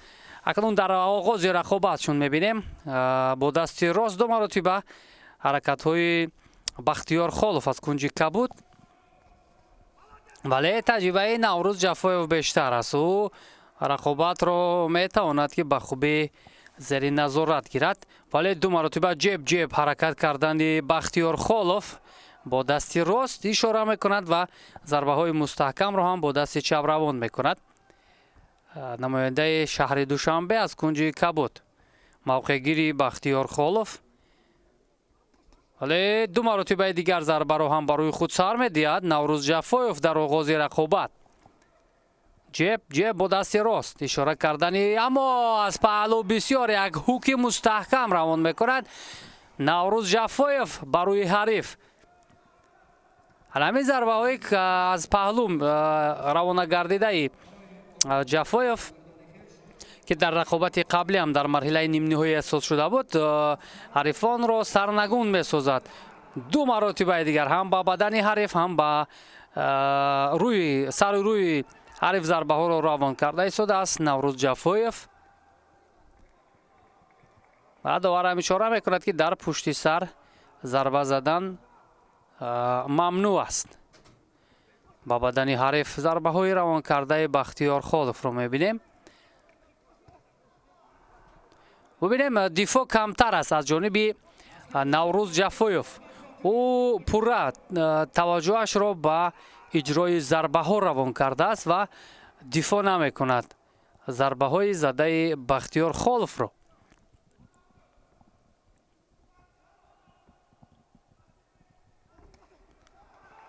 ضربه دست راست نوروز جعفویف هدف رست. دو مرتبه دیگر باز، اما ضربه دوم به هدف نرسید. بسیار قوی است، ضربه های کوتاه و مستحکم دارد نوروز جعفویف از کنج سرخ. اشاره حرکت ها با پای بیشتر است از جانب بختیار خولوف. ضربه دست راست از پهلو به نتیجه از جانب بختیار خولوف و با بدن حریف بسیار ضربه مستحکم میزند نوروز جعفویف. حالتی کلینچ با میان آمد یک لحظه، ولی از این فرصت ببینیم چگونه استفاده میکند نوروز جعفویف و ضربه ممنوع را هم البته روان کرد نوروز جعفویف. این را داور فهمانید. با بدن حریف ضربه های مستحکم میزند نوروز جعفویف و راوند اول هم به انجام رسید.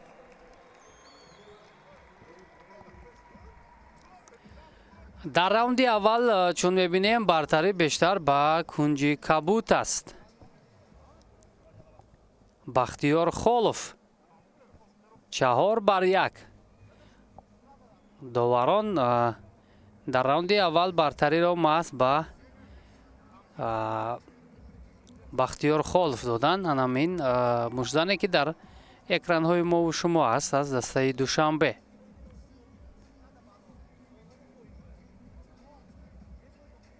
5-0. 5 довар бубинем якдилона дар раунди аввал бартариро ба Бахтиёр Холов додан.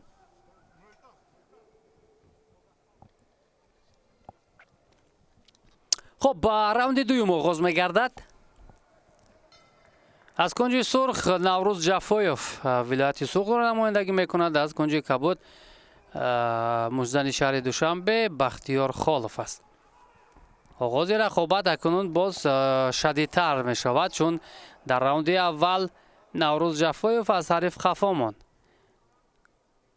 اشاره ببینیم با دست راست جیب اشاره کرد و یک ضربه آنقدر مستحکم هم نباشد روان کرد بختیار خالف، ولی فشار نوروز جفایوف در آن است که او بیشتر فاصله را نزدیک کند و ضربه های کوتاه و همان مستحکم خود را روان سازد و توانست از پهلو خیلی یک ضربه مستحکم با دست راست روان کند. نوروز جفایوف هوک هدف رس بود.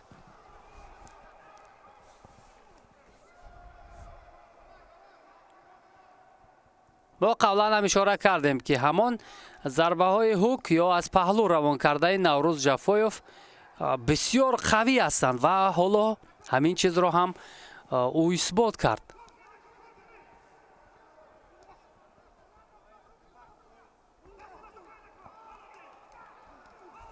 ضربه های پای هم با سر روی حریف روانه می کند نوروز جفایوف.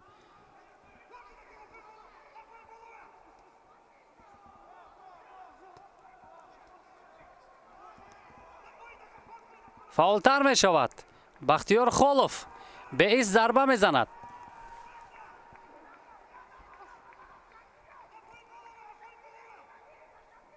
یک نو فاصله هم و با دست چپ بسیار ضربه خوب، اما با پشت سر حریف ضربه زد نوروز جفایوف. داور این رو هم اشاره کرد و با دست راست باز هم ضربه کوتاه مستحکم از جانب کنج سرخ نوروز جفایوف. بیشتر ببینید حرکت هست از جانب بختیار خالف، ضربه ها رو روان میکند، ولی آن طوری که نوروز جفایوف ضربه میزند آن با آن شکل نیست.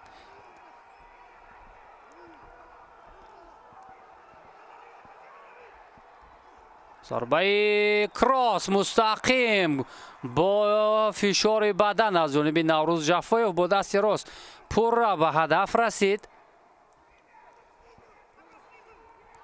فاصله را میخواهد دورتر کند از کنج کبود بختیار خالف و بعدا ضربه ها را روان کند که تا کنون هدف رس نیست. و در این حالت هر دو هم ضربه های جیب را بسیار عالی روان کردن و باز از کنار چپ ضربه نوروز جفایوف. راوند دوم به پایان میرسد. در راوند دوم اکنون پورا فعال بود نوروز جفایوف از کنج سرخ.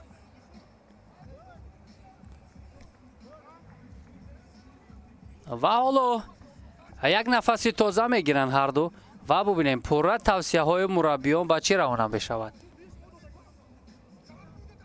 توصیه های مربیان به خوبتر کردن صفت کار و ادامه دادن رقابت.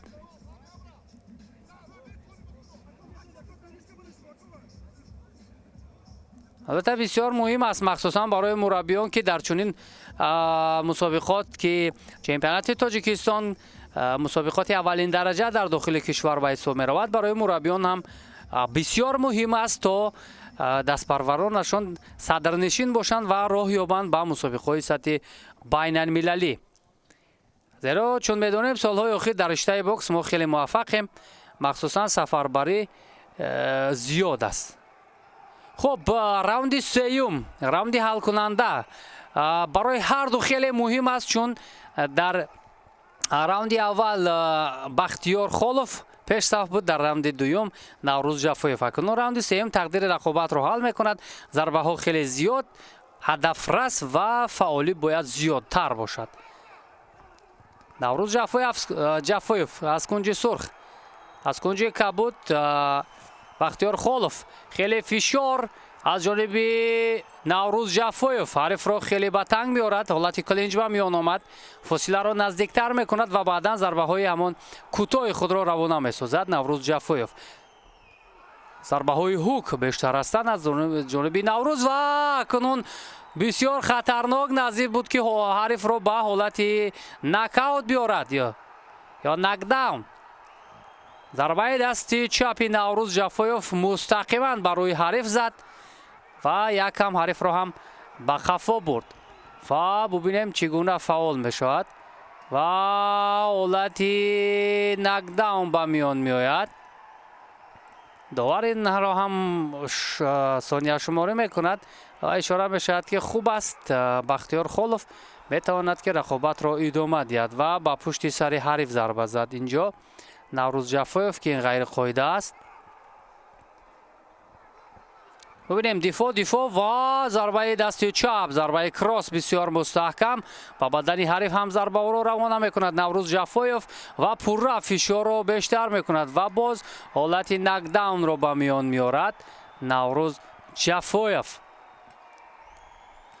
ва довар ин ҳолатро сонияшуморӣ мекунад ва тамом дигар иҷозаи идома додани рақобатро надод ба Бахтиёр Холов ва ҳамин тавр наврӯз ҷафоев бо зарбаҳои бисёр мустаҳкаму қавии худ дар раунди сеюм фаъолии худашро ба таври аъло нишон дод.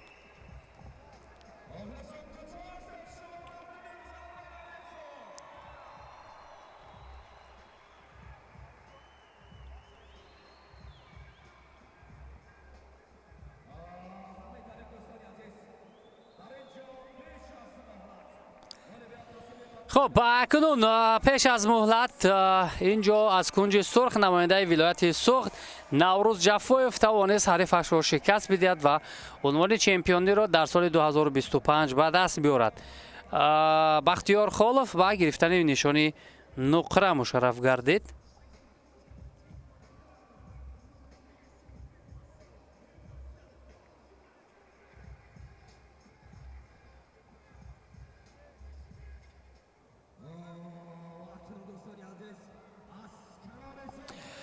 اکنون توجه میکنیم با وزن جمعی 92 کیلوگرم جایی که ستاره اساسی بوکس تاجیک دولت بولتاєв قهرمان بازی‌های آسیایی جایزه‌دار بازی‌های المپیک پاریژ از کنج سرخ با میدان وارد می‌شود. دولت بولتاєв بسیار خوب است که چهره‌های اساسی نفرانی که رقم 1 هستند همه وقت در چمپیونات ها شرکت میکنند. این هم واقعا رقابت پذیری و باز هم خوبتر و بهتر میکند. ما در اکثر نمودها میبینیم که اون نفرانی که چهره هستند رقم 1 هستند در چمپیونات ها شرکت نمیکنند، ولی در بوکس چون میبینیم هم دولت بولتاєв هم بهادر عثمانوف هم اکمل عبیدوف و دیگر مشتان ها شرکت میورزند. حریف دولت بولتاєв محمد ابرارالدینов نماینده شهر دوشنبه از کنج کبود، نفری که از جهت قد و قامت دستانی دراز خیلی برتری دارد با میدان وارد می شود. البته از همدیگر بسیار شناخت خوب هم دارند، هم دولت بولتاєv و هم محمد ابرارالدینов.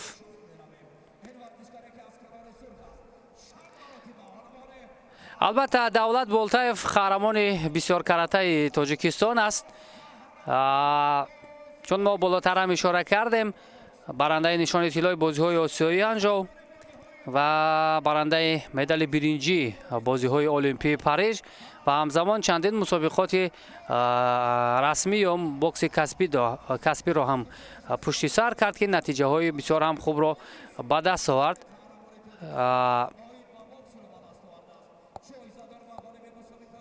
دولت بولتاєv. محمد ابرارالدینов هم قهرمان تاجیکستان است و همزمان در مسابقات سطح گوناگون با گرفتن نتیجه ها هم مشرف شده است و حالا بر مقابل یکی از حریف بسیار پرتجربه نیروسنجی میکند. اما ببینیم تفاوت قد و بست رو بینید. محمد ابرارالدینов چگونه قد بلند دارد و دستان دراز، اما دولت بولتاєv تجربه غنی دارد. خب رقابت آغاز میگردد. دولت بولتاєv کنج سرخ муҳаммад аброриддинов, кунҷи кабуд, ҳар ду варзишгарони дастаи шаҳри душанбе ҳастанд. аввалин ишораҳо бо дасти чап ҷеб мустақиман зарба задани Давлат Болтаев, зарбаҳои суст. ин ҳам як омӯзиши рақиб аст дар дақиқаҳои аввал. муҳаммад аброриддинов метавонад аз фосилаи дур зарбаҳои худро равон кунад. ҳоло зарбаҳои андак равонакардаи Давлат Болтаевро мебинем. муҳаммад аброриддинов ҳам бо дасти чап ҷеб ишора мекунад, як зарба ҳам мезанад.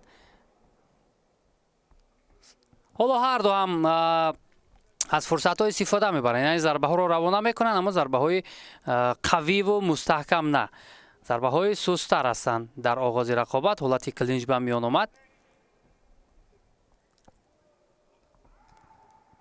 ва дарҳол аз паҳлӯ ҳам зарбаро равон кард муҳаммад аброриддинов ва як зарбаи дигар аз ҷониби Давлат Болтаев. бубинем мавқеиятро бисёр хуб ишғол мекунад Давлат Болтаев ва боз ҳолати клинч ба миён омад. чандон бо фишор ба мисли оне ки Давлат Болтаев бар муқобили ҳарифони хориҷиаш рақобат мекунад, бар муқобили ҳарифони тоҷикистонӣ чандон фишорро бештар намекунад. шояд имконият медиҳад ба ҳарифон.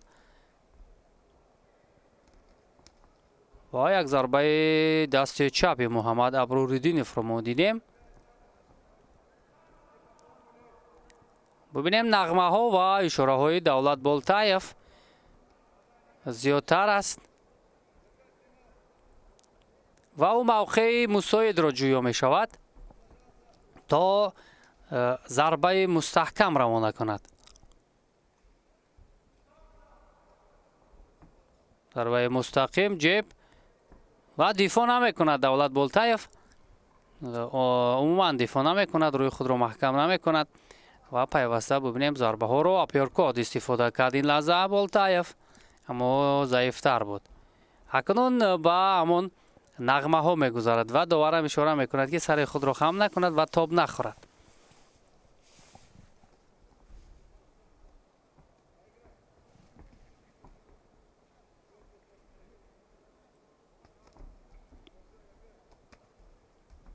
акнун ба оҳистагӣ зарбаҳоро мустаҳкамтар мекунад Давлат Болтаев ва муҳаммад аброриддинов ҳам як фишор овард ва ҳолати клинч ба миён меояд. раунди аввал ҳам ба хотимаи худ наздик мешавад ва ҳарду ҳам як маротибаи зарба равон карданд. раунди аввал ба анҷом расид. дар раунди аввал пурра бартарӣ бар ҷониби Давлат Болтаев. инро ҳам аз он баҳогузории доварон хулоса кардан имкон дорад.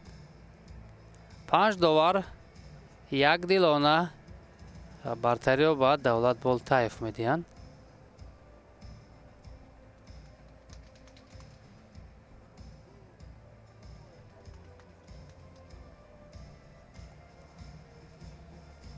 тавсияи Али Бобоҷонов ба Давлат Болтаев.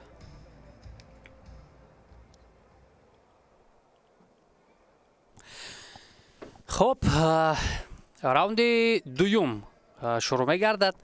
Давлат Болтаев аз кунҷи сурх аст, муҳаммад аброриддинов аз кунҷи кабуд, ҳарду намояндаҳои дастаи шаҳри Душанбе. бо пойҳо ҳамон рақс кардану ба ҳар тараф ҳаракат кардани Болтаевро мебинем, вале аз фосилаи дур зарбаҳои ҷеб равон мекунад. ба бадани Ариф ҳам як зарба дошт Давлат Болтаев.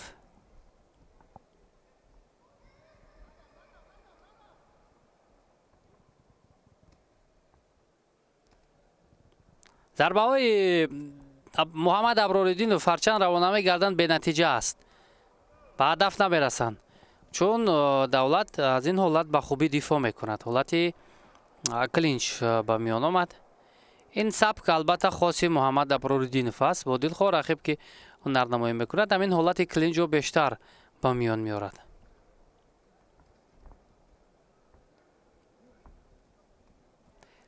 ман фикр мекунам Давлат Болтаев намехоҳад ки ин рақобатро ба зудӣ ба поён расонад. ба ҳамин хотир то ба раунди сеюм шояд кашола диҳад нерӯсанҷиҳо. вагарна агар пурра ба фишор гузарад бо ҳамун зарбаҳои мустаҳкаме ки бар муқобили ҳарифони кишварҳои хориҷ равона мекунад, метавонад ки ҳамин пирӯзиро ба даст биёрад. вале бубинем андак зарбаҳоро пайҳам Давлат Болтаев ба сари рӯи ҳариф равон мекунад, вале зарбаҳои сусту заиф.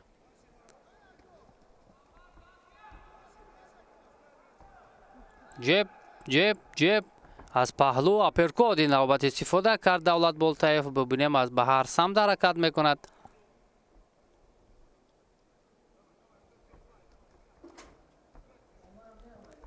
ва белохира фишорро бештар кард Давлат. ва ҳолати клинчро ҳам ба миён овард. довар инро ҳам ишора мекунад ба Муҳаммад Аброриддинов ки бояд ҳарифро надорад. зарбаи аз паҳлӯ равон кардаи Давлат Болтаев мустаҳкам буд. ва боз зарбаҳоро пайҳам акнун равона мекунад. суръати рақобаташро тезтар мекунад Болтаев. ҳарифро ба танг меорад. пайҳам зарба аперкорд ва зарбаи дигар аз самти рост. Давлат Болтаев фишорро бештар мекунад ва зарбаҳоро пайҳам равона месозад барои ҳариф. дигар Муҳаммад Аброриддинов ба замин меафтад. акнун ҳолати нокаутро ба миён меорад Давлат Болтаев ва доварам ишора мекунад ки дигар кифоя аст. рақобат идома намекунад. ин корро ҳанӯз дар дақиқаҳои аввал метавонист Давлат Болтаев анҷом диҳад, вале эҳтиром ба рақиб гузошт то раунди дуюм омада ва баъдан зарбаҳои қавӣ худро равон кард ва Муҳаммад Аброриддиновро ба замин афтонд. ҳолати нокаут. акнун пеш аз муҳлат бо нокаути техникӣ Давлат Болтаев инҷо пирӯзиро ба даст меорад.